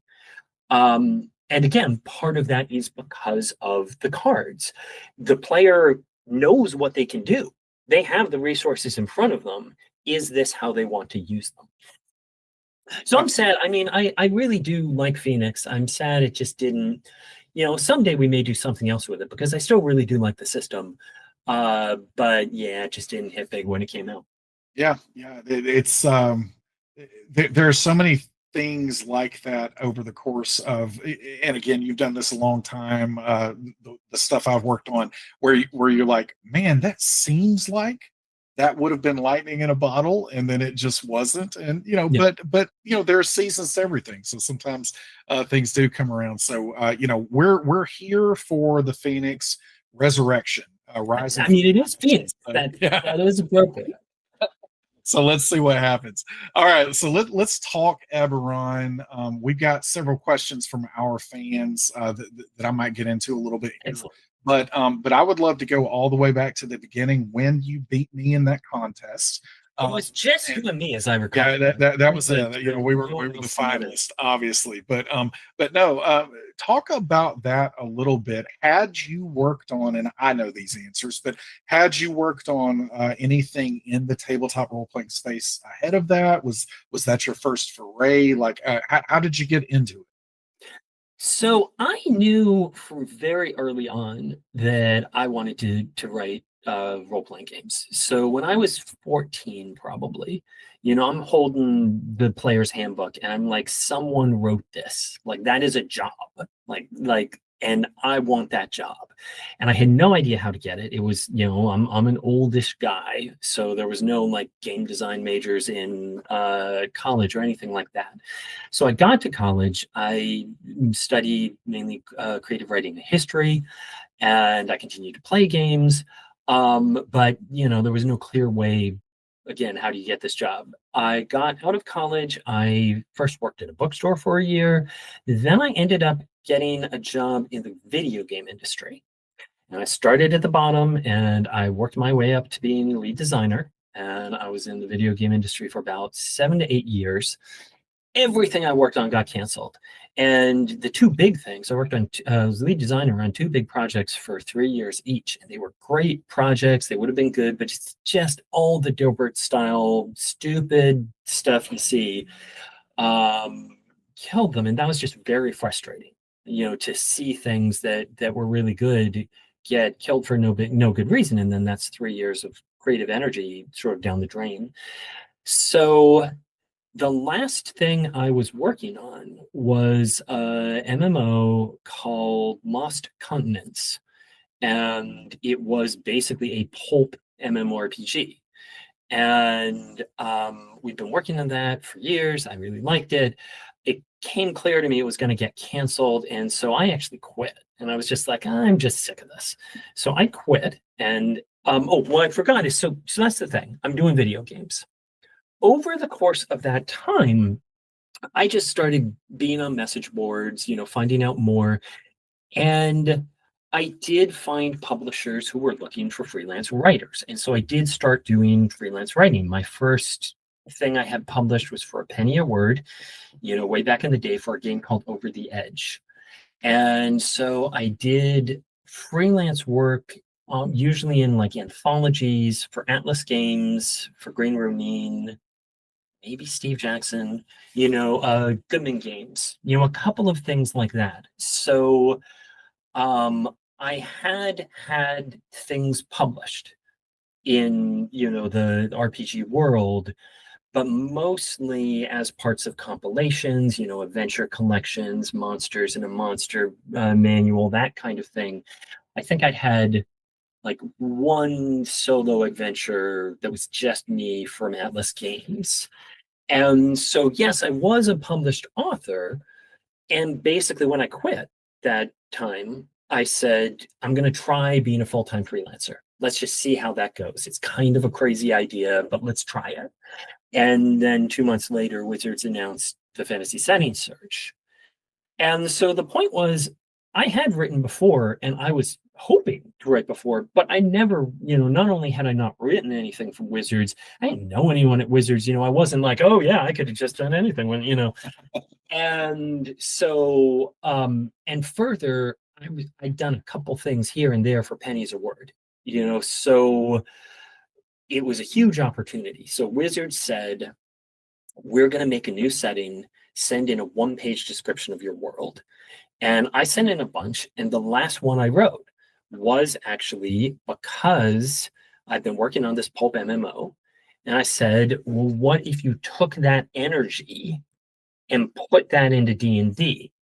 And then I'm like, okay, but, add to that. I also liked film noir, let's add some grittiness in. And one of the things you'd see if you go back to some of my earliest, like my first solo adventure that, and I say solo, I mean adventure that was just me as the author, was called The Ebon Mirror. And that was from Atlas Games. And the whole thing in there is, it's essentially players being sent into the mirror universe of D&D, where orcs are the good guys and halflings are savage barbarians, and so it just turns the tropes of D&D at that time in particular on their head.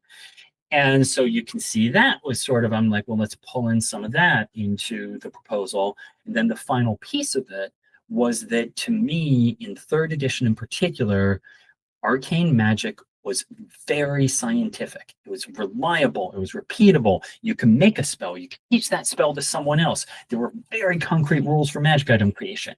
And to me, that just felt like, if it's this reliable, if it's this advanceable, essentially, why does it not advance like science? Why would you just have a handful of wizards in ivory towers?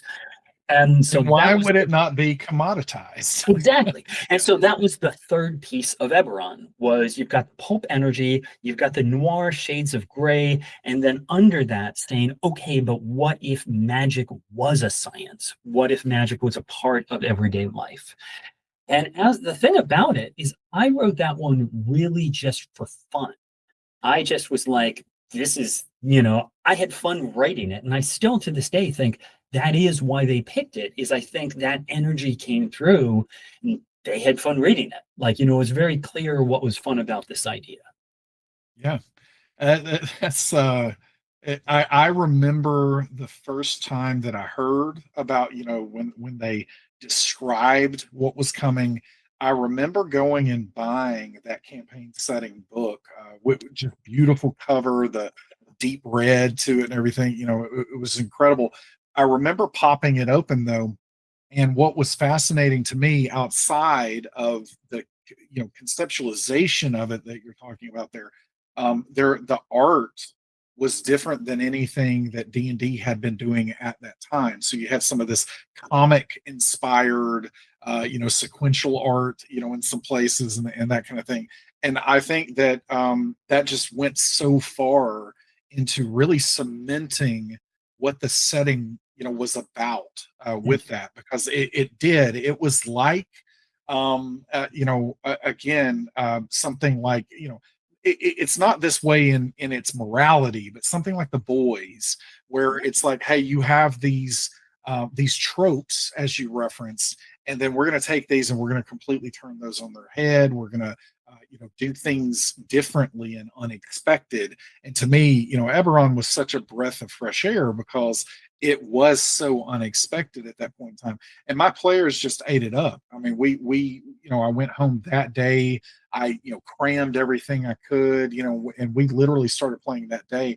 We ended up playing multiple campaigns over multiple years in Eberron. And honestly, if I'm really looking at it, I've probably over the course of playing, 30 something, almost 40 years probably at this point, but getting older, but like over that course, I've probably, what I would say, finished 5 or 6 campaigns. I played many more than that, but let's say came to like a really good conclusion. Everybody felt satisfied with what happened. Real life didn't get in the way, whatever it was. But like, out of those 5 or 6 campaigns, 3 of them were Eberron. Because again, it was a breath of fresh air, and people really ate it up. I still love the meme that still pops up occasionally, where you have the orc warrior facing the elf on the the horse, and it's one of these is a primal guardian of nature, and the other is just a pillager looking for a good time. Yeah. It's not the ones you think. Yeah, absolutely. Yeah, it really did, turn things around, and I think it has had such a lasting impact on just Dungeons, and it's made its mark, because that is, even when a character that I've played on a stream for, I don't even know, like I counted up at one point in time 300 episodes of a stream or something across all the various shows, but Briv Steelmarrow was a half orc paladin. And that was fully inspired by this concept in Eberron that, like, hey, this can be an interesting take on things, and this idea that those things are not set in stone. nature versus nurture, and all the things that go into that. So yeah, I think it's just left such a lasting mark. It's been so exciting to see that the setting itself is still here. We're getting, I guess it's been delayed to December, but we're getting another Forge of the Artificer that's coming out, even for the 2024 rules. What does that feel like for you to see that thing that you've created? There are two sides of this, right? Persist and become a part of D&D itself, but then also, other people are touching it now. And everything. So let's maybe take both of those.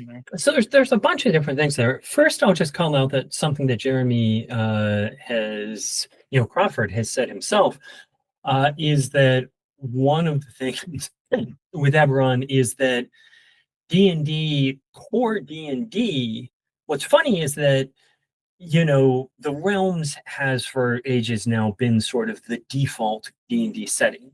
But what Jeremy pointed out is in many ways, core D&D has become more like Eberron, that we've moved away from that idea that orcs are always evil. We've added in things like rituals and cantrips that make magic more of an everyday experience. And that sort of some of those things that at the time were revolutionary at this point are just kind of like, well, yeah, of course orcs aren't always evil. Well, you weren't around 20 years ago, they really were. Yeah. And so there's that. The second thing to having other people have their hands on it, well, other people had their hands on it from day one. The point is, Eberron as we know it is something that evolved from me working with Chris Perkins, James Wyatt, Bill Slavacek, and a number of just the core ideas. The big one that always pops out to me is the halflings riding dinosaurs in the Talenda Plains. That totally came out of, I had halflings as nomadic wanderers, and we were just in one of our brainstorming sessions. People were like, yeah, but how can we make them a little cooler? Well, what are they riding? And I remember it as James Wyatt's son being on dinosaur kick. And we're like, what about dinosaurs? And we're like, of course, dinosaurs have always been in D&D. You've got your Lost World, and what's not cool about a halfling riding a raptor? And so that's what I'm saying is, part of the point is some of that already was. It wasn't like Forgotten Realms, where it really was Ed Greenwood's baby for years. When he handed it to Wizards, it was deep. Whereas for me, I was making Eberron as we went. When I created that one-page idea, that was all there was. And so you do see this in a bunch of the third edition books where there's books I didn't work on that have things in them that I don't agree with, and I'm just like, no, that's not really how that was supposed to be. And I just ignore it, and part of that is that's the great thing about D&D or any of these games, right? Is that you can take or leave. And that's a philosophy we actively have always encouraged with Eberron. Use what you like, ignore what you don't. This should be a source of inspiration, not a restriction. And like I said, there's always been stuff that I've been like, nah, that's not how I'm going to do it. And so to me, that question of people having their hands on my stuff, oh no, that's not a thing that bothers me. I think it's amazing. Like, it's awesome that there's, at this point, now that Wizards is allowing people to write stuff for it, there's thousands of things people have made, and I think that's amazing. The thing that is really blows my mind every time it happens is when I'll get someone comes up to me at a convention and says, oh, I just wanted to say I started playing D&D in high school and it was Eberron, and thank you so much for that. And I'm like, no, I started playing D&D in high school and it was Dragonlance. It is really hard for me to imagine someone having that experience where D&D to them is Eberron, because to me it's the thing I made. It's fun, but it's not my vision of my grounding, as it were. And so it still amazes me to imagine that there's a generation of people who have had that experience. Yeah, I love it. And you know that is the thing that it's a great answer, and I would expect you to answer that way because I know that you've seen this. I've seen this in projects. Rarely ever are there projects of this magnitude and scale that it's a single person doing the lion's share of the work. Like Yeah. when you're in that creative process and you have others that you're collaborating with, there is a magic in the synergy there. That the sum of the parts, and all of that is a really fascinating thing to see. And even when it is something that you're the catalyst, you're the spark. It's really great to see those things like dinosaurs, that the halflings are riding, those new riffs on that. It's a fascinating experience. I've got to ask though, because this is the question that always gets asked, and now it is contextual here. Favorite dinosaur? What is your favorite dinosaur? Oh, it's a tough call. I will say name-wise, so that's just a thing. Start with favorite name, and that's Ornitholestes to me. I love Ornitholestes. Ornitholestes is sort of a small raptor that was, named because they believed it was an egg thief. Yep. But for me, at the end of the day, it just comes down to the Triceratops. You're Classic. sturdy, Yes. you're a plant eater, so you're kind of, I like to think, one of the good guys. And yet you're, when I was a kid, you'd always see the picture of the T-Rex facing off against the Triceratops. Like that was sort Showdown. of classic, Yes. the classic showdown. I remember when I was in kindergarten, a friend of mine and I got some duct tape and made little Triceratops horns and a little cardboard, head shield. Very nice. That's where I'm going to go. How about you? Yeah, for me, when I asked Eric Mona this question as well, he ended up saying Ankylosaurus was definitely a good choice. But he said something similar to what I always say, which is I've had different answers at different seasons in my life, right? Like you can't, I can't pin myself down to one, but I would say that, probably my, default that is kind of, through the years is the Allosaurus. Like I've always been a fan. When I was in kindergarten and I do a lot of art and work on art. And so that was the first dinosaur that I was happy with that I drew. Like I had drawn like a Brontosaurus before that. I wasn't happy with how that turned out, but I remember being 5 years old and being like, "Ooh, I like that. Like I like what I made here." And I think ever since the Allosaurus has definitely been. I also like the word. The name just means strange lizard, and so lot about that. So, but yeah, we always ask that to everybody. Favorite dinosaur. And Triceratops is a very strong choice.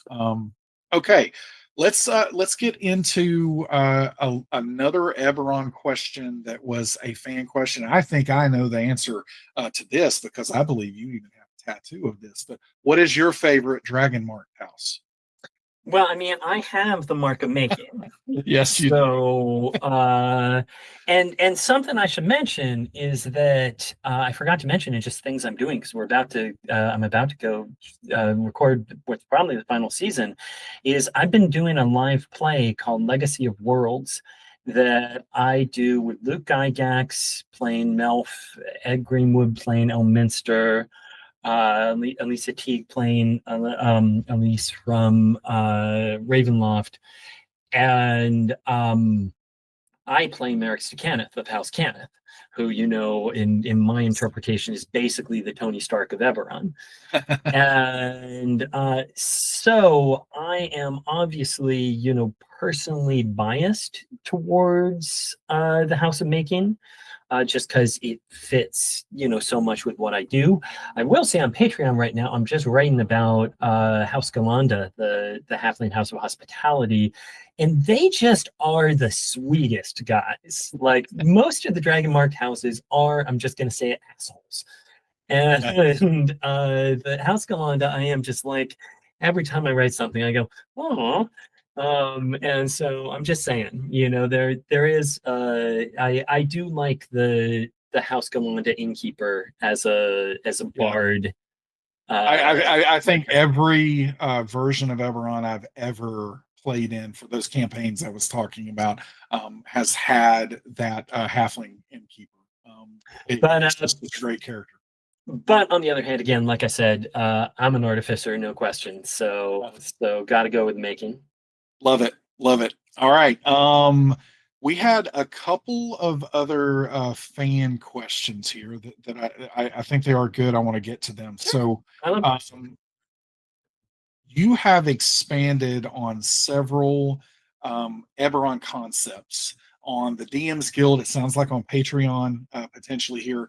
Can you highlight, even if you just pick a couple of them, what are some of the projects outside of Wizards of the Coast publication schedule that you have done for Eberron that are the ones that you wish people would read?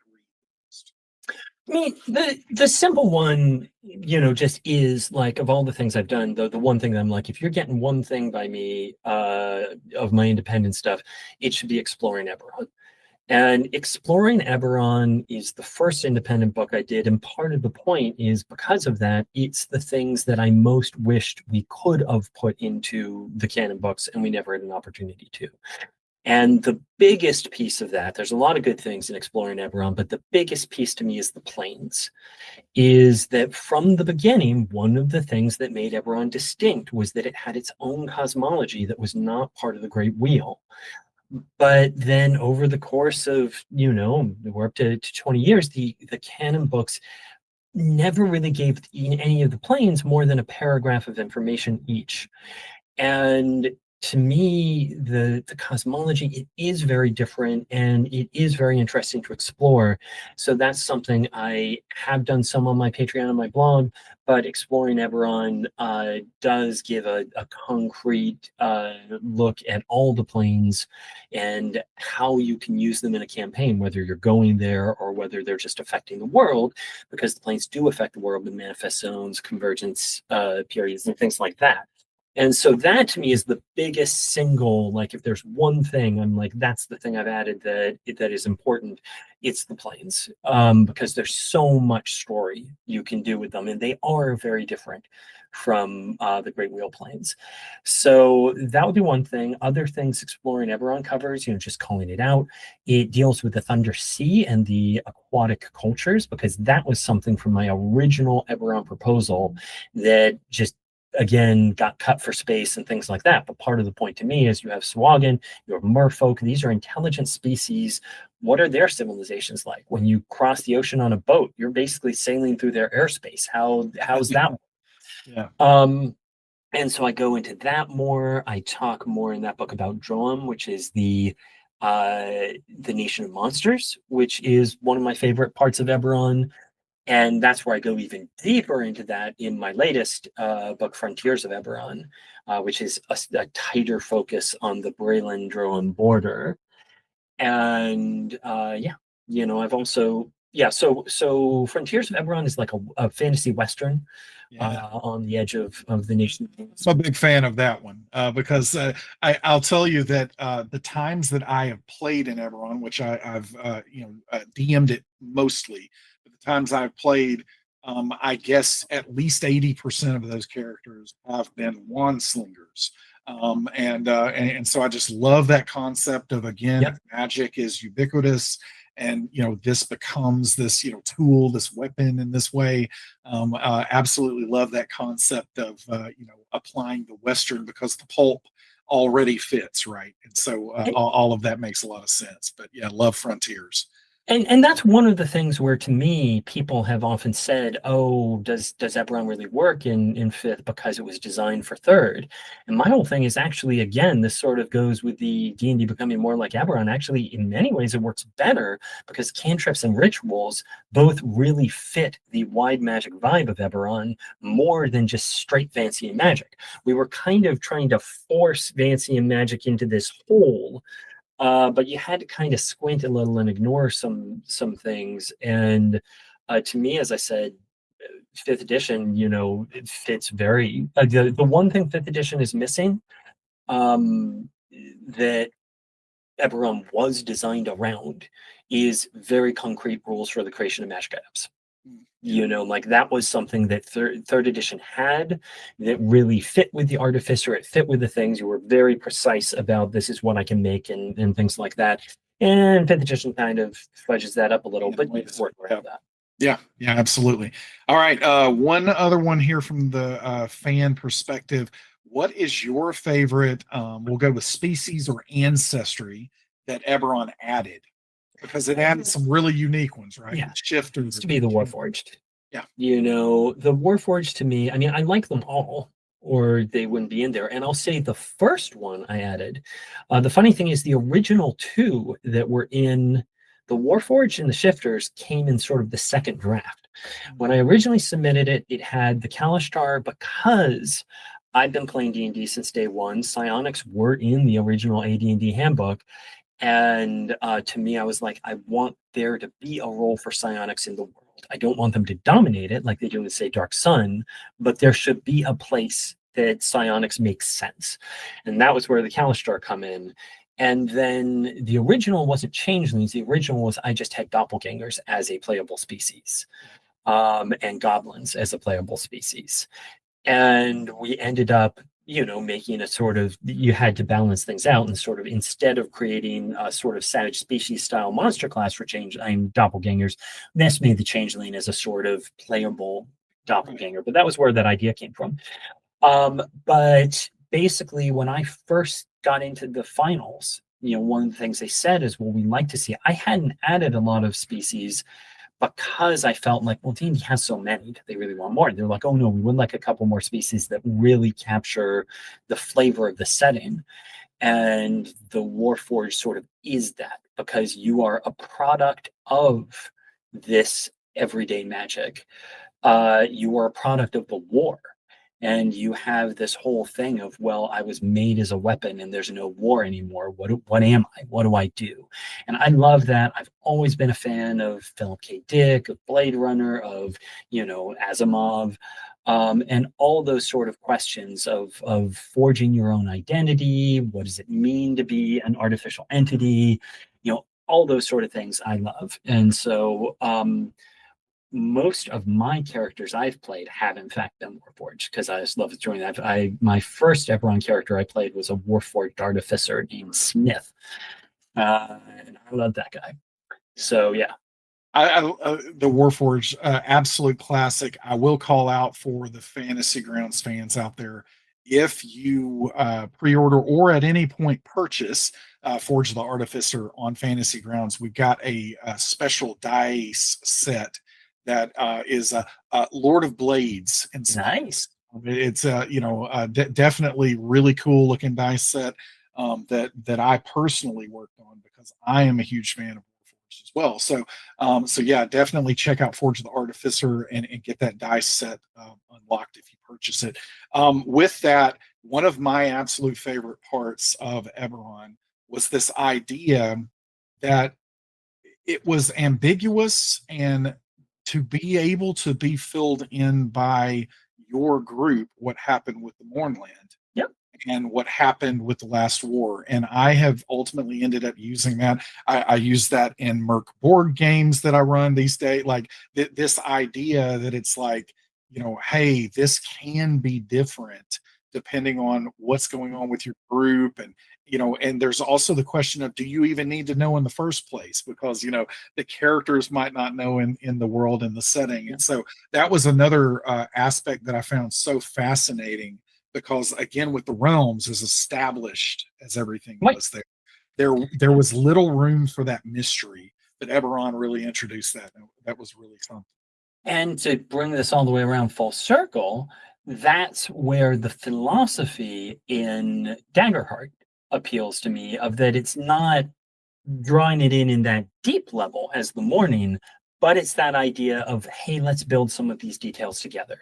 Yeah. And that's the point to me. What I love about the Mourning is the idea of it. It fills an iconic space in the world. It creates a situation, and yet at the end of the day, you're going to decide what's the answer that is most compelling for your particular story. And it all comes back to the fact that when I was growing up, I always did homebrew stuff. And I love people doing homebrew stuff. it's just not everybody has the time, not everybody has the energy to make a whole thing. And so that's where, again, what I've always said is with Eberron, I want it to be something that inspires you, that you can make it your own, or you can take it apart and use pieces. But it's something that should encourage you to tell the story you want to tell, not you have to tell the story I wanted to tell. Yeah. All right. Well, we're almost out of time, so I want to wrap up. And we've done this for a couple of other panels with a little quick word association game. Right. So I'm just going to say a word. You're supposed to think of what first comes to your mind, but you can filter that if you need to. And this is all just intended to learn a little bit more about Keith Baker, and your thoughts on this. So yeah, word or a little short phrase after I say these I don't know, 10 or so it looks like on the list here. So here we go. Art. Abstract. Role-playing games. Storytelling. Beverage. Cherry Coke Zero. Nice. Food. Bacon. Wait, what did you say? I said bacon. Okay. I should have said chocolate, because I have to say I eat a lot more chocolate than bacon, and I love chocolate. Like, I'm a chocolate fiend, but bacon is what came out. Yeah, there you go. Novel. Ooh. Well, I'm going to say the first one that came to my mind. It's not fantasy at all, and I'm not sure, it's said. But when you said it again, is what comes to my mind is The Secret History. Oh, interesting. Okay. Vacation. New Zealand. Have you been? Yeah. And I'd love to go again. That's on my list. I've got to get there one day. I will say again, I'm being honest about first things that come to my mind. The second thing that comes to my mind and that I love and have been to twice is Iceland. So both very, very dear to me. So yeah. All right, here we go. City. New York. Okay. Should be Sharn, but that's a popular answer. New York is a popular answer. And the thing about it to me is it's not that I actually love New York City. First off, I grew up in upstate New York, so that just sort of gravitates me towards. And also, it's just when I think of city, that's what I think of. Yeah. Again, not my favorite city, but let's face it, Sharn is, if it's not Coruscant, which it kind of is, it's fantasy. I love it. Yeah, I'm a big Sharn fan. All right, here we go. Eberron. Warforged. Daggerheart. Ooh, fear. Ooh, he went with fear, folks, and not hope. I could have gone with hope. It's true, but first thing, fear comes at the end. Yeah. But I shall say, to be clear, I was not saying fear like I'm frightened of Daggerheart. I was saying because as the game master, fear is what gives me strength in Daggerheart. That's it. All right. And then last one here, the future. Hope. Oh, I love it. You did it. You bookended. Very good. All right, Keith, thank you so much for joining me. We really appreciate you taking the time out of your schedule to do this for us. Again, you have left an indelible mark on the hobby, and that's why we wanted to talk to you today. Really appreciate you, sharing the insights. I know that there are many people out there today, I think about this all the time, that are, 14 years old, thinking about what can I do to get into that, to possibly write these books one day. And so it's great that you can, share that journey that you've had. And again, like, I am personally looking forward to the next time that I can step into Eberron, because it really has shaped me in a lot of ways. And so I, very much appreciate all of those contributions. You got anything else you want to, talk about before we wrap up here? No, I think we've touched on everything. Like I say, I'm very happy with the way my Patreon's been going. I'm really enjoying all the things I've been doing on that. And we'll make sure to get the Patreon link in. Absolutely. So we'll get that out there in chat. So hopefully you're seeing that in chat now. So yeah, I've been just doing a lot more with it, and I'm really happy with the quality material that is coming out there. And I'm very excited about what We Get Together Studios are doing next. Definitely, if you like a casual dice game, check out Jerry Garcia. And yeah, looking And forward to there's it. something Daggerheart related, Yeah, hopefully. well, as I said, I can't wait till I can talk more about that. Yeah. Again, just very brief on that. The point is, it is a world. It is not Eberron. And in fact, looking to what we're talking about, the product we do for Daggerheart will probably not be sort of the entire world in the way that the Eberron campaign setting was. This is the world. It will probably be a focused part of the world. But we together are going to do more with that world. Part of what is exciting about this is that we are working with Darrington on the Daggerheart book, but we are going to do more with the world. It's not like Eberron where it's just we're giving it away and we can't do anything with it. Yeah. So we have a lot of plans for this setting that we want to do beyond just a role-playing source book. Yeah. And so that's something, again, I can't wait to tell you more about when I can. Very exciting in the future. And again, for the Fantasy Grounds users and fans out there, Daggerheart is just around the corner. And then again, hopefully Keith can reveal more when the time is right in the future there. And Forge of the Artificer is coming before you know it. Time keeps on flying. And so again, you can unlock those very Warforged Lord of Blades inspired dice set and get ready to play some Eberron, and we're going to get an Artificer class and everything else. So very, very excited for all of that. Again, Keith, thank you so much. Appreciate it. We're going to come back here soon with another panel. We'll be back after a really short break here. Thanks, everyone. Later, Gators.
Hello, everyone, and welcome to our final panel of the day for FGCon Online 2025. We have had an epic day full of announcements, information, talking with cool people, and right now we're going to take a deeper look at one of the major announcements that we made earlier today in the opening keynote, which is the beta is now available for the Fantasy Grounds online reader.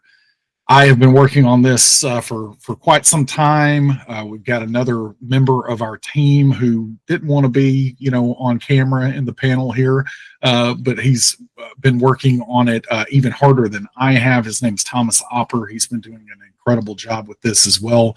But we're really excited to make this available in beta. I've already seen some chatter about it today. I was going to go ahead and tell you that I am coming to you from the past. So I recorded this yesterday before the events of today because it was going to be a very, very busy day. But I did want to let all of you know that, and I've always wanted to do this ever since one of my absolute favorite movies, Jurassic Park. And, he did this before they started the ride, but or let me say, the other me is going to actually be with you in Twitch chat. So if you're watching on YouTube, I won't be over there, but I will be in Twitch chat. So at any point during the panel here, if you want to ask questions, feel free to ask them in Twitch chat, and I will, or the other me, will actually be there and will be able to answer in anything that you're asking there. And so, again, just like Mr. Hammond, we're going to say, hello, Adam. How are you doing today? Excellent. It's been quite a day, hasn't it? There have been some really, really big announcements for Fantasy Grounds today. How about that free to play? That should really make it to where more people than ever will be able to try the power of Fantasy Grounds in virtual tabletop form. All right, let's buckle in, Adam, and talk about the online reader beta. I hope that you do a good job of answering those questions in chat. All right. Other me is all set there in Twitch chat. So like I said, ask questions if you have them. Otherwise, we're going to talk a little bit about the online reader. So again, we have opened this up in beta. I want to start out with some heavy disclaimers that this is absolutely a beta. I know a lot of companies use this in today's parlance to basically just say, early release, or I'm going to collect your money before the product is actually finished. This really is a beta for us. First of all, it doesn't cost anything. And so this is an entirely free feature that if you use Fantasy Grounds and if you have unlocked content, or even if you haven't unlocked content, there are going to be all kinds of free titles that are available here in the online reader as well. So we're not asking you to pay us anything early or anything like that. But also, this means that this is not close to finished. There is plenty of work that we still have left to do here with this reader. So it might beg the question as to why we released it at this, very early and unfinished state. And, a couple of really key reasons for that. So number one, we did this because your feedback can help shape the future of this really vital feature for us. So we definitely want to hear from you. I'll go ahead and tell you, especially as the person that's going to have to do a lot of the hands-on keyboard work with, some of the way that things look in the reader and everything else right now. And then Thomas, as I mentioned before, is going to be working on all the back-end conversion layers, everything. A lot of complexity going on, and I'm going to talk about that in a little bit. But as the people who are going to be working on that, the thing that we're really looking for at this stage is more about the UI flow and just the skeleton of what you're seeing here. You're going to see immediately that some of the content is not going to be in an optimal state for an online reader.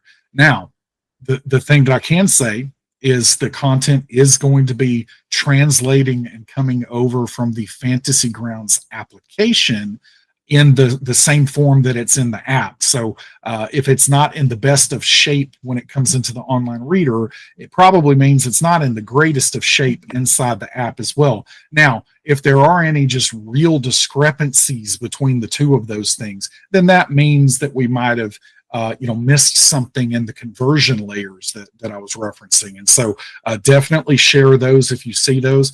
But we are already out of the gate because of this hard work that, again, primarily Thomas has put into this, but Doug and John have been involved, of course, too, in taking the XML that all of the reference manual content is plugged into the Fantasy Grounds application as, taking that and writing some very complicated, sophisticated conversion layers that will take that and put that into this HTML format that we can now pull online. And of course, once you get it online, the key thing here is you're able to access this from any device that has a browser. So your phone, your tablet, you can carry this on the go. I can't tell you the amount of times that I have wanted to take content that I know that I have on Fantasy Grounds and look at it while I'm waiting on one of my kids to get out of their drum practice or whatever, and be able to look something up. This online reader is the way that you can do that now.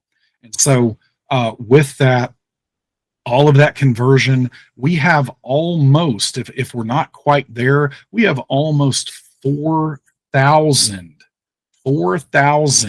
different modules on Fantasy Grounds. So if you didn't know this, we have more DLC on Steam than any other publisher on Steam, which is the largest digital distribution platform in the world, right? So we have more. The only other one that comes close is some kind of train simulator, but I think they're about 1,000 behind us, right? So we have so much content on Fantasy Grounds, and with that, there out of those almost 4,000, 3,000 something titles, you're going to see this if you happen to own all of them. Which, if you do, wow, you're really something else.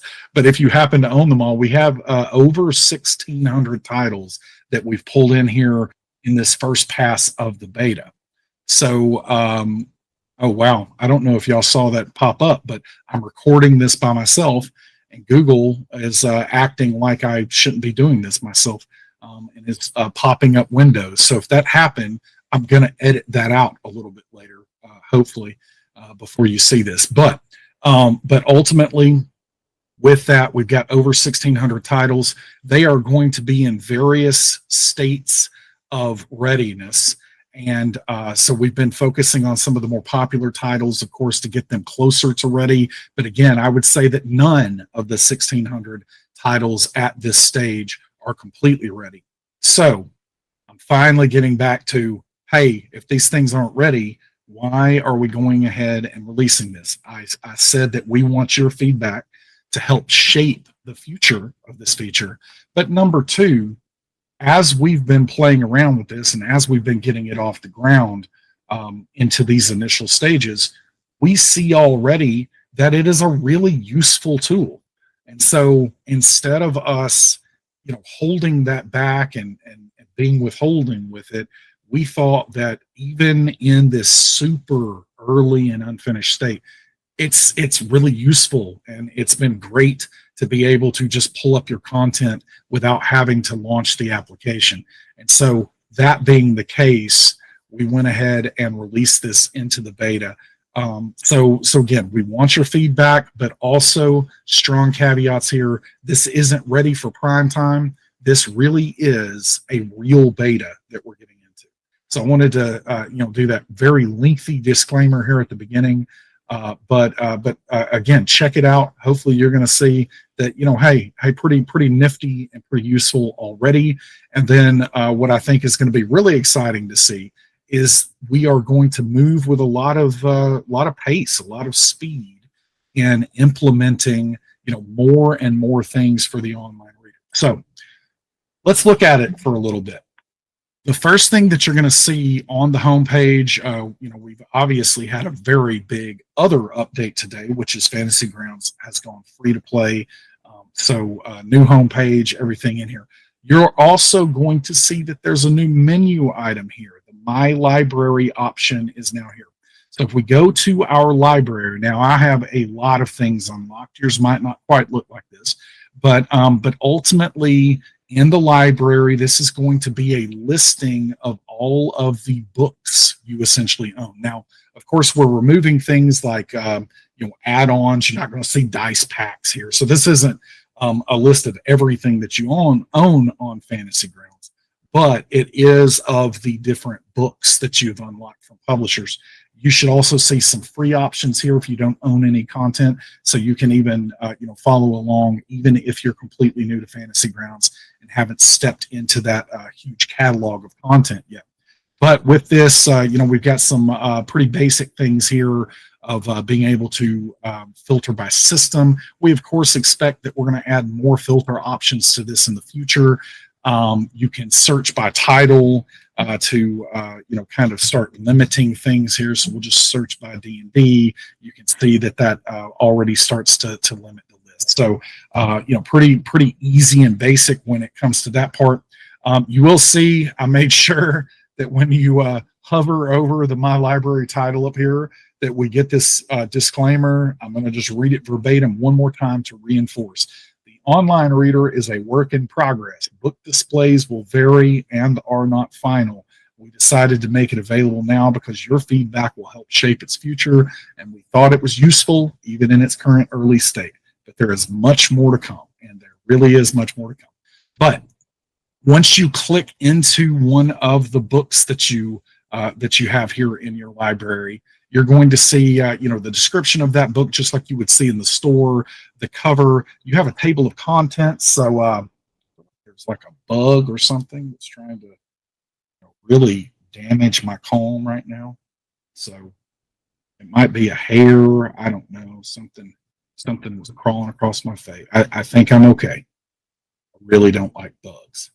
So we're all right. But you see a table of contents here as well. And this is going to reflect whatever is in the Fantasy Grounds application. One of the things that, one of the changes that we made in recent months was to kind of standardize a little bit more in reference manuals.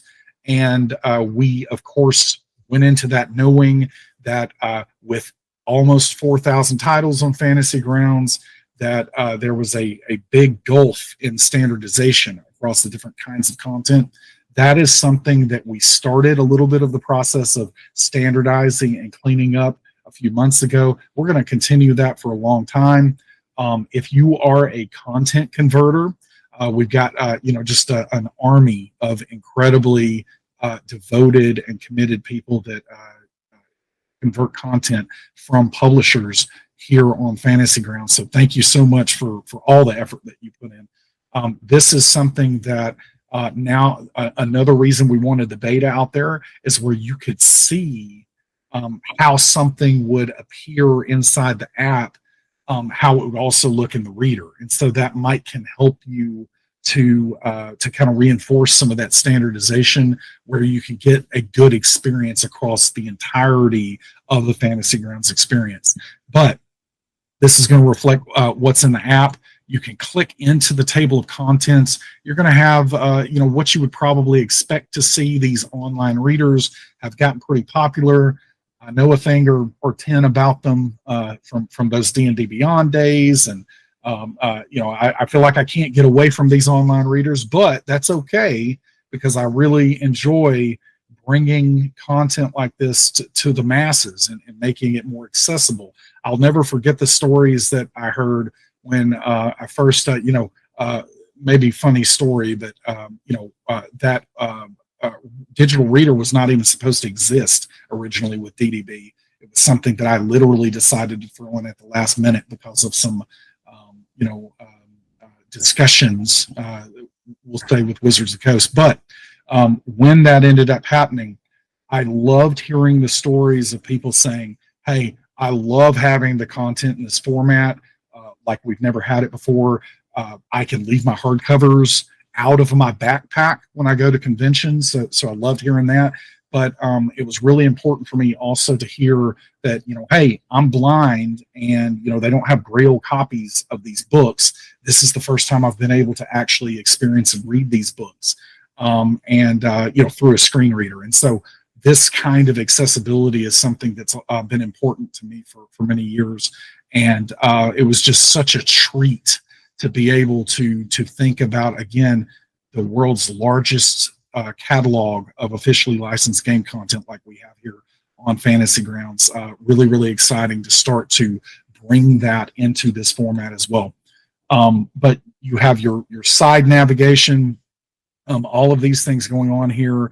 You can, of course, click on links to quickly get to those links. You'll see that there's a back to top little, they call this a fab, which is one of my favorite things. It's a floating action button is what that stands for. But these fabs, love saying it, are here that will bring you back to top very, very quickly. All of that's happening. You can go and see this on your phone. So if you open this on the phone, it should be working. Again, early stages, but everything should be working. The navigation, everything. You can go to different chapters here with the navigation at the top. So all of that is working and in place. And what you'll see here on this D&D book is that, this is a great example. I've got myself a great example. So this is the kind of thing that will clean up over the beta. So as you can see here on the screen, we've got an image that probably looks fine in the Fantasy Grounds application, but in the reader here, we're trying to inject a little more of the character of the D&D books into this. And so, this background color, these sidebar colors, table alternating rows, even headers and header colors and those kind of things. Those are the things that you're going to see in the newer D&D books. So the way that this works is we are going to have general styling and theming in place for any of the books that come in here. And then we are going to also be introducing system-specific theming essentially to these books. And so you see that the D&D one is going to be a little further along than any of the others. And you're going to see a little bit with Pathfinder is going to be in place. But other popular systems are going to be coming, again, very rapidly in the coming weeks and months here. And you'll see that those books are going to take on the character of what the publisher infuses into them. So in this case, we've got this D&D book where again, this image is coming in here. What we're going to do over time is we don't expect anyone to go in and change that necessarily in the app, because some of this content's very, very old, right? And that's okay for it to stay that way in that case. But and again, this is super hacky what's about to happen here. But let's see if I can even remember. Is it blend mode? Is that it? Yeah, mixed blend mode. Wow, I'm good at this. So with this, we will go in and on a book by book basis in some cases, especially for these important books like the Player's Handbook, we'll go in and clean up a lot of this kind of stuff. And so again, when we get to a point where we feel like we can bring, take this beta tag off, it's going to be really, really cool to see, how beautiful these books end up looking in here. But ultimately D&D styling is in place by system. Obviously looking at something like this needs to, it doesn't look bad necessarily, but things like this will also be cleaned up for, kind of sizing and spacing a little bit. But again, really looking very useful, just even out of the gate here with a lot of this content, and you can just grab this and look at this on your phone. This is another note for content converters out there. So for instance, with this image, you see that it was pulled in as, in this case, a WebP with transparency. And so I'm not going to have to do anything here because it looks good here and it would look good in the app. So if you're converting content in the future, if you want to make everyone's lives easier, for something like this other image that I kind of fixed a little bit earlier for the reader, if it's possible, and trust me, I know how this content comes from publishers. Sometimes it's not going to be possible for you to make this a transparent image, but in this case, transparent images are going to work with more flexibility across the board, within that. So yeah, this is inside the reader. We have so many things that are planned for the future. Again, this will be cleaned up in the as we go forward, but you can get to this on your phone and you can start using it right away.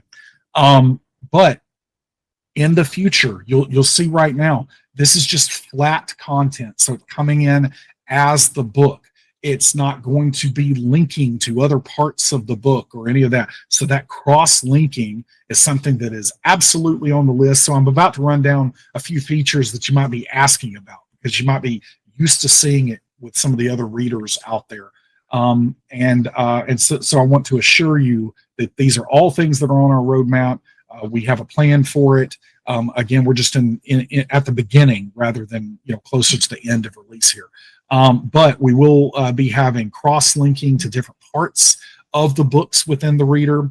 We will have tooltips. So if there's a spell in the text here, or these great axes and hand axes, you might be able to hover over that, see a tooltip with a quick info about that. All of those things are things that are going to be in place in the reader. That also leads me to then talk about another big step. This is a much bigger step, but it is a step that we're going to take. In the future, this isn't going to just be reader content. There will be listing style content. So, a list of all the spells in D&D, for instance, in table format where you can filter and find things by, I started to say School of Magic, but I guess we're in Pathfinder is the one that went away from Schools of Magic. So Schools of Magic, all of those, what kind of target the spell does, all of those advanced filter options, those are going to be listing tables that we have. Game elements is what we call them. Game elements are going to be available in that listing format at some point in the future as well. And that will be, kind of a next step of what we see here with getting things online. So those are things that are going to be introduced over time as well. Another thing that I wanted to call out, I have wanted to actually do this feature since DDB and any other place on my journey, and it's literally never materialized, but we are going to absolutely do it here. This third time's a charm. But basically, you will be able to in the future, highlight text similar to what you might be able to do in a Google Doc, and annotate, make comments. And so this could be really, really useful for a variety of reasons. But we're going to have those annotations that are available for you to use and manage here from within these different books. So yeah, this is the online reader, and try it out. Let us know again if you run into any problems, especially with things like the interface or things not loading. But let's see if we can go into a Pathfinder book here. Yeah, so this is player core. As you can see, we got table of contents here. Jumping into here, you are going to at least start to see that you've got this is the Taroka font. I just like that font name a lot. but the Taroka font that Pathfinder uses is in play here. And again, these, even the body fonts that are being used are the body fonts that they use, in the Pathfinder book. So again, Pathfinder is the next furthest along, but there are still things to do there. I don't even know, because this is past Adam talking to you here. Present Adam that is with you in chat might be able to tell you, confirm whether I was able to finish this or not. But it's been a very busy 2 weeks as we've been preparing for all of this. And so I might run out of time for even things like monster stat blocks. They're going to be in there, and you will be able to see monster stat blocks. But they might not look wonderful for you here. I was trying to see. I can't remember if Player Core is not going to have it. So we're going to go back to our library here. But the monster manual. Let's go to a frost giant. That's a fun one. So the frost giant you see here is not going to be really nicely styled like a stat block yet, unless present Adam got to it in time. So I don't know if he did or not. It's all a mystery to past Adam here. But either way, if it's not done now, those kind of things are the things that are going to come in really, really quickly over the course of the beta. And we're looking forward to getting all of that in there. So yeah, that is the online reader. One of the things that I wanted to touch on a little bit here too, as you can see, just lots and lots of monsters. One of the things that I wanted to touch on while we're here is the kind of the conversion layer of this. So we're looking at this 2 different ways, and this is important for any content creators out there. Again, this is the first time that if you're a content converter, this is the first time you're seeing this today as well. And that's okay, because again, we're right at the beginning of this process. We haven't even defined what the best practices are for content conversion yet, because it would be a moving target right now, because we're that early in things.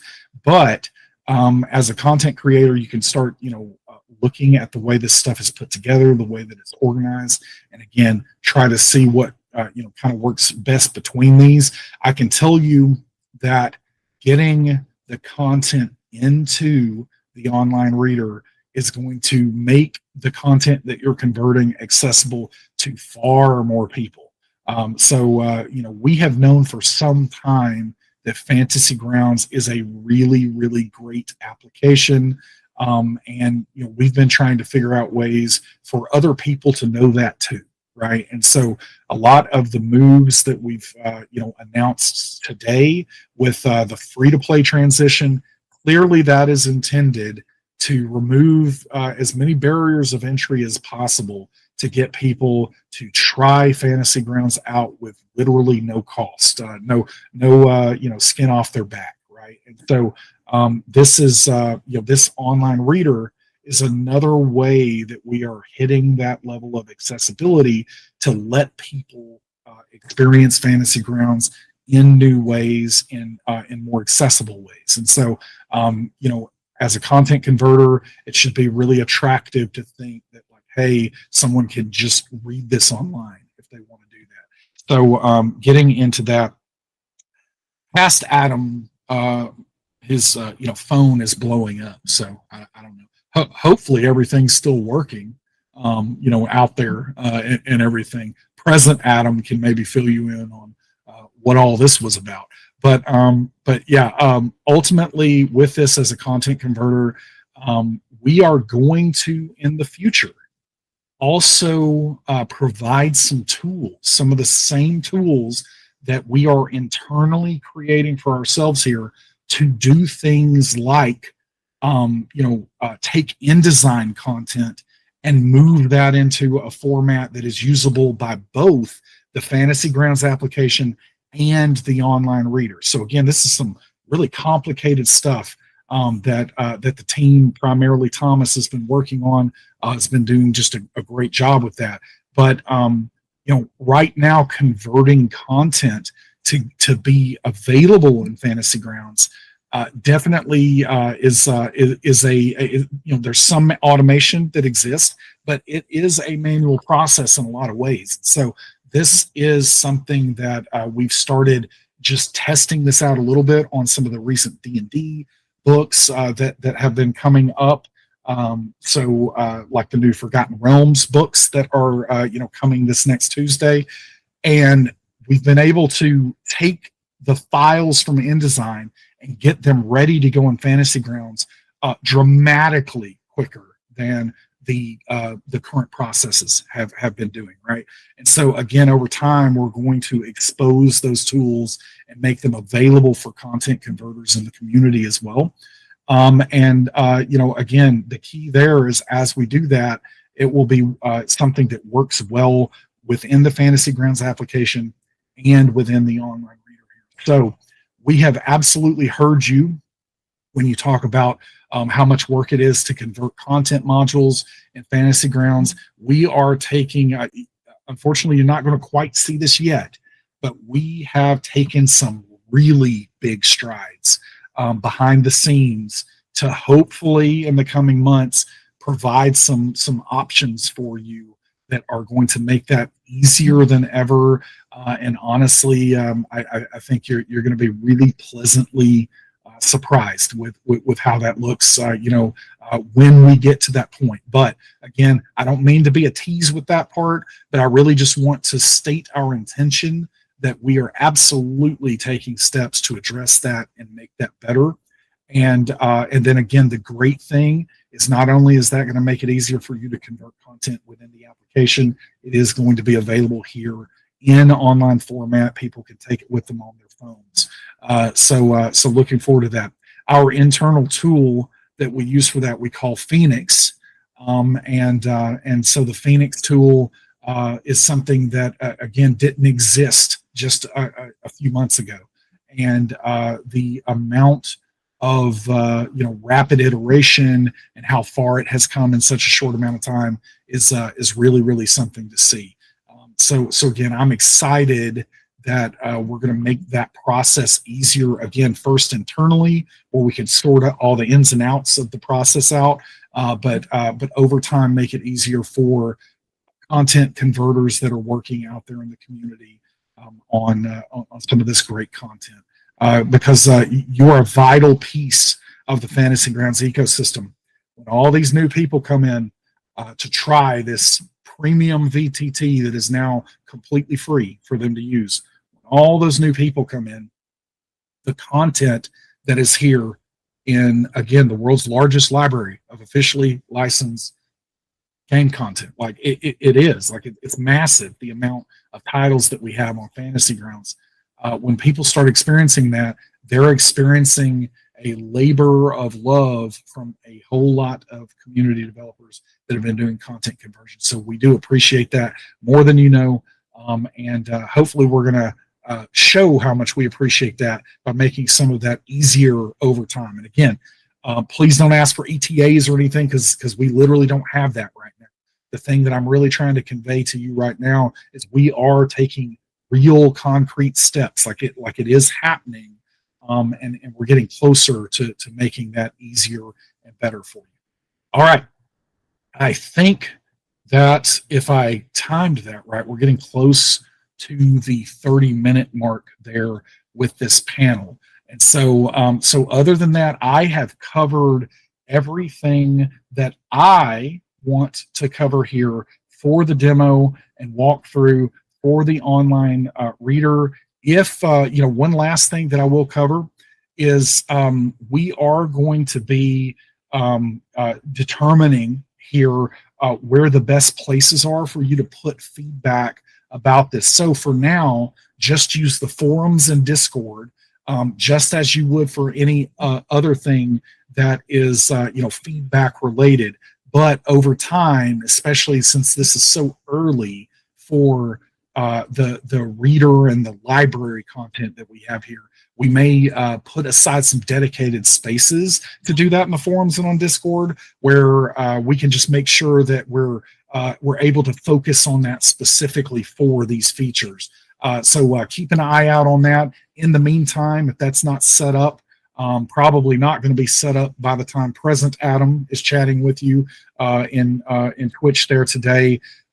Just keep an eye on that in the future, and we'll start to funnel that for this to be as efficient as we can as we go on this journey to bring this really valuable tool to life.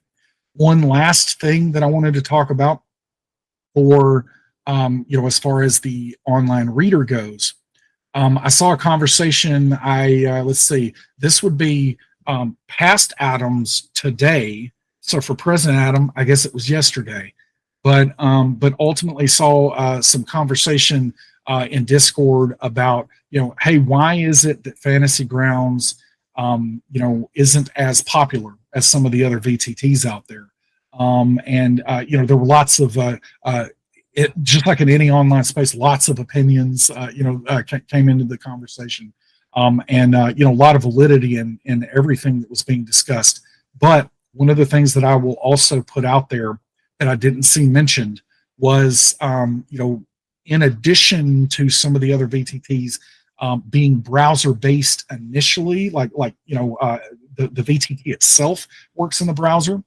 One of the things that Fantasy Grounds has had as an obstacle in the past is that our online presence is really next to nothing. So if you go, and they call this SEO, search engine optimization. If you go and look at Fantasy Grounds on Google, just type Fantasy Grounds, you're going to obviously find the website and things like that. But if you went and typed for something like D&D Fireball, Fantasy Grounds isn't going to be anywhere close to the first several pages of search results that come through Google. And that is all completely because everything has been in a client application for 20 years that Fantasy Grounds has been around. And the only thing that's really been online is, a lightweight website and the store products and the forums. So you're going to actually see a decent amount of forum results for Fantasy Grounds out there. But a lot of the really, really key terms that people search, for D&D and Pathfinder and all these other Savage Worlds and Vampire the Masquerade, all of those things, Fantasy Grounds has not been plugged into that really at all because everything's been in a client application. Lots and lots of video games also kind of suffer, from this problem because they're discs or downloads onto a console, and so in order to build a web presence, it's almost like a whole separate company that has to happen. This move with the online reader is a first step towards us establishing far more of a foothold online, and so this is a big deal in a lot of ways. So again, we're trying to cast the net wide with the free-to-play transition. The online reader is another really, really key piece in that strategy to make things available online. And so the hope is in 18, 24, 36 months that we start to see that if somebody types D&D Fireball, that Fantasy Grounds, it would be great if we could be on the first page there, right?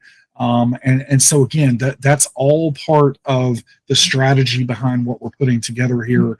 And again, this is a really key piece of what we're doing going forward.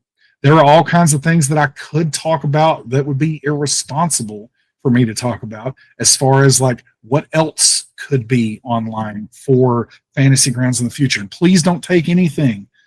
Don't because I know what you're doing already. Like you're taking that and to mean all kinds of things that you think that I mean by that. I don't even mean anything with what I'm saying there, other than we definitely have some concepts and some ideas of what that could look like in the future, outside of the game element listings and everything, because again, we know that having that accessible is a really important piece. And so whatever form that takes going forward, it is something that we're actively looking into, and we want to make that happen. This is really exciting for us because again, a lot of the time, the thing that I just said about Fantasy Grounds not having an online presence because it's been a client application for all these years. There's a lot of good that comes from being a client application, a whole lot of good. And if you use Fantasy Grounds, you probably know exactly what I mean.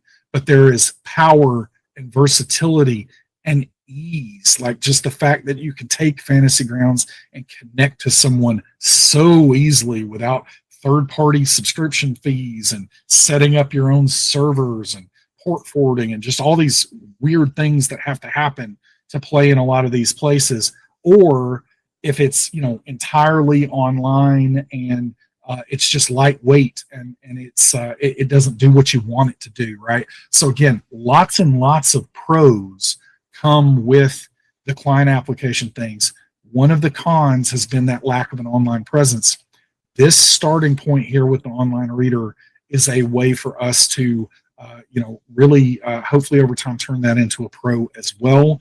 And then another thing that is really important with what I'm saying here is that any content that you buy on Fantasy Grounds, you're going to have access to that offline in the app and online through the reader, right? So you don't have to choose either or there. So the offline access is still going to be there like it always has been, but you're also going to be able to have it online, on the go, on the phone. So again, starting point, please keep that in mind as you go forward. But if you have any feedback to share, do share it, because your feedback is really vital for us making this into the tool that we all want it to be. Hope you try it out, get a chance to try it out. We are going to break now. And honestly, I've lost track of time. I don't know how much time there is, but at the top of the hour, so this is past Adam talking to current Adam here. At the top of the hour, we are going to be back with the grand finale for FGCon 2025, which is an actual play game with some people that I love dearly, a crew that I have played, wow, just so many hours and hours of D&D with over the years. We've streamed in a variety of homes, but we are reuniting here with some characters. They are all called the Heroes of the Plains in the video game Idle Champions of the Forgotten Realms. So we're getting back with all of those folks here at the top of the hour. You don't want to miss it. It's going to be a lot of fun. It is max level play, so we're all 20th level. And DM Greg, if you play in any of the game days each month, you know who Greg is. He is going to be running us through some kind of gauntlet that I am sure is going to be really, really tough for even 20th level characters to get through. So at the top of the hour, tune in for that. Really, really looking forward to it. And otherwise, thank you so much for joining us for this day. If you were here early this morning for the announcements, if you didn't hear those announcements, then you can go check out our YouTube channel and all the various places that those announcements went out. We talked about some products. We've talked to some creators today. Keith Baker. It was great to talk to him. It was great to talk to Eric Mona and get some sneak preview stuff that's going on with Pathfinder and Starfinder. So thank you for being with us today at FGCon, playing in games all weekend, but also here today for the stream. We couldn't do any of this without you. And be sure to tell everyone that you know about Fantasy Grounds. It's very, very easy to download, install, and get playing now because it is entirely free to do so. So definitely spread the word. Again, thank you. We'll be back here at the top of the hour. Later, Gators.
Hello, everyone, and thank you for joining us here for the grand finale for an epic, chock full of great stuff day at FGCon Online 2025.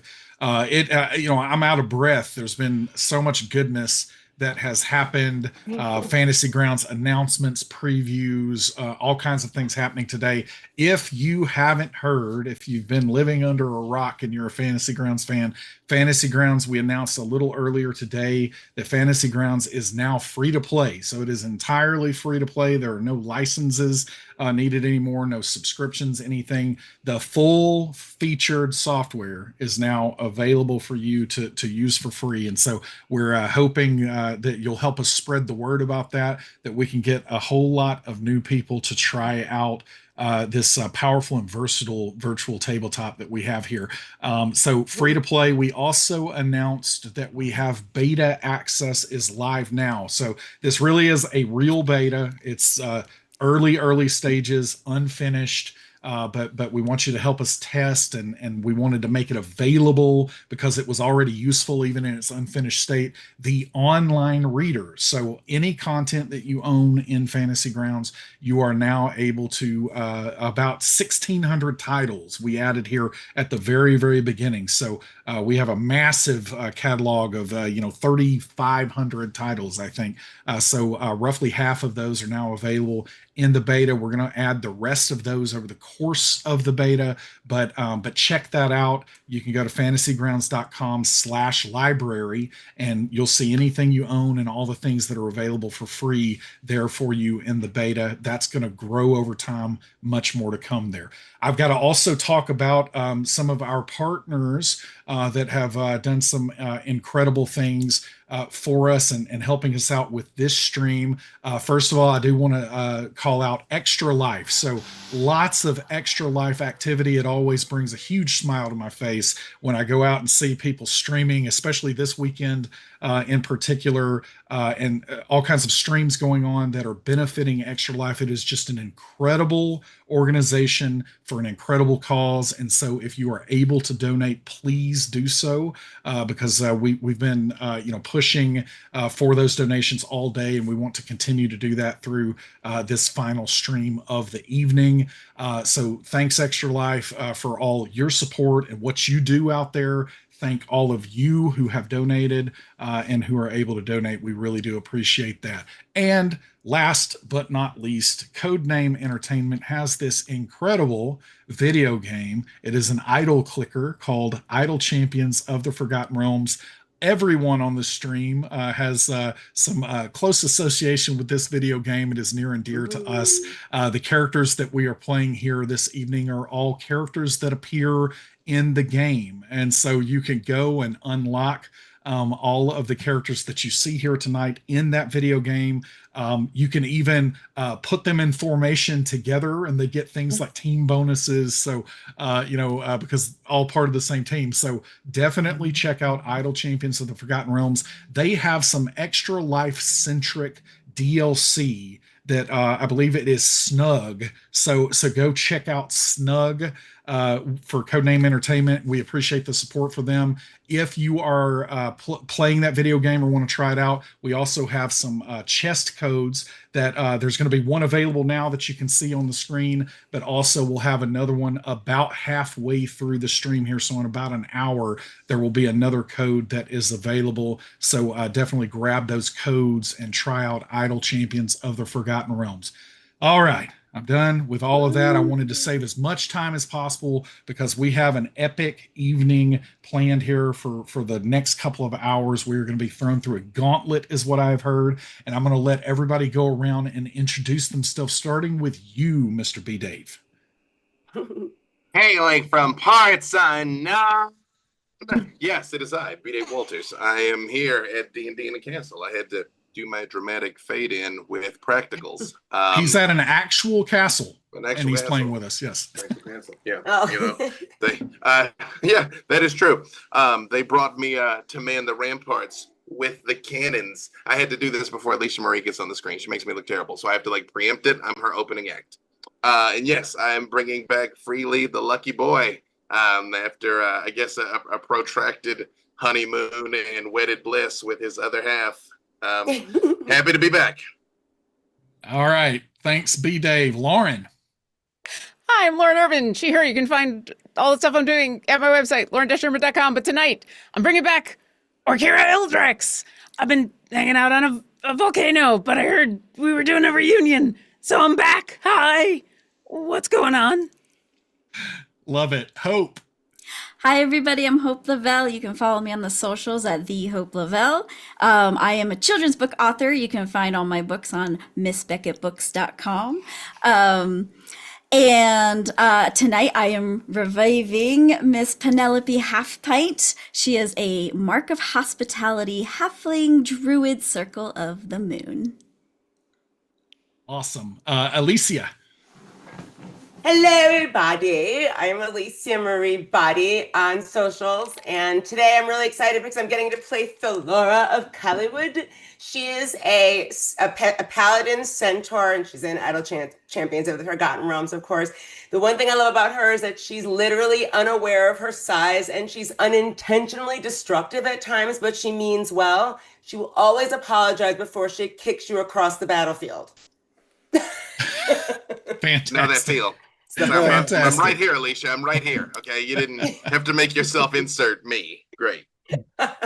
And Jen. Hello, I am Jen Kretschmer. You can find me on the interwebs as Dreamwisp, dreamwisp.bisky.social, or Dreamwisp Jen, depending where you are hanging out.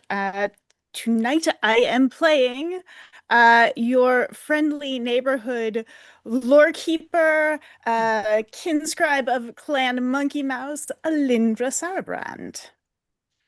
And I am Adam Bradford. I'm the CDO here at Smiteworks working on Fantasy Grounds. I'm also writer and designer for the Invincible superhero role-playing game that is coming at some point next year. Lots and lots of things that we're working on that's very fun here. Again, we talked about it all day. Tonight, I am bringing back one of my favorites, Briv Steelmiro. Have at thee.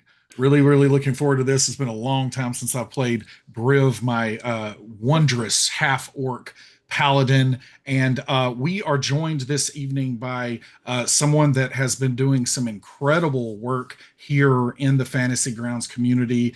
And that's you, Greg. I'm going to let you introduce yourself and then take us into this, whatever these festivities are about to be for us here tonight. Thanks, Adam. I'm Greg, DM Greg.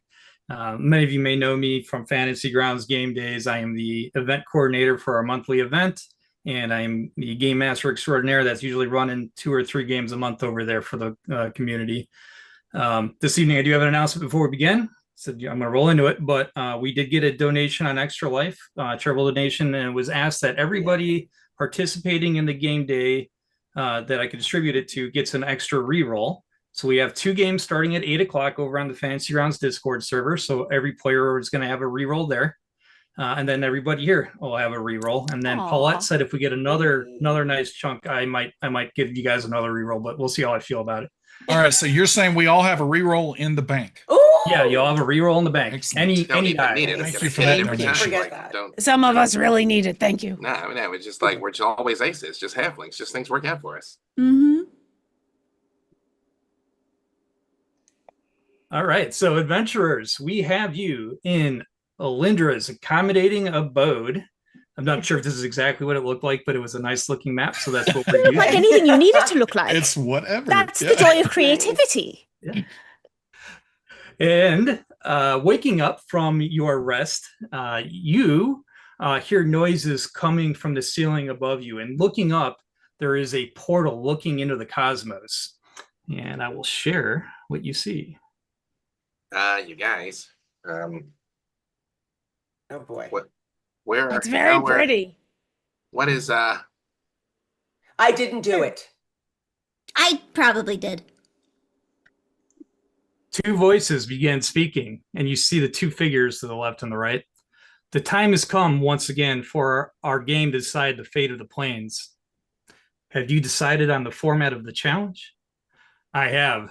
The game board has been set. Are your champions decided? Yes, our heroes have been reunited. And then the portal closes. Go ahead, guys. What is the meaning of this? Rev, what's up, bro? Bring it in, bring it in, bring it in. Get in here, get in here. Freely, And I make sure to pull back the metal Yeah. where it doesn't, stick you.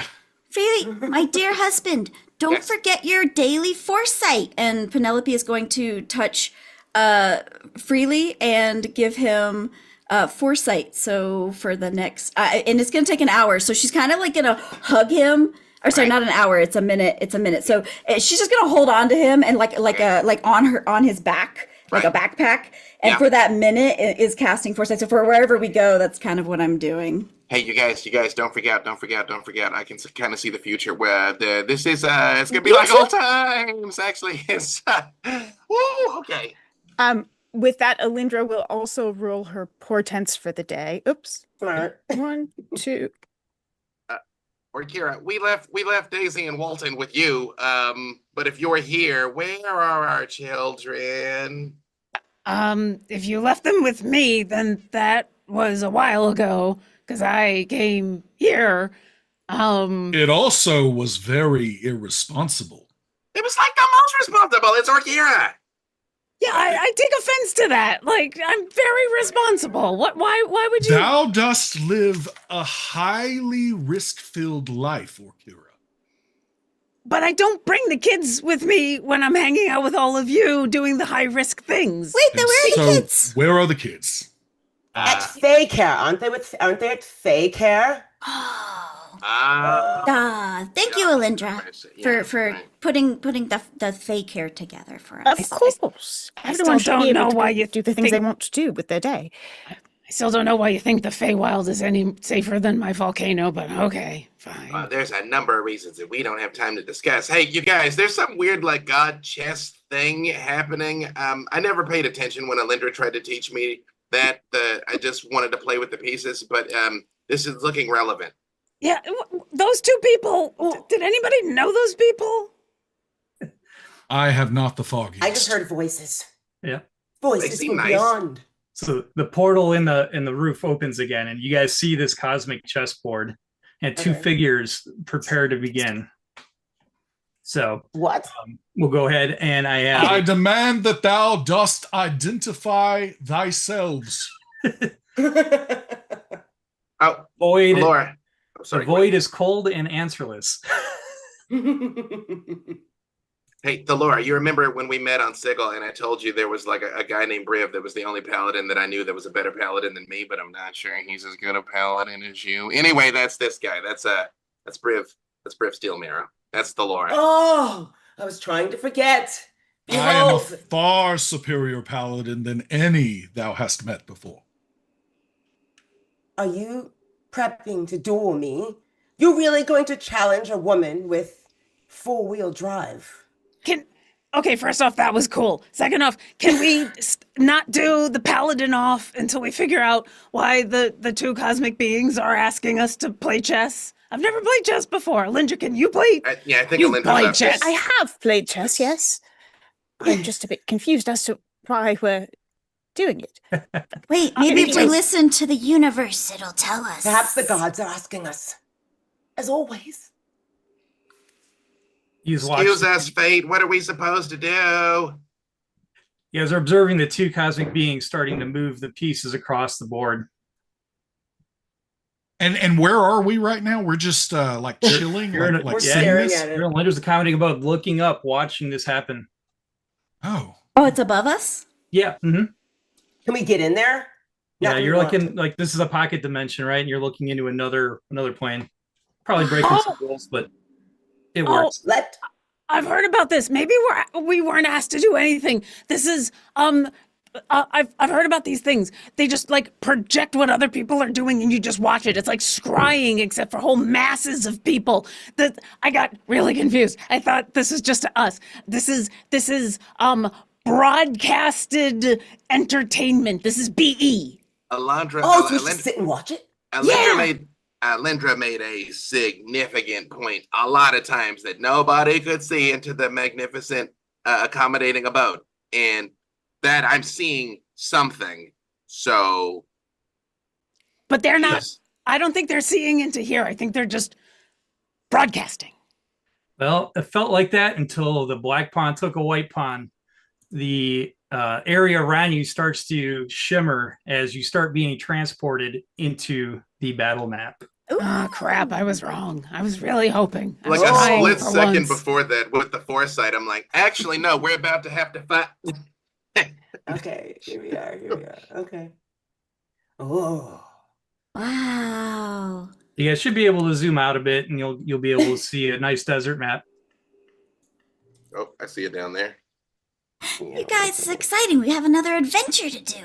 Yeah, it's been a while. How you guys look great though. But Alindra, I laid off the sugar, so yes. If you were sweet enough, my big boy. And I took all of Briv's sugar. Guys, you were definitely sweet enough, my love. Thou dost need to get a room. Well, I mean, we didn't ask to come here today. We never do. We had childcare lined up. And... So it was to be a snow patrol day. I see. So, does anybody see anything? Wait, let me do what a paladin should do and divine sense. I would like to use divine sense if I could. I also would like to use divine sense. I would like to turn to Penelope and Alindra and just roll my eyes and mouth. We're both trying to see whose armor is shinier at this moment. And then as this happens, I like put my metal I don't out actually have further. to even use any sort. I mean, I can. Since we are in a brand new place that we haven't been before, I have the ability to look into the ether as part of just my. Why not? Let me see how I do this. It's been a very long time. Where is my thingy-majiggy?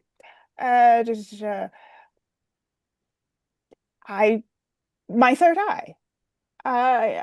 Or my robe of eyes, either way. Do I see anything around me that is not perceptible with typical sight? I would think your passive perception for everybody will start seeing the sand dunes starting to, out of the west, crest as something is running through the sand. Two things running through the sand. And I do sense evil. I just can't deal with it right now. yeah, I think that's true. These are unaligned. So yeah, you won't sense any evil. I sense no evil? No Do you evil. sense any evil? No. Any undead celestials, fae, or fiends in the vicinity? No. Well, good news, you guys. There aren't any undead, celestial, fae, or fiends in the vicinity. Oh, Freely! Yes? Act first, think later! Penelope starts to run towards them. I like her. Oh, she's the best. Yeah, it's heroine time. Yeah. Greg, I accidentally clicked away from our map. Oh, Could you you need remind back? me, please, how to get back to the map we're on? I'll just reshare it. Thank you. I watch as everybody runs off and goes, yeah, I've missed this. I've missed this. Yeah, everybody. Did anybody want a death ward? No. Okay, I'll catch up, and I'll kind of stretch my wings and start to fly after everybody. Yay! Dungeon Master. Yes. I know we're not in initiative yet. Do I have time to cast a buff spell before this goes wherever it goes? I think you do. I didn't want to hold you guys accountable for casting spells prematurely as the round started ticking. So if you haven't picked up on it, rounds continue to go as the chest tokens move, something you need to be aware of. So now is a good time to cast spells because you have noticed these creatures cresting to the sand and getting closer to you. So time you'll give you each one round of a prep spell to get off. Okay. I would just say, you see, as freely as Penelope says go and we start running, the circle of power erupts around him that you would have last seen when we did battle with Asmodeus. So you will have advantage on all of your saves as long as you're within, I believe, 30 feet of me. Nice. All right. And that was, what was that? Was that a blast? No. What did you do? Circle of power. You have advantage on saving throws, and if you make the save, and it's like a half damage, you take no damage. Okay. So I would like. Oh, give everybody super evasion as long as you stay close. Okay, 30 feet. Got it. Yes. Advantage. You said that there's two somethings coming over the dunes. We know it is not a bunch of things. I've now flown about 25 feet up into the air and I'm trying to catch up to my friends. Can I see it? I could actually fly you in the air. I would love to be flown in the air. I've got to get my map back up again because it's hiding from me. But I would love to be flying, and then I would love to just kind of take a look. Orkira is gonna squint a little bit as she's flapping along and kind of do one of these. Okay, good. All right. Okay. So what else we go on in preparation? You guys got one round of surprise before they are popping out of the sand. Okay. Penelope will look to Briv and just be like, do you want some freedom of movement? I can do that myself. Oh, but if thou dost want to, I have been learning in therapy. It's this wonderful thing called therapy. It can teach thee how to be a better person, and that's all I care about is being better. So I'm so glad that you went to one of the clerics that I recommended and that one of them worked for you. That's great. I had to visit probably half a dozen before one worked on that that's very large list that you gave. But yes, so I know that some people like giving gifts to others. And so even though I can freedom of movement myself, if thou dost want to give it to me, I shall give thee the privilege of gifting it to me. Well, I mean, only if you want it, because I also have been learning about boundaries. I did not see that exchange coming. Even where does the line get drawn between which is better for thine health and my health? I cast freedom of movement. Immediate danger. Immediate danger. Move freely. Wait, move me where? I'm right here. I see what you're doing there. Yeah. Wait, I'm on the way. What is that? Some kind of worm creature? Thalor would like to draw her sword and say, "Behold, I, humble a servant of light, command thee to announce thyself, because words are mightier than the sword." Do you guys really believe that? Words are mightier. I'd never shut up. Yeah. Mine sword is far mightier than any words. Dungeon Master. I realize you're doing a million things, Dungeon Master. Some of us can see the map and some of us can't. So not sure if we could maybe get a quick refresh or something. Yeah, I'll stop sharing it and reshare it again. Yeah. We'll get in there. Yay! I see it. No, I just stopped sharing. I see You the, do not the see anything. yeah, I'm getting Yeah, a we're getting an error, Greg, on that share. I definitely see a void. I actually see the map. I see the We have map all with been the. swallowed by the worm, and There that it is is. what happened. I'm like, you guys just stay calm. I'm gonna get you out of there. Yeah, error reading layer data. Yes. That is fascinating because I can't see it. You can see it fine. Yeah. Yeah. Alindra starts readying plane shift. Yeah. Back to the abode. Listen, I 1v1'd Asmodeus for 1,000 years. What's a big old worm gonna do? Very, very true. It's less a question of if you could and more well, but why? Well, That's always the question. I got an idea, you guys, though. Trust me. Because it was there. This is gonna work. This is gonna go great. I got an idea. Uh-oh. Yeah. Thank you, Penelope. Thank you. I wasn't going to say it out loud. Wow. Oh. Half the time it works every time. We love you, but we also know you. Okay. First of all, just because it's true doesn't mean you have to say it. Okay. No, that's why I have to say it. And Orkira's going to swoop on down and give Freely a consoling pat on the shoulder and cast Death Ward. What does the Death Ward look like when it goes off? I think because it's a nice little consoling pat, there's like little bits of fire that come off of her palm, and it just kind of goes poof, poof, poof, poof, poof. And for a moment you think that's all that's going to happen, and then two big giant flaming wings come flying out of your back and look really epic for a moment, and then get sucked back into your back. Yeah. And so you have a Death Ward, which means the next time you would drop to 0 hit points, instead you just dropped to 1. Okay, first of all, thank you. That's what I want to start with. Second of all, Briv also gave me a reading list about being a communicative partner, and I realized there's other people I gotta live for besides me now, because so thanks. As long as we remember that the best way to communicate is still with one's body. Oh, violence. Yeah, 100%. I was talking more of the lovemaking variety, but violence is good too. I was going to say, we're back at the tree again. I've learned a new phrase. Porque no los dos. Can this be discussed in therapy? In the therapy thing? They say that a lot in Sigil. Yeah. Yes. Anyway, Dr. yes. Master. Is it possible to? Well, I guess we're having a tech support. Here's the thing, dear viewers.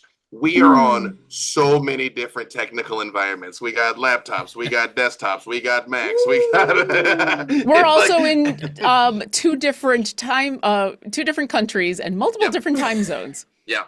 Different browsers, different configurations, different everything. So Greg is at the patient of a saint, because almost everything we tried worked for 5 of us at any given time. And we're chaos to begin with. Yep. So yeah, the fact that Fantasy Grounds has kept up with us is actually kind of remarkable. Wait a second, there's 2 of them. Hold on a minute. Wait, you guys, wait. Let me take the one on the bottom. I got an idea. I'm telling you. What is Trust me. Famous last words. I think last time. Greg, if you want to restart, that's fine. Or if you want to move, it totally up to you. Up to you. Yeah, I'll move you guys. If you guys character sheets, you guys see my stream, right? Yep. No problem. Yeah. You guys will manage the character sheets. I'll move everything around. Okay. Let's party. Right.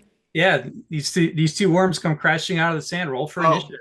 You know what? I also have all the same error messages you got. I've been looking at his screen in the Zoom, thinking that's why I can see the map. I'm like, what are you talking about? I can see I am mighty in initiative. I love this. Oh, I'm sorry. Are we doing initiative? This is cool. Yes. Yeah, I know. That's cool. Got it. I gotta find my character sheet. Where to hide him? Okay. Okay. And boom. Skadoosh. Do it over. Ew, that roll so bad. I'm pissed. Okay, my this really initiative initiative? needs to I be. mean, anytime I roll V-Dave, double I think digits. you don't have the Oh. FX version of your Okay. dice turned on. I think you have the normal version. Where, I mean, where they're do so I, where, awesome where dice, Go can back even to your for dice normal. and then go down a little bit further because Hold I want on. to see the words. dig it? Yeah, Oh, no, that's this initiative. was the exactly point. Dang, I rolled worse. Hold on 1 second. You said go down for I see what you're getting at here. Hold on, let me just find them. Hey, wait a minute. How did y'all roll higher initiative than I did? Because I got thought was alerts. I doing rolled so terribly. good. Because I'm Look alert. at my roll. What did you roll, Adam? Wait a minute. All right, I rolled a I 20, see. dirty 20. Wow. Adam, if it I'm not helps, gonna re-roll, but I got it. Terribly. Briv, if it helps, not everybody rolled better than you. I rolled terribly, so I'm just I- going to pretend that Thalora is hanging back and reading her pamphlet called The Ethics of Smite. It's a continuing crisis. I'll hand out the pamphlets and questionnaires later. It is always the right move, for the record. Freely has the other version of that book, which is The Smiting of Ethics. That's exactly it. Yeah, and it's a picture book, and it's just Violence. pictures of me and Briv. All right, Penelope, you're starting us off at the top of the round. Hey. That's my Okay. baby. Penelope would like to use all of her movement, 30 feet, to get towards the top one. And then she is going to a moonlight step 30 feet more. All right. Wow. As a You're bonus gonna give action. you another 30, going straight at him. Yeah. All right. Yo. Let me see. Oh, I see myself. My God. And that is my movement. And the movement bonus action, and then I have an action. Oh, so exciting! Go D&D. Huzzah! And I am going to cast. I would like to target it and cast Blight. So I will. Got it targeted for you. Thank you. Oh wait, I meant to. Wait, what? I meant to upcast. What? Does Blight have an attack roll, or was that their save? I think that's right. Yeah, that was their save. Yeah. That was their save. They had a success. So is it a full or half damage? It is half damage, I believe. Let me double check. Fantasy Grounds will manage it. I rolled initiative again because foresight gives me advantage, but my first roll was better. Okay, half damage. So I believe if I just hit, Yeah, fantasy I Grounds will manage it. You're am upcasting though. I am upcasting 2 levels. So I just did that, and coming in. Roll those bones. It is really cool how this keeps track of all this stuff because we have incredibly complex characters. I did roll. Oh, God. I did roll.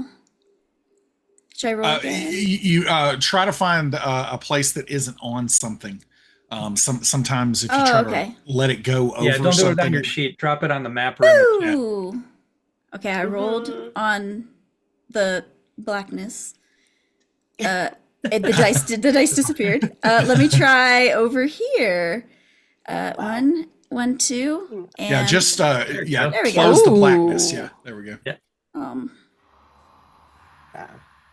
So that was 50 points of damage. Nice. That's my girl. That's necrotic. 50. All right. I got it. And that will be Gotcha. my turn. All right. So I need to hit. You got it? Oh, I remember the button. Next actor. Complete turn. Here we go. Got it. Ooh. Hi, Briv. Briv. All right, so let's see. I've got a decent amount of movement. So Wait, Laura, watch this. Watch this. Watch this. Watch this. Watch it. yeah, I'm gonna run and actually I'm going to activate Peerless Athlete as a bonus action, which is going to increase my jump distances and everything. And so I'm going to basically run at the same one that Penelope just went at. And essentially, if I can make an athletics check to see like how far I can jump, but I want to get as close as I can to that worm there. So let me do my athletics here. Ooh, this is going to be Yes, you guys leave the one on to the south to me. I got it. a 34. Wow. Whoa. So I'm just going to run and jump after it. And if it doesn't, which I don't even know how far that is. I can't tell. I don't count squares. Distance Grid is steel marrow does not count squares. you're almost 100 feet away. And so that's fine. I'm going to run and just start jumping. And while I'm at the peak of my jump, I'm going to basically and like let out a guiding bolt while I'm in the air. Nice. How far are we moving? Just as far as you will let me with that 34. I don't know how far. My normal speed is 40. Okay. So I'm going to give you 80 then. Sweet. What? And then if we go ahead and let's see, target it, which I guess I can target it here. Which one is this, 1 or 2, Greg? 2. Okay, 2. So I think that I target. Yep, got it. And then I am going to attack that. You see that Steadfast, Briv's weapon, is in great sword format this time, and he's just going to like point it out for this pew pew with the guiding bolt. So guiding bolt. Come on, big money. Big money. It hit. All right, and then I am going to upcast that dude as well. They're very shiny dice. All right, 25. 25. And then I'm gonna land, and I'm just gonna look over at Penelope and nod, and that's me. Dolora, isn't he so cool? I think it's me. Yes, it is. Yes. I'm heading south. My movement is, I got little legs. It's only 25 feet. How close will that get me to the? It's not how little thine legs are, it is how thou dost use them. Then I'm gonna use my action to dash to get over there. Another 25? Yeah, another 25, and then make sure I don't have a meaningful bonus action for what I want to do right now. Nope. I think that is going to actually. I have made a minor tactical mistake with my holy aura, but that's okay. I'm not even going to need it. It's fine. This is all going to work out great, you guys. I'm telling you. Easy peasy. And then no, that's it. I'm just heading towards it. That's it for me. So is it this green? That I'm looking for the thing that I hit to go to the Down next arrow. person. Oh, I'm pushing the right thing, but I'm pushing the right thing on Zoom. And, I was clicking on it. I'm like, why isn't it working? I swear this is the thing. Yeah. Perfect. All right. Freely said he had it handled, so I'll go up toward the top one. I'm going to just Misty Step because I have that as a spell mastery, so I can just do that sort of as I wish to get closer. And I have foreseen this moment. I knew we were going to have this happen, and so using one of my portents, I will use my 16 to force it to fail its save. I will disintegrate that worm. Go straight to the damage. Just why not? Why not? It's that kind of day. Is it targeted? It will be in one. Well, I can't. I can do it for you. Okay. Targeted. Guys, how is it that I never learned how to Misty Step? I watch you guys do that so many times, and I'm just like, Well, you have to spend a lot of time in the Feywild. Keep falling asleep every time. Apparently, thine children will be able to do it because they stay at Feycare all the time. Well, is that how they keep getting out of their beds at night? That's how they're doing that. Oh. Yeah. A dice. Ooh, nice dice. Oh yeah, good damage. How's this thing doing now? Yeah. It may not have been on. It. Did it hit him? Did not. Easy fix. I think it did. Easy fix. Drag it on there. Yep. You know what's the target. All right. It's not dead yet? It is not dead yet. Whew. Well, do I have anything else I can do here? Oh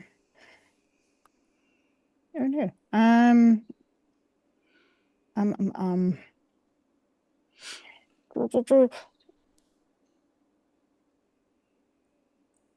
I believe I will Misty step myself back away again. Because just get myself a little bit further back, just so I'm not in chomping range, if I can help it. And then I will pass along. And by the way, from when we had the time to prepare, group chat is now open for anyone who needs it. So telepathic bond is on, and a very judgmental owl swoops down from the sky. Oh my gosh. Hi, Griff. Yeah. Oh, we want Griff The on the map? eyebrows sort of just smirk at you. Wow. Okay. That's a very happy greeting. Judgment is his love language. It's absolutely true. All right. Griff is with us in the combat tracker. Yay! Griff is with us always. Indeed. May the Griff be with you.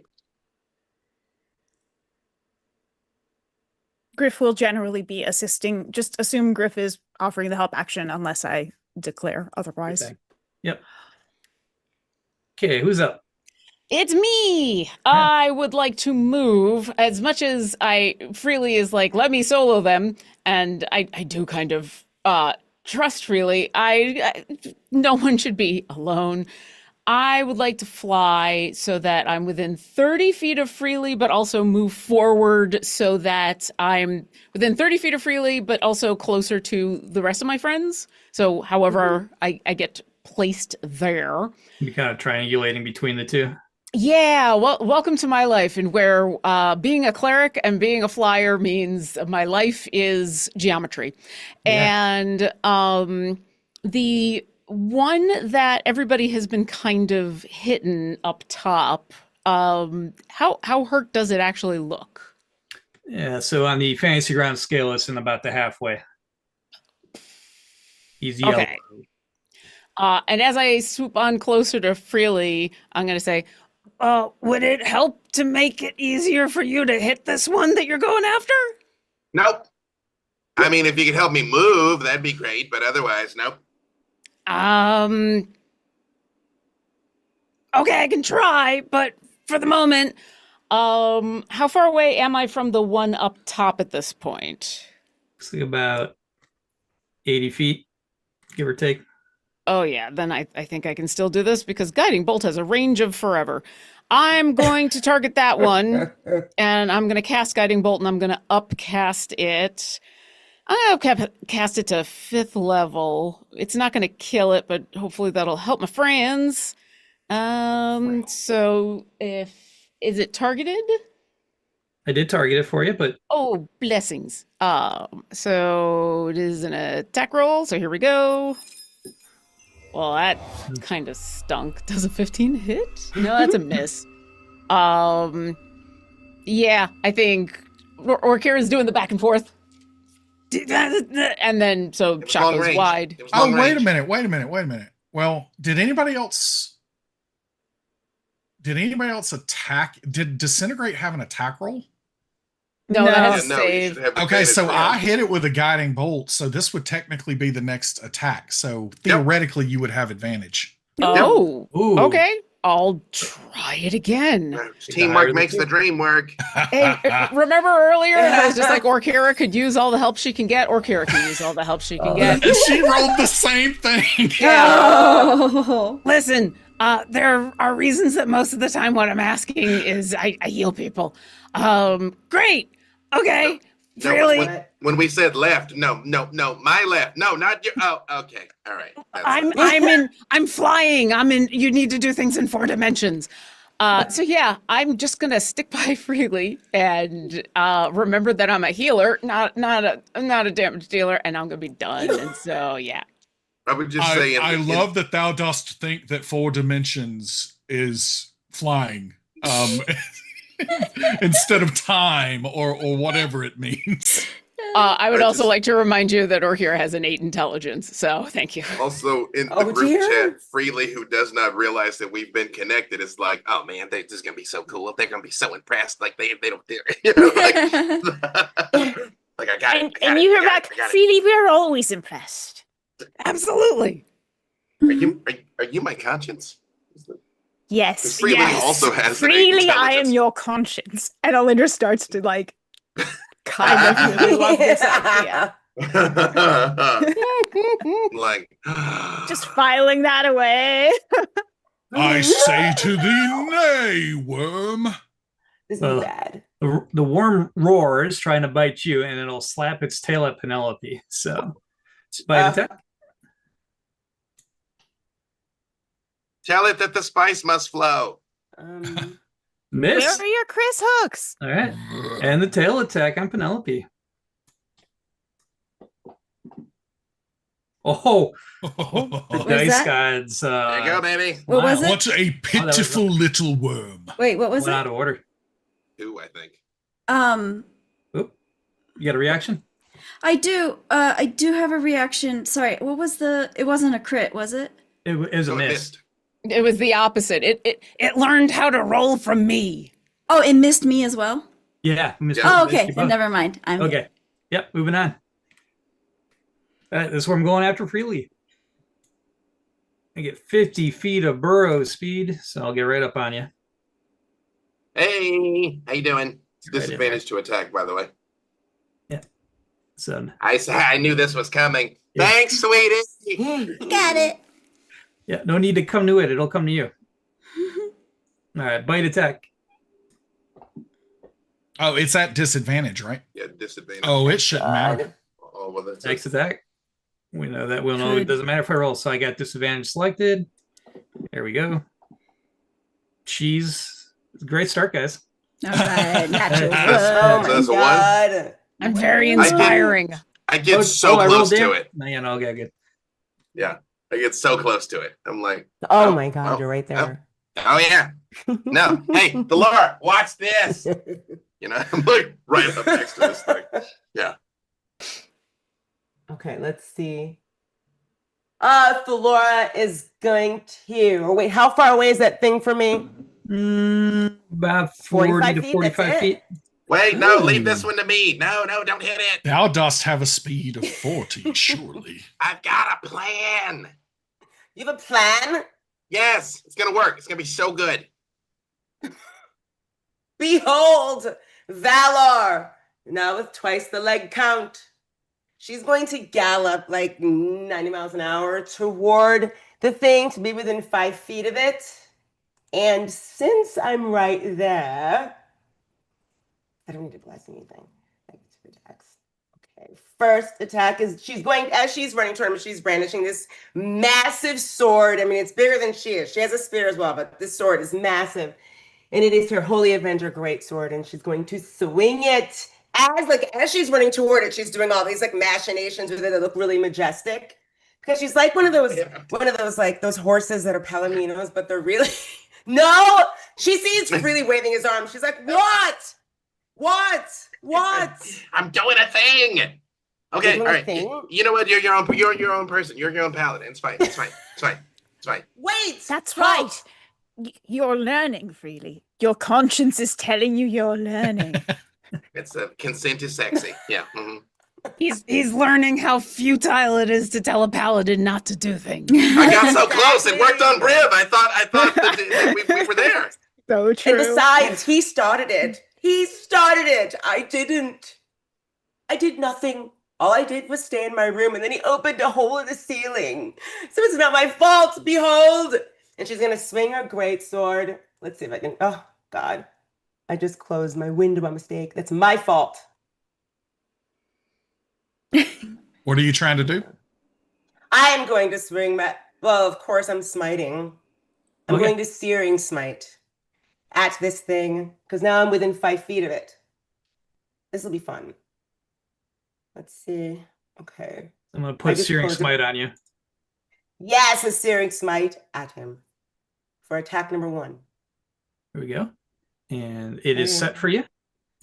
All right. Hold on. Go to my Is it targeted? Okay.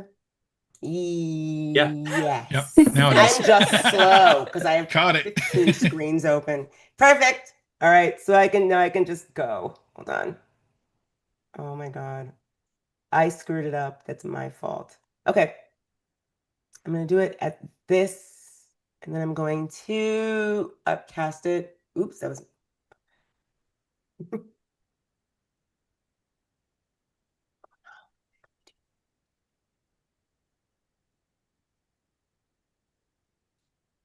Oops, did I do it? Maybe. Oh, no, you put the fire damage on yourself. Go ahead. You want me to swing the sword for you? Yes, please. Okay. Do Your it. Holy Avengers I swinging. have too many screens open. I hit it. You say it. Here it goes. See. Yes. My God. Hey. Yoo-hoo! Let's all. 28. Perfect. That Okay, would that's have even hit number me. 1. My damage for that. Hold on. How the heck am I doing?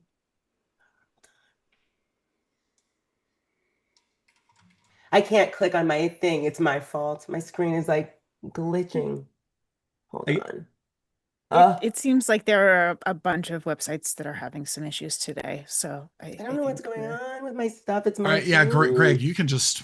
Yeah, Yeah. go for it. Yep. Do There it we for go. me. Ooh, that's pretty. Yeah. That's with Yay. the fire. Ooh. Okay. That's 1. And Sure. then 2 is going to be, yes, another swing. So it's basically 1 and 2. Second So swing? another All right. one. I got Yes. Thank you. you. It's a hit. What is that? Let's see. Perfect.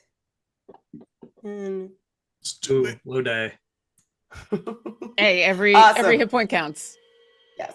Okay. And since I'm within 5 feet of this thing now, I also have a 3rd attack. You do. Actually, Ooh. it's only 25. Yes, I do have a 3rd attack. And this is just going to be a basic swing with the butt of the sword. So that is my polearm. Yeah. I'll go ahead and still make the swing attack. +9. Yep. And then is it a modified damage die? Is it less than the normal? 1d4 +5 because I used a hand weapon. I have a dueling feat, so 1d4 +5. Yeah. Mm-hmm. So 9 damage. Nice. Yay!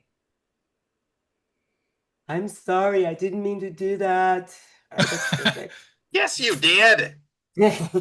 Violence isn't who I am, it's just my side hustle. All right. Is that all for Thalora? I'm going to stay where I am. Yes, it is. Thank you. All right. Penelope, back up to the top with you. Let's see where we Okie at. dokie. Switch it. So, Perfect. Penelope is in melee range, correct? Yes, correct. Okay. You sound so happy about that. Which is weird for a druid, right? Yes. Not the smartest idea.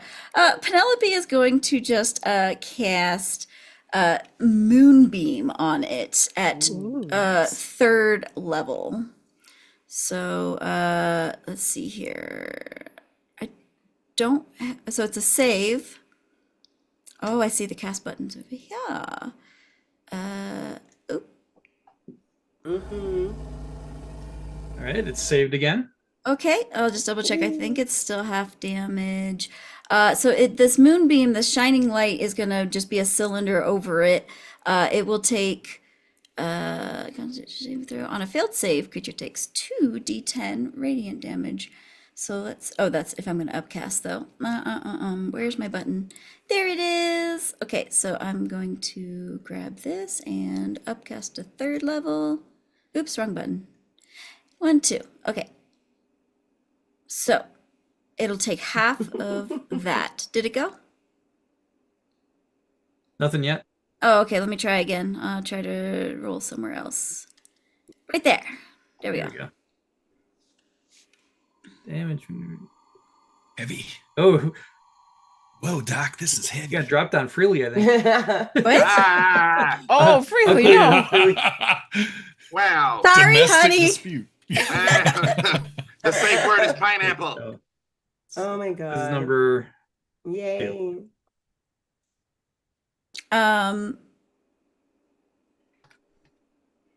Am I gonna do anything else? I think Penelope is just gonna chill right there and say, in the words of Freely, come at me, bro. Yeah. And that'll end my turn. Here we go. Okay. All right. So, let me see. Am I going to go ahead and do this? Yes, I am, is the answer. Okay, I am going to, as a bonus action, let me make sure it's a bonus action here. Wait, I know that I had this ability on my sheet and I cannot find it. It's like we're high-level characters or something. Yeah, like there are too many. Like this Yeah. sheet is 25 pages if we print it out. Yeah, there we go. Significant number. All right, Thankfully we have tabs, or else this would be real hard to find stuff. But the The tabs organization helps so much. Yeah. With my bonus action, Thank you, Fantasy Grounds. I have activated Living Legend. And so Living Legend is going to basically it's like in the Hercules Disney movie when he gets like gold, but it's like silver. He like gets a little bit bigger. He's all like kind of silver and shimmery. And he basically just strikes a pose and then winks at Penelope. And then I'm going to attack. Wow, cool it, buddy. Here, it's not that kind of wink. It's like, hey, pal. You're not gonna be a legend. You're gonna be a memory. And so, Thou and what army? All right, so here we go. First attack there. That should have hit for sure. And I'm gonna just roll normal damage for now. Wait, did that roll? Oh, I didn't throw it hard enough. Throw it hard. So there's that. And then I am going to attack. Let's see. Let me set that modifier. Do my other attack here. Ooh, that might not have hit. Oh, it missed. Yeah. So with my Living Legend ability, I automatically hit instead. Yeah!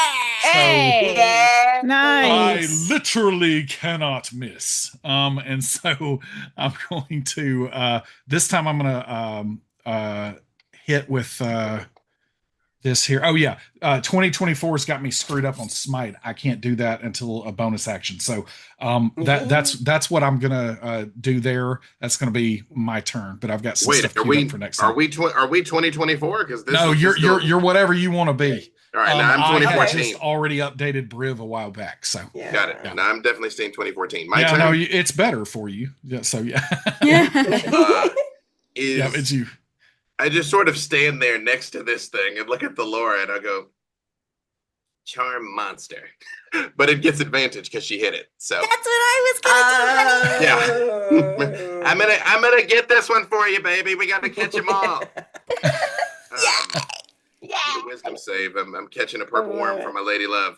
but it has advantage. That's awesome. Oh, hey, he looks nice. Has anybody tried tummy scratches? I'm about to. Yep.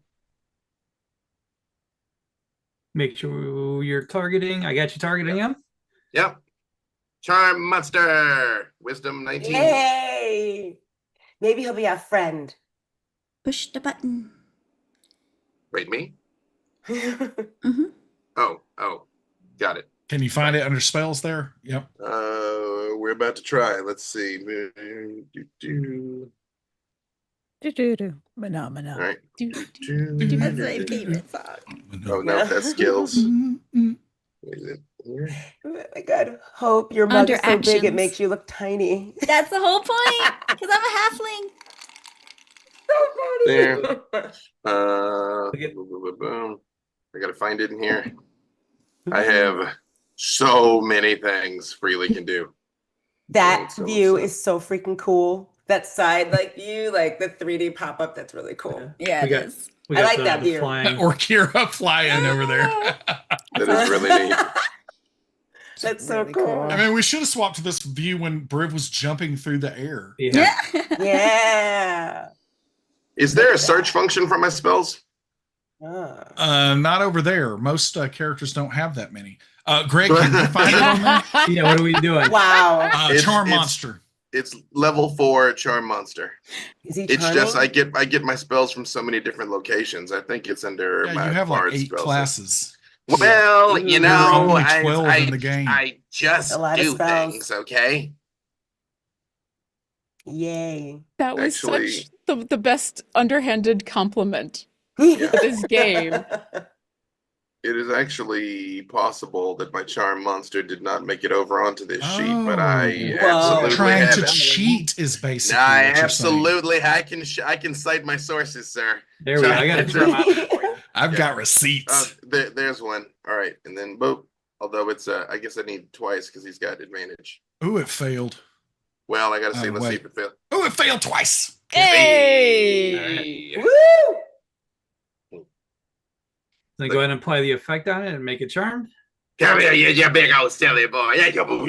Yeah, you big old, that's a big old purple worm. Yeah. Laura's just gonna hit it next round. Nope, it's our friend. We Oh don't my- hit our friends. You can climb on, and I'd like to use my movement to climb onto its head. Okay, I think it'll be. Yeah. Because I'm gonna move Riding a little some bit back from his sandworms. head because if it burrows, I don't want to drown in sand. You got off your token. Oh my god. You're right I up don't in know. there, aren't you? There we Yeah. go. Penny. Mm-hmm. That'd have I been just I'll put the other automatically one started way hearing far. all that music. Woo! I gotta bring it back. Mhm. I get back in 2D mode. I'm like, okay, Penelope. I know. We said we weren't gonna bring home any more stuff we found, but Oh god. look at this Like, big is old it a boy. bag of holding? It must have been a bag of holding. Well, she's Where got art pocketbook. thou going to keep it?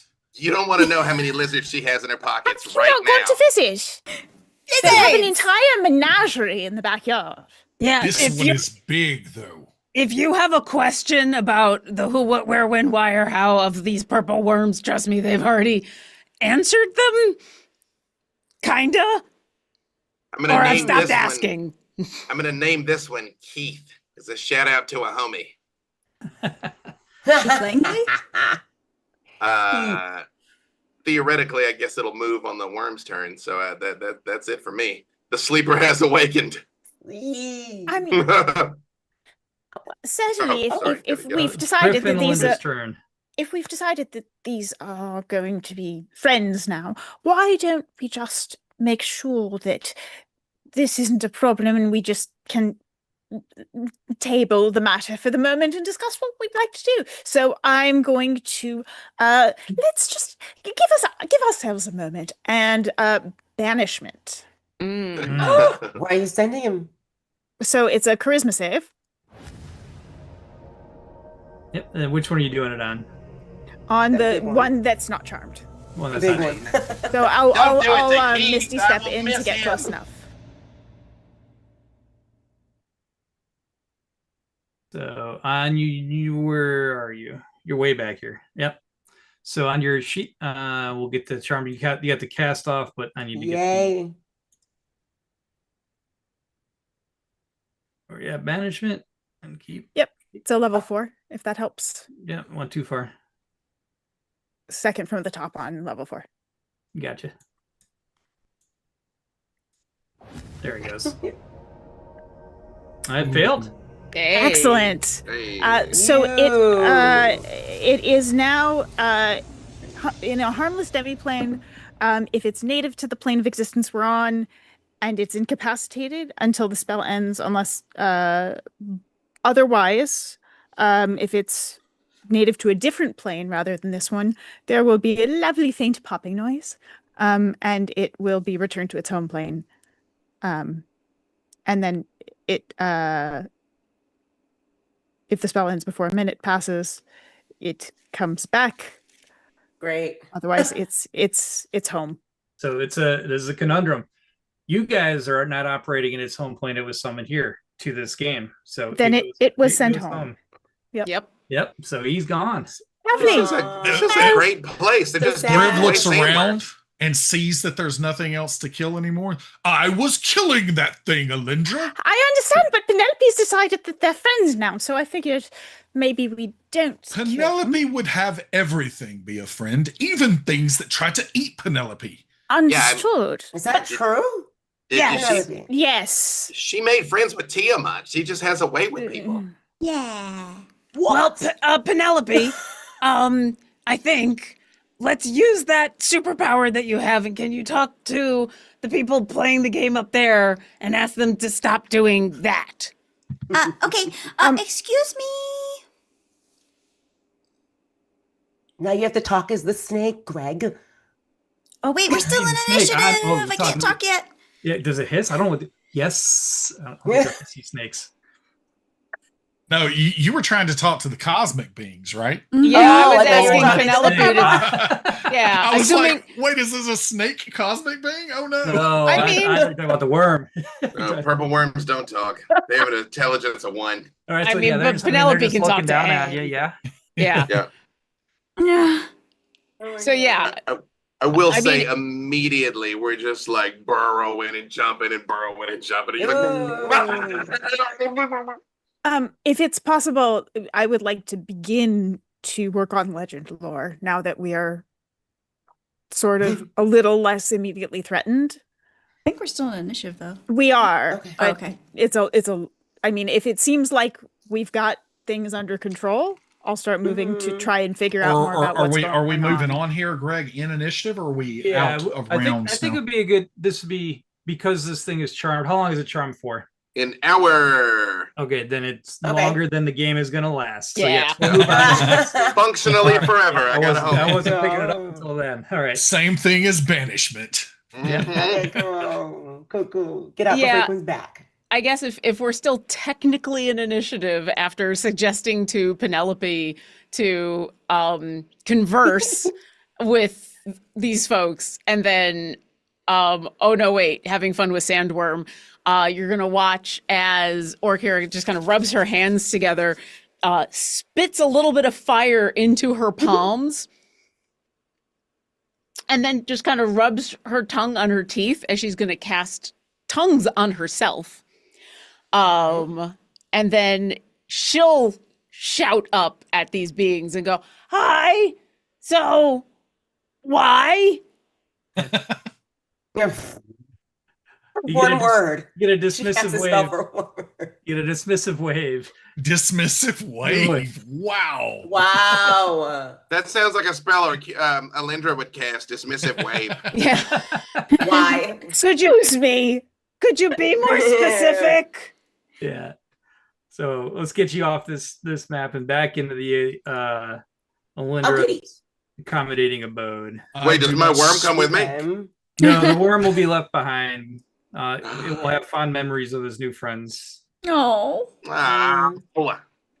Keith will be out there somewhere knowing that at some point you will be reunited and he will join his friends, however many dozens of other purple worms there are. I would just like the record to show that the true victory here is that my idea worked. There is a first time for everything. Wow, is that shade? Very much, very much. Half the time, it works all the time. All right, so I'm gonna put I'm gonna reshare this, see if you guys can see this thing again. This one's coming through, right? Yes. I do. That's the one I would love to be able to rejoin, maybe? Or is that what I'm looking at? I can't tell. I have a different background color than that. Oh. Yeah.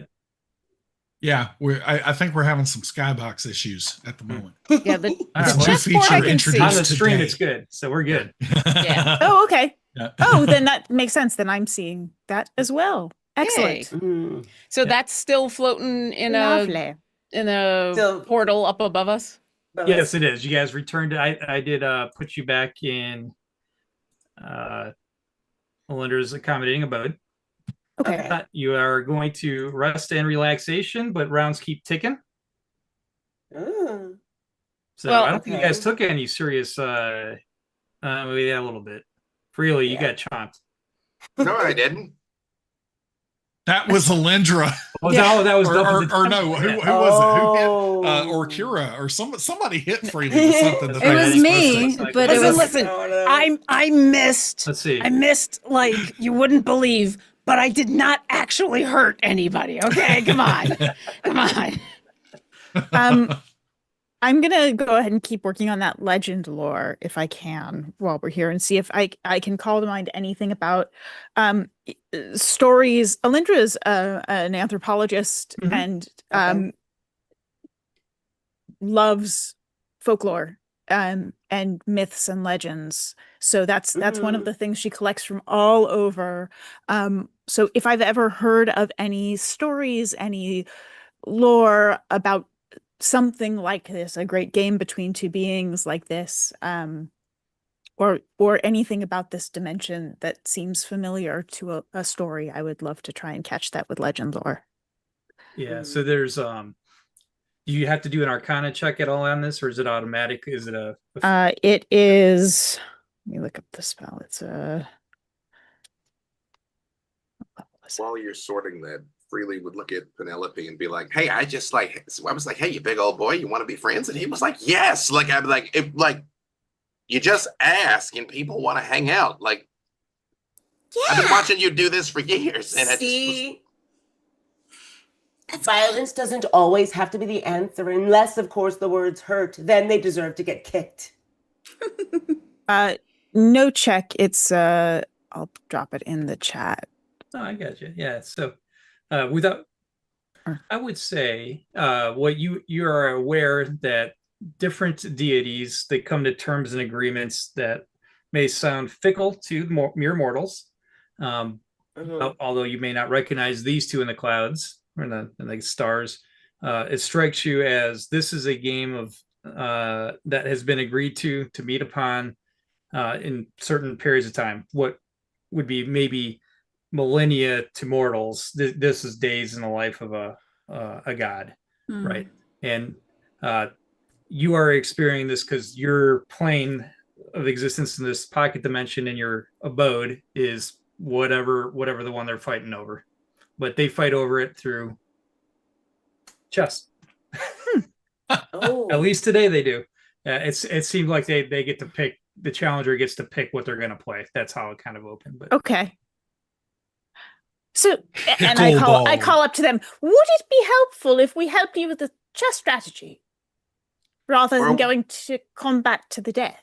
Or we could just combat you to the death. We fought lots of gods. Or let's not threaten the gods, please, Freely. More games. Or what? Like, remember what happened last time? We worked them. It's fine.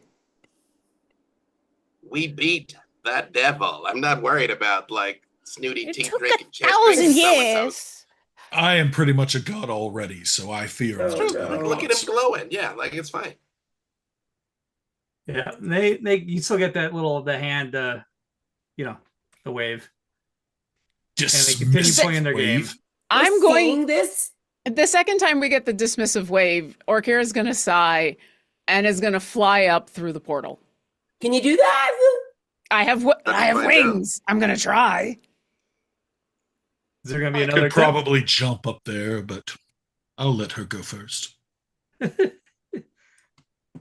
So yeah, I'm going to try to fly up through the portal and try to get face to face with one of these beings. Are you familiar with getting near a black hole and spaghettification? Unfortunately, Orkira is, yes. Oh, okay, good. That starts happening. Do you wish to proceed?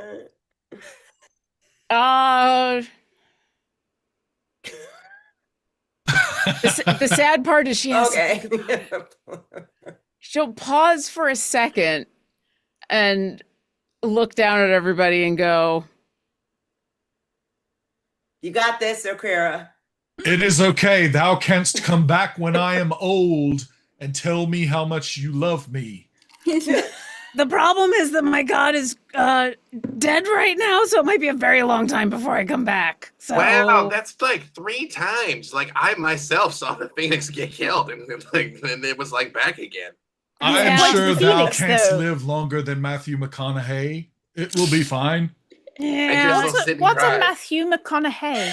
It's a gun. It's all right. The wrong character. I'm just like it's like a Matthew McConaughey, except they're much more agreeable.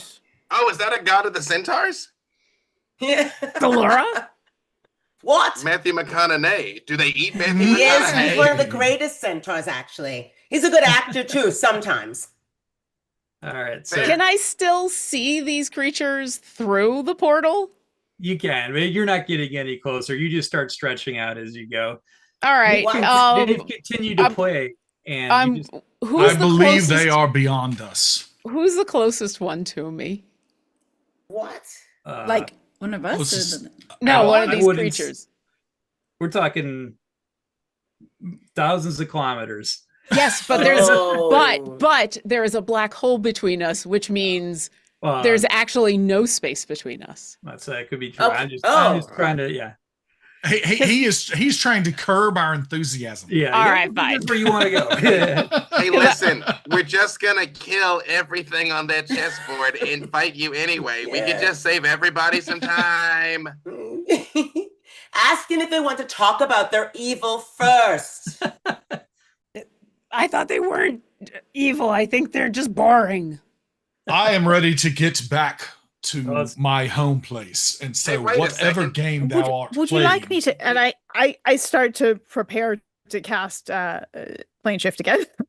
I'm like, you know what we haven't tried? I just try and leave. What? I just open the door of the accommodating abode and let's try and go, see where we are. I think I want to stay and play the games. I'm excited. I am with Penelope. Well, now I got. I mean, not with Penelope. Thou art with Penelope. I am not hitting on thine wife. Just like I'm standing right here. Okay, you know. I even said you were the bestest paladin, and this is what you did. How you treat me. Oh wait, please. How is your family? Oh, they are fine. The kids do not need me anymore, and so I and the wife do plenty of communication. As I was talking about before, with the body. I mean, if I'm not being subtle enough.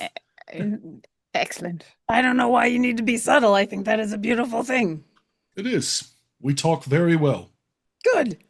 Have you managed to go and like see places that you haven't had a chance to because kids that you have to worry about? I heard that that's what couples do when they don't have kids. They don't have to worry about is they like go on vacations. They call that an empty nest. Yes, I have heard this term. And nest? No, we have not really traveled much because, honestly, we just prefer to communicate. Wait, isn't that why you were with us like almost the entire time? Like, isn't that like you were doing things with us instead of being? Yeah, I'm making up for lost time. That's it. Why are we in this place now? Look, animals. I see those. I recognize those animals. I've been those animals before. Am I on this wheel? Yes. Fortune? Yeah, Somebody so pull the string on the side. Another piece has been taken, and you guys are transported to a room with some sconces in the north wall. Kind of hard at this perspective, and so in a big old wheel on the floor, tiles depicting the zodiac. Oh yes, I am on this wheel. At your feet, inscribed in the marble there, is a phrase. You guys ready? I'm going to say it, and I'm going to actually type it in our game chat. Perfect. Oh, good. I don't have love to it. write it down then. Okay. Yeah. So Puzzle mode engaged. I'm not really a reader. the self aligns the will, the shadow grants the way. The two must meet in conjunction before the door will break its stay. Find where the mind is honed and where the heart must pay. I know I some don't of those get it. words. Freely just looks at Alindra and his pupils just start getting bigger as he just stands there. Melindra's on it. Give me a minute. Laura, do you think What does that mean? do you think this is you just because it's another centaur, or do you think this actually looks like you? None of this is my fault. It just feels like it is. I'm not saying this is your fault. I'm just curious. Guilty conscience. Or Kira that hasn't was been a- listening to the word. She's been looking at all the pictures on the Penelope floor. is with Freely, and we're doing like patty cake as we wait for Elindra to solve the puzzle. Is it? Yeah, exactly. Just a quick question because I can't quite see on the map. Is it a traditional? Which zodiac is it? It looks like it. Oh, it's yeah. multiple rows of zodiac, isn't it? Now, if it was a Oh, Chinese yeah. zodiac, I think we'd all be on it. There's a pig. I don't know enough Yes, there about my is. zodiacs to actually give you an There's answer. a bird. Oh, okay. So that's then just for clarity. Oh, there's There's an a orrery naked person. too. That'd be Freely. I can't see it well enough I mean, to hey, I map know how to this. party. Yeah. The self aligns the will. Huh. Grants the way. You know what? This is one of those kind of rooms that makes me think like anywhere you step is probably not a good idea. So do we get this idea that this is actually like the Zodiac, or is this? Yeah, use real life knowledge on this one. Yeah. Okay. Can we divine sense it? I know nothing about the Go Zodiac. for it. I actually do, but Freely's got an intelligence of 8. Could somebody put the Nobody here has the intelligence puzzle- over 10. We're boned. No, Elindra has considerably higher. Could somebody put the okay. puzzle in Zoom? I got I can't We're find the cooked. chat. I got you. Okay. So, has anyone ever been here before? Does this look familiar to any of you since all of you have done a lot of adventures together? As an Aries, I can just simply say that it is the ram. And this actually, like Briv used to wear like a ram on his chest and all kinds of stuff for this reason. And he's like, so the ram, could that have something to do with breaking a door? Breaking Aquarius it down? right here. I wanted to write a note of apology to Elindra. The door frames need to be a bit wider in the academy. I can make sure we make those changes. So what are in those circles?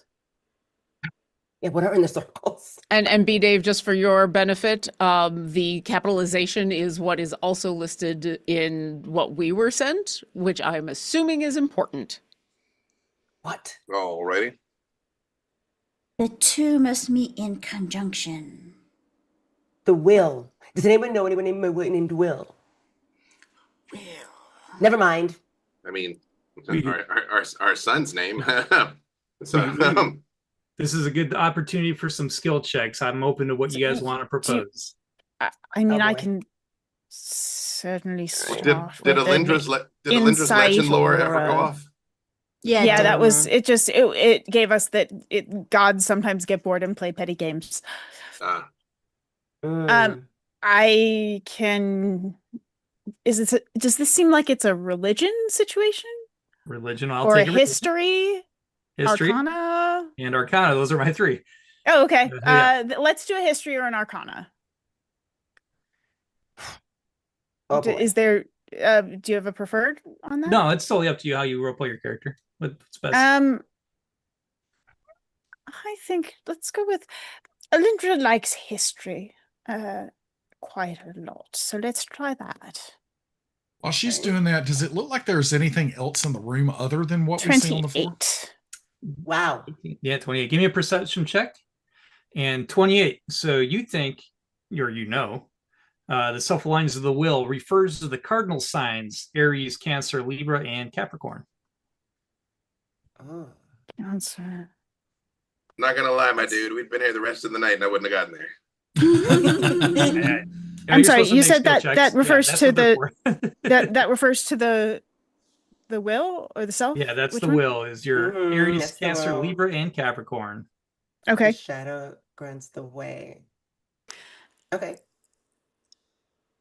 And real quick, the on the upper right and the upper left, like the moon, the sun, and then This orrery thing. Yeah, I don't worry. Those aren't part of this puzzle. thank you, because I'm like, there's map part. okay. Focus on the constellation. Yeah.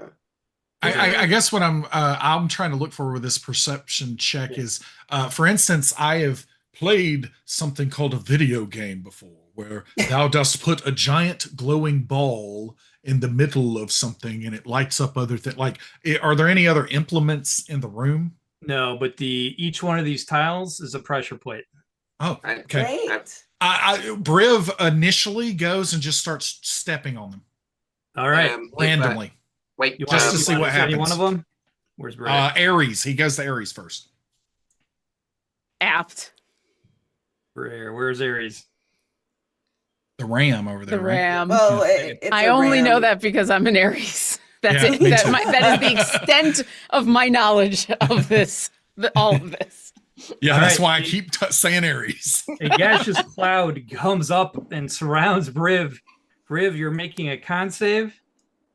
Oh. What the heck? The shadow dice. Ooh, We success. have shadow dice for the first time in the game.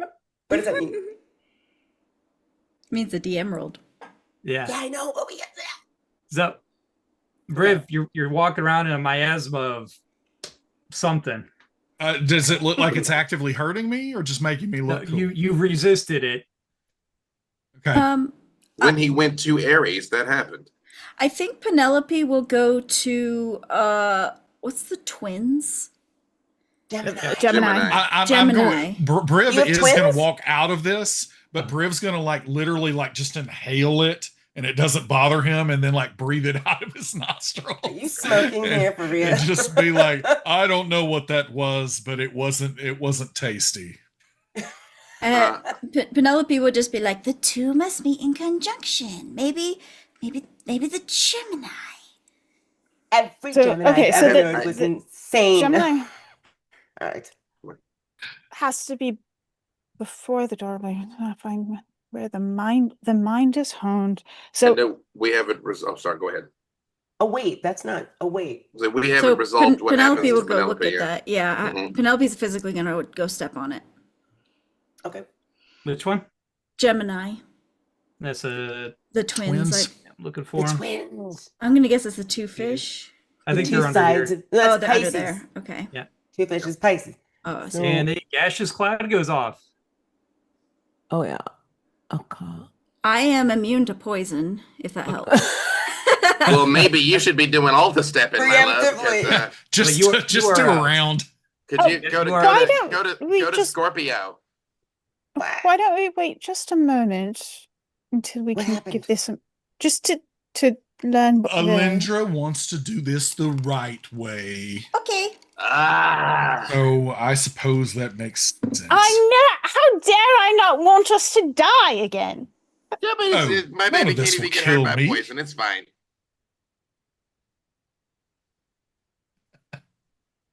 For the record, I think Scorpio's the gate to the underworld.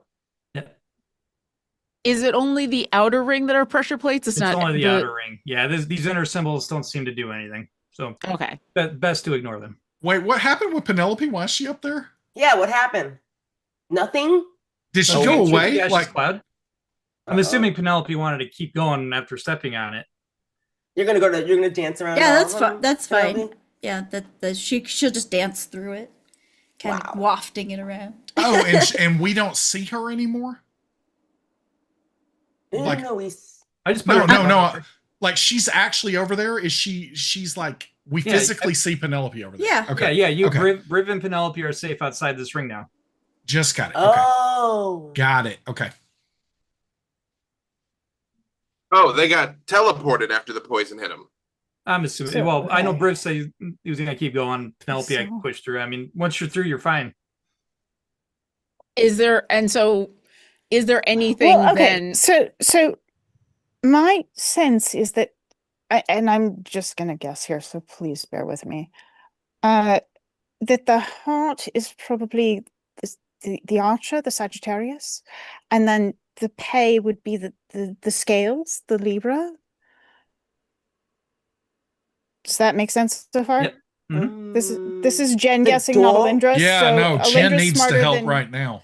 Yeah, because none of our characters would know this. Would know this anyway. So part of Yeah. this is I going to think, have to be. I think we have to press multiple plates at the same time, and At- I think at- we've got simultaneously.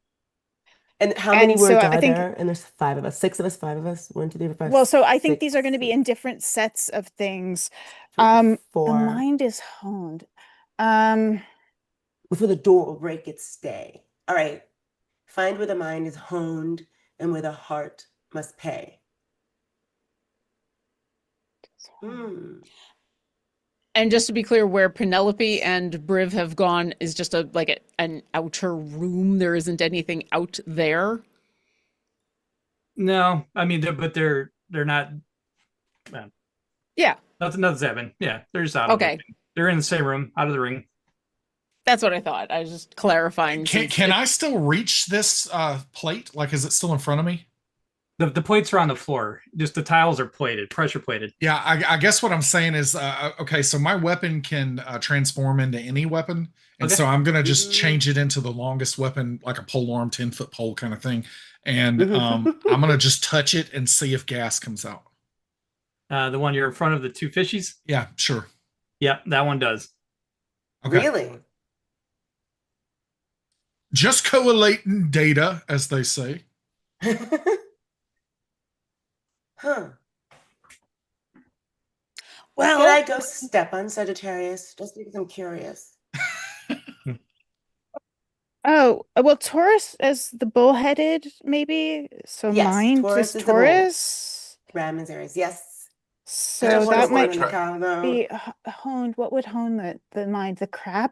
Well, I'd like to step on Scorpio. do we have Cancer? On Scorpio. We all like We to are step on terrible. Scorpio. I think Scorpio's the underworld. I think also we're gonna think need we to have do 30 this minutes together. left, so Yes. let's like whatever Yeah, I know. I'm that's Stepping you all can I'm do that. I'm stepping gonna on just try and Sagittarius. solve this. Scorpio is here. good. Oops. Let me move What? myself. You guys, I'm 2 for 2 today. 2 for 2. Hold on. Wait, what happened? Find- Everyone was Scorpio's talking. fine. Whoops. You're fine because nothing happened, or you're fine because you made your Constitution saving throw? I did not hear what Nothing happened. happened. No gas. Well, though, did I What teleport happened? to wherever they are? What's that? No. Did I move or anything? You did. I got you on the other side of it. You're through. Okay, so Right. Scorpio's clear. Oh, wow. We've established. So what have we stepped on so far? Aries was not safe, Okay. right? Correct. Aries was not safe. Pisces was not safe. At least Pisces Briv was not inhaled safe. Aries. Gemini was not safe. Yeah, at least when they were stepped on. If some of these need to be stepped on in a Gemini. specific order.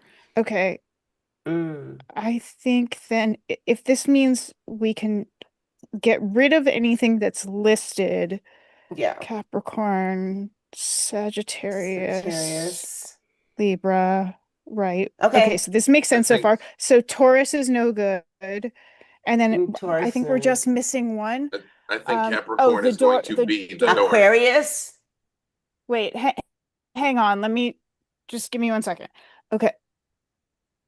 Oh wait, no, hang on.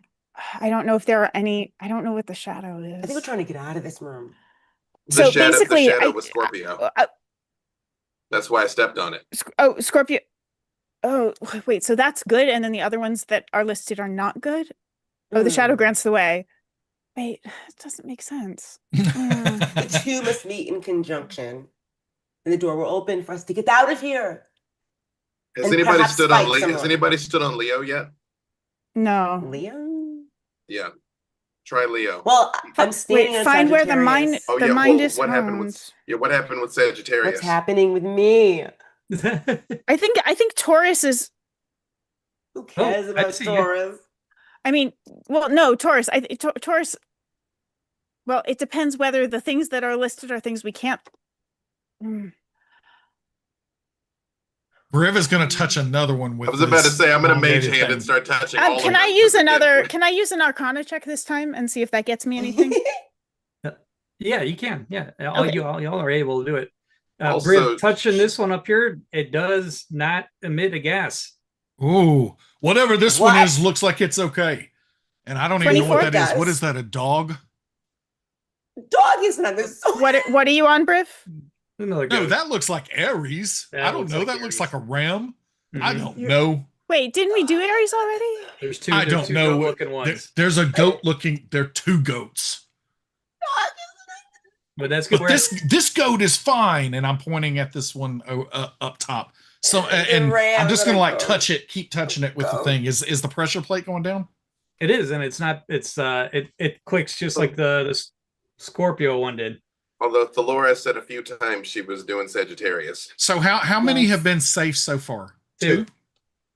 All right, I'm literally just gonna go like, Wait, watch hang on. out, everyone. She said multiple times she does Sagittarius. So let's find out what happens with that. Oh, okay. And I am a half ton of divine power, and nothing's happening to me. Yeah. So on Sagittarius, yes, you trigger a trap. What? Yeah. That one emits the gas, the cloud. The goat is Capricorn, by the way. You know what? One thing So about Capricorn me. was safe. Mm-hmm. And that petrifies you for the remainder of this scene. It what? You're Wait, she petrified. didn't, she It didn't turns make to the stone. save? Did not make the save. I will. I didn't?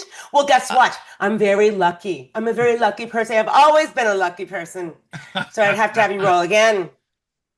Cheat code feat. I love Yeah.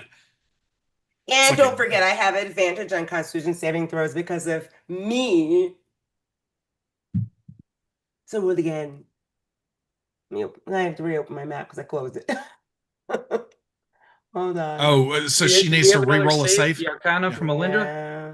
Well, Yeah. it was a Go ahead. 24. Yeah. Alinda. You can roll again for me. Okay. Yeah. Last hint, and it should get you there. I hope. So A little better. the two that you've touched align with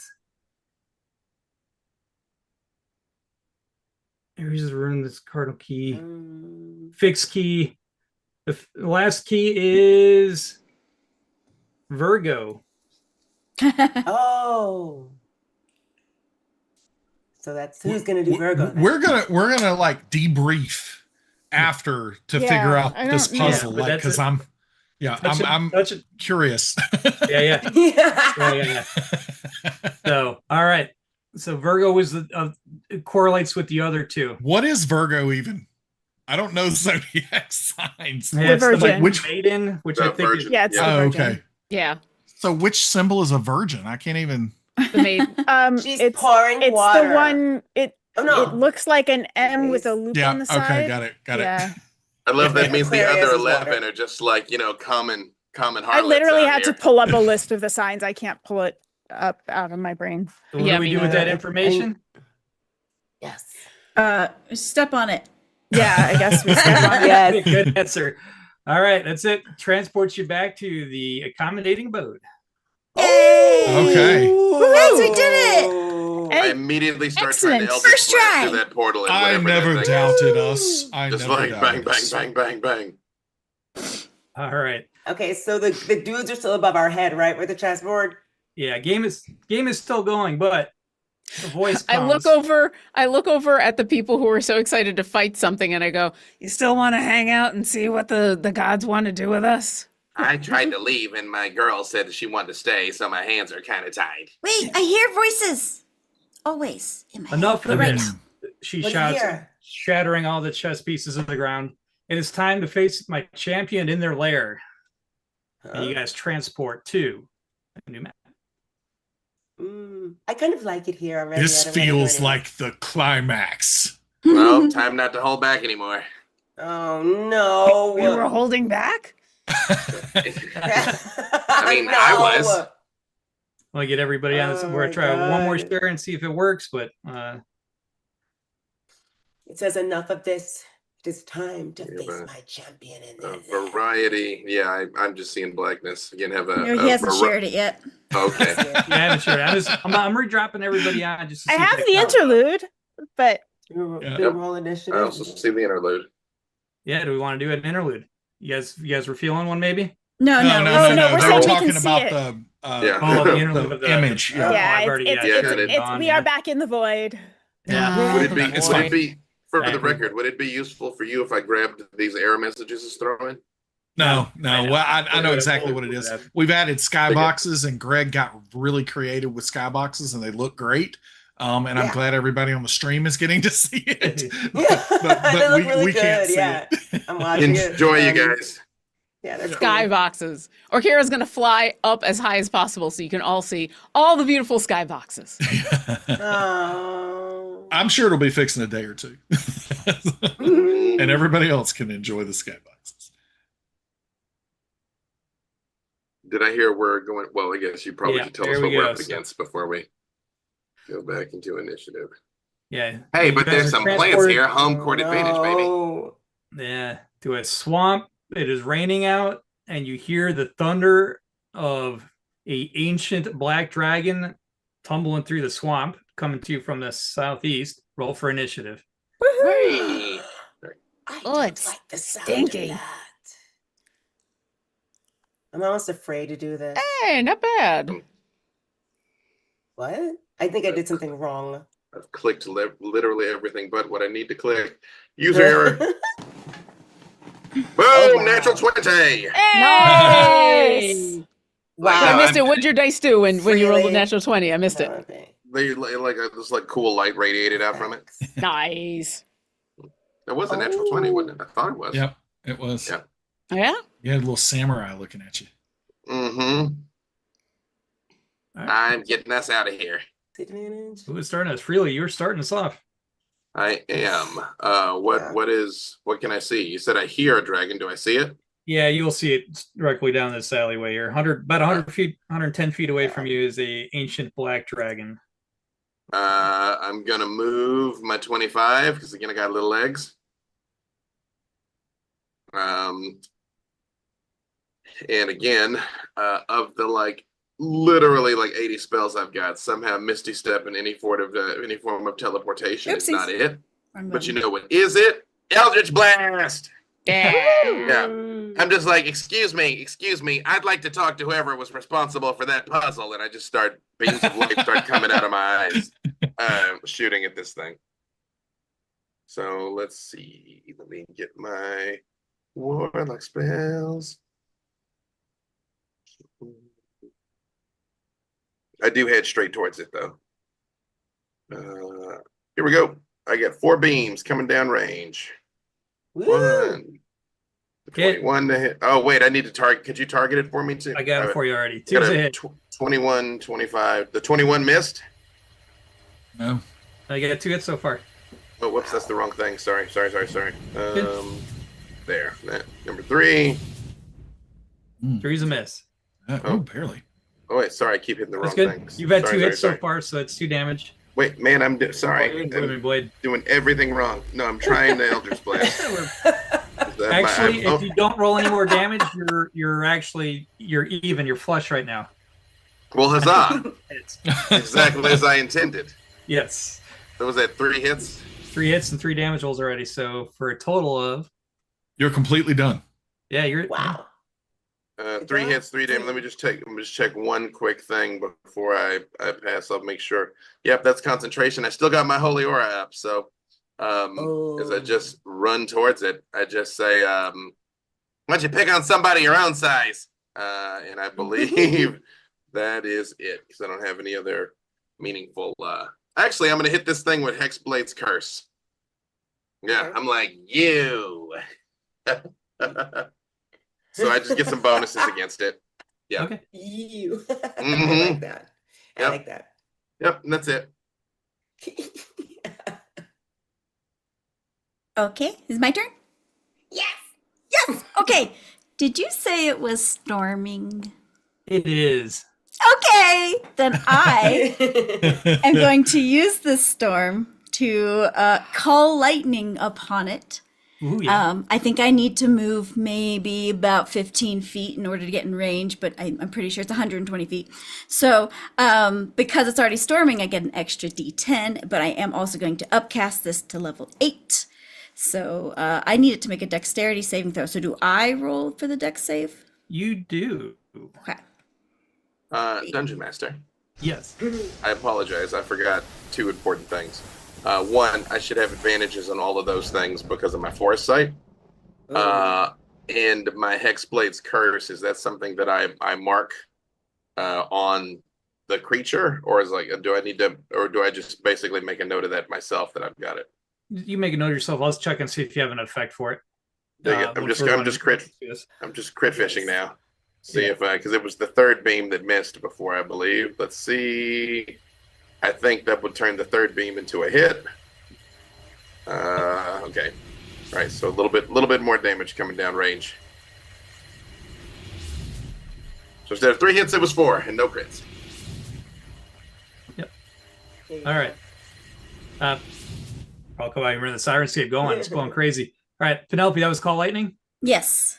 And here he goes. It's rolling the save, and it failed. However. Okay, so I need to 5.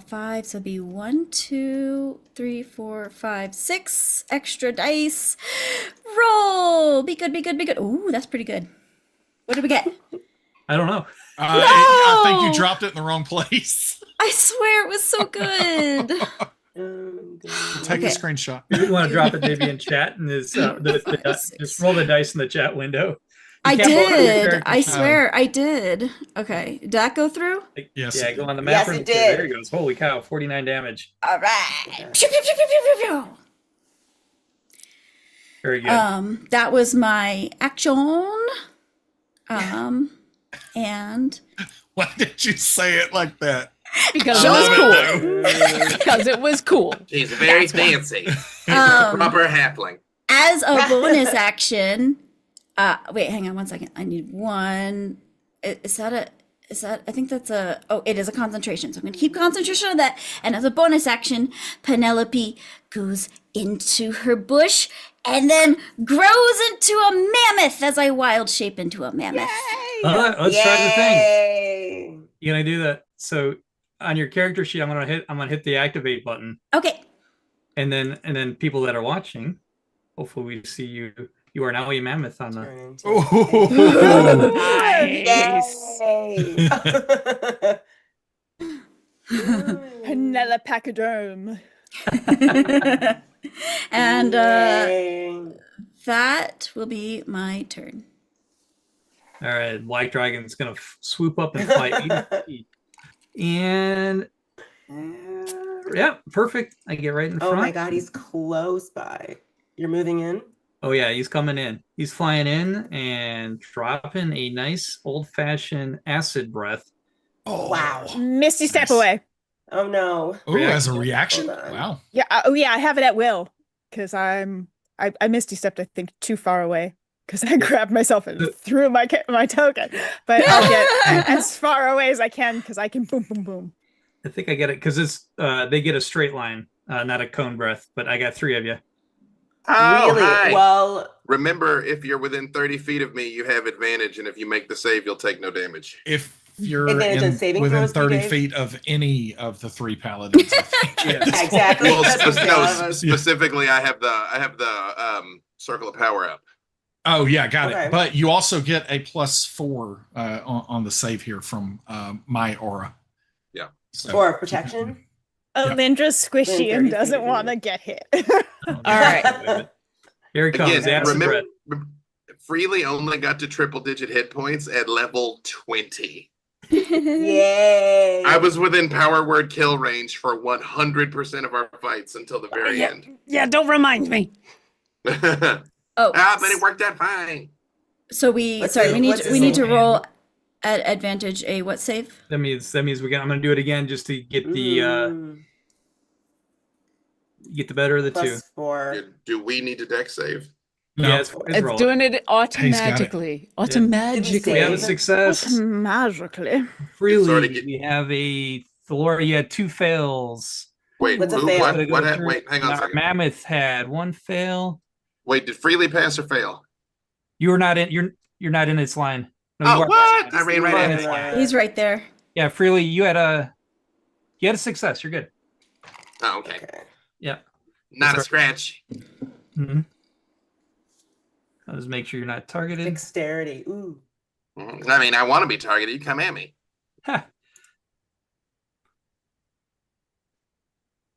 Quit trying to breathe goo on my lady. Oh, I do wanted have to be a- breathed on with the Yeah, acid. here's the damage. How much? It's coming. It's coming. Wait, I did you zoomed fail to around. save, Penelope? I think I Yeah. saved, so I'm getting half. If you're within my aura power, my circle of power, you take 0. Oh, I think I Oh. am 30 feet, right? Yeah. Okay, And so no one's 5 feet from me, so Here's I 30 can't feet. jump it 5 feet. Yep. yeah, so Gotcha, baby. Penelope's Oh, gonna- and don't I'm gonna forget, get rid of everyone it. has a bonus roll that from Extra Life if you Oh, haven't yes. used it yet. Oh yeah. Oh That's yeah, right. good time. All right. Mom, You you gotta got take 'em. them with Use you. it. Yay. Mm-hmm. Okay. Yep. So I just- should also have 60 extra temporary hit points for my wild shape. You do. Once Okay. you go, once that wild shape is destroyed, then you go back to your form with your hit points where they were left off at. Right, but I also took no damage from that, right? But you did. I cleared that damage off you. Yeah. Got it. Thank you. Yikes. Yeah, I'm like, circle of power. All right, I am Ew. going to. So it is. I don't even know. Like, I assume we're in a different thing again, right? So, yeah. All right. So I'm going to cast as my bonus action the divine smite. So there's that. Yep. And then we are. What do you mean you going only got a divine smite once? What are you talking about, Briff? Yeah.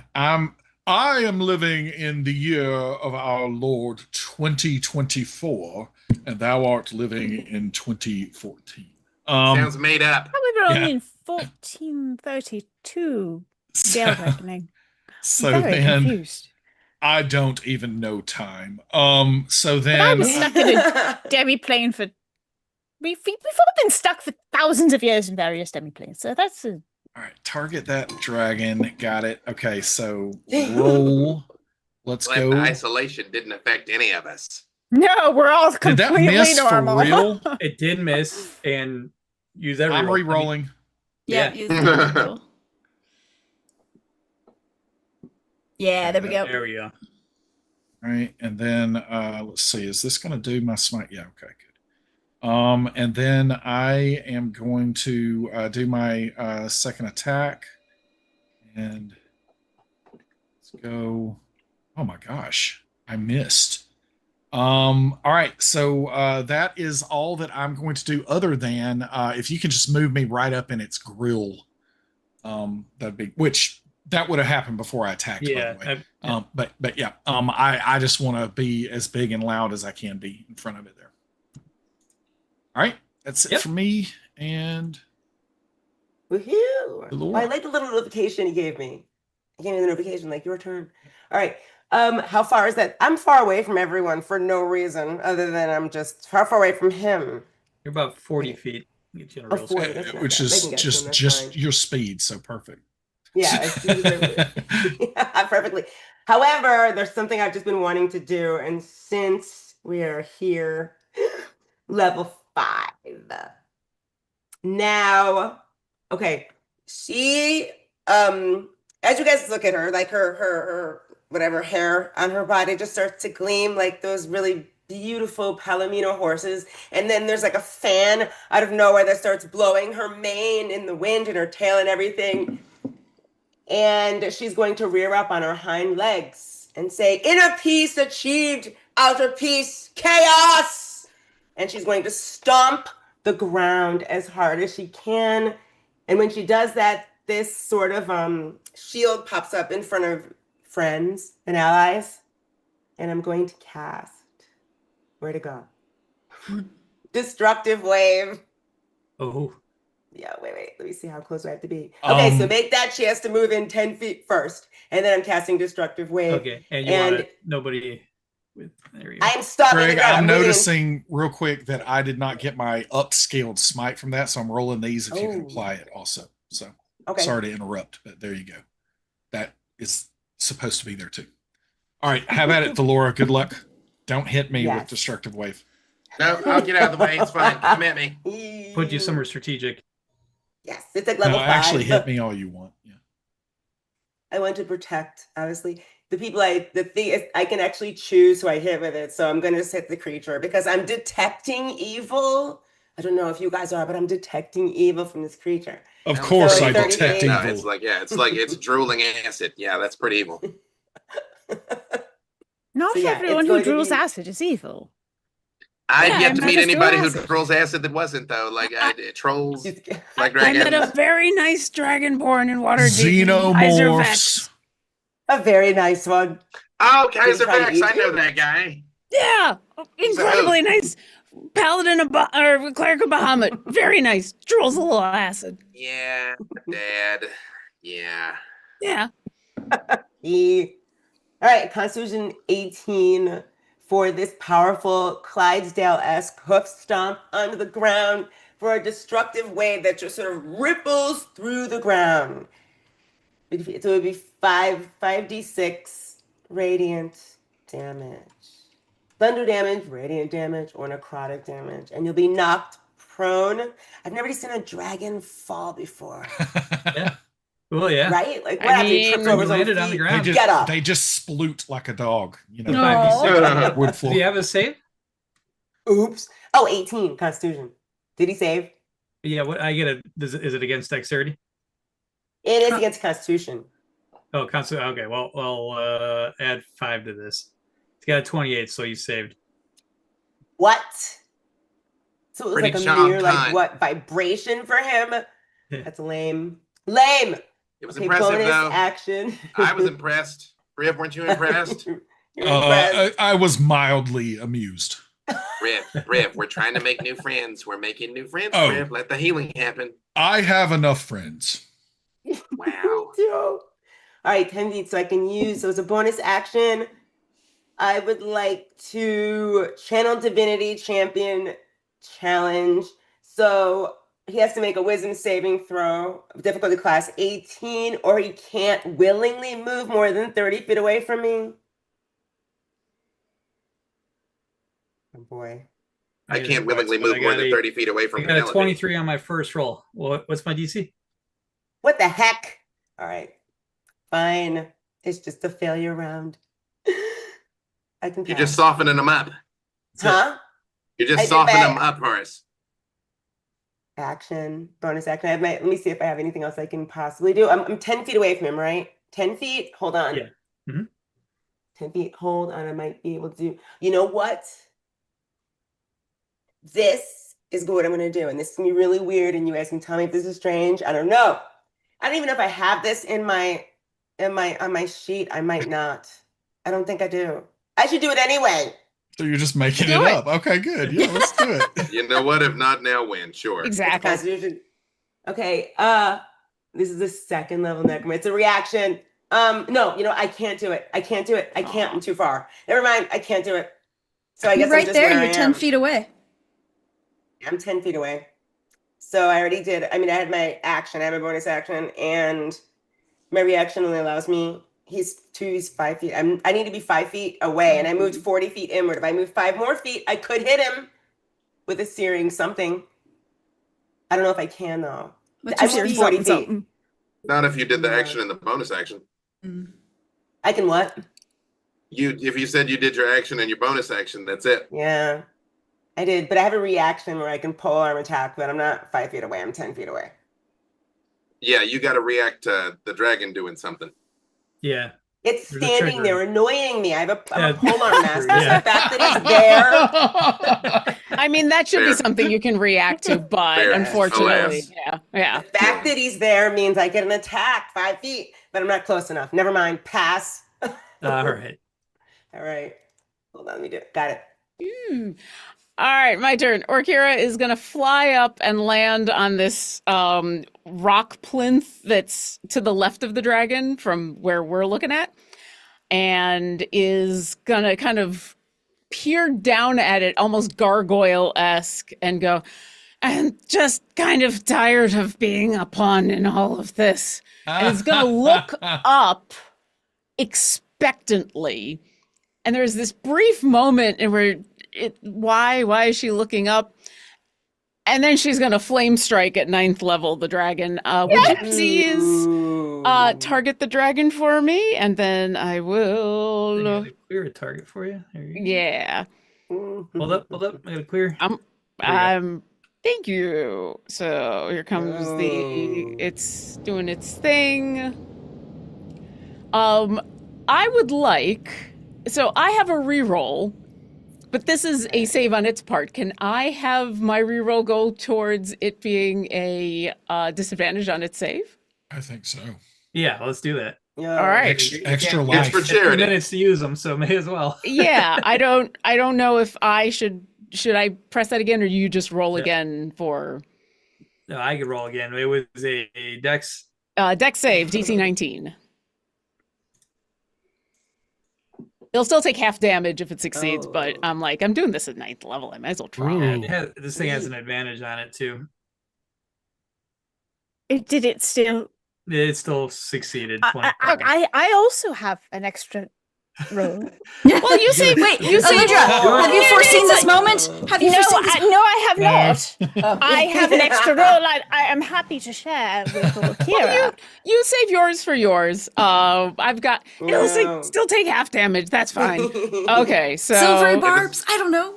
It's very important. It's okay. It's okay. Very no worries. impressive damage. Yeah, well, so 5, yes, 6, but 7, no. 8, 9. Stunning to behold, Orkira.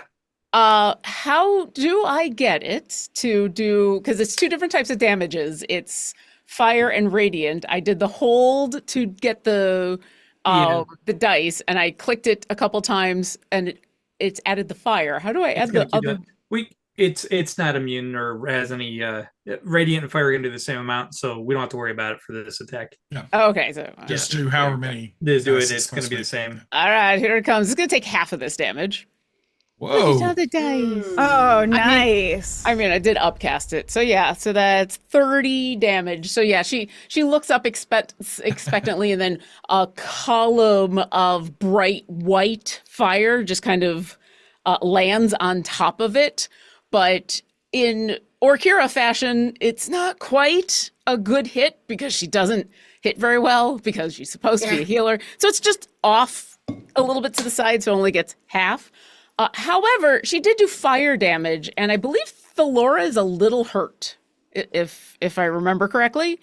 And so some of that fire comes flying off of the dragon, and like a little firefly kind of soars into the air and spirals and lands on your head as I'm going to use my warmth of the flame. And since I cast that at 9th level, you're going to get 9, 10, 11, 12. You get 13 health back as that little bit of fire. That's my bonus action. And I love those dice. These dice are very, very cool. So pretty. I'm having a Disney princess moment with the firefly. Very much. Just the Then I one step that on it by lands. mistake. It's very warm, and I am done. All right. And I gotta click on the thing.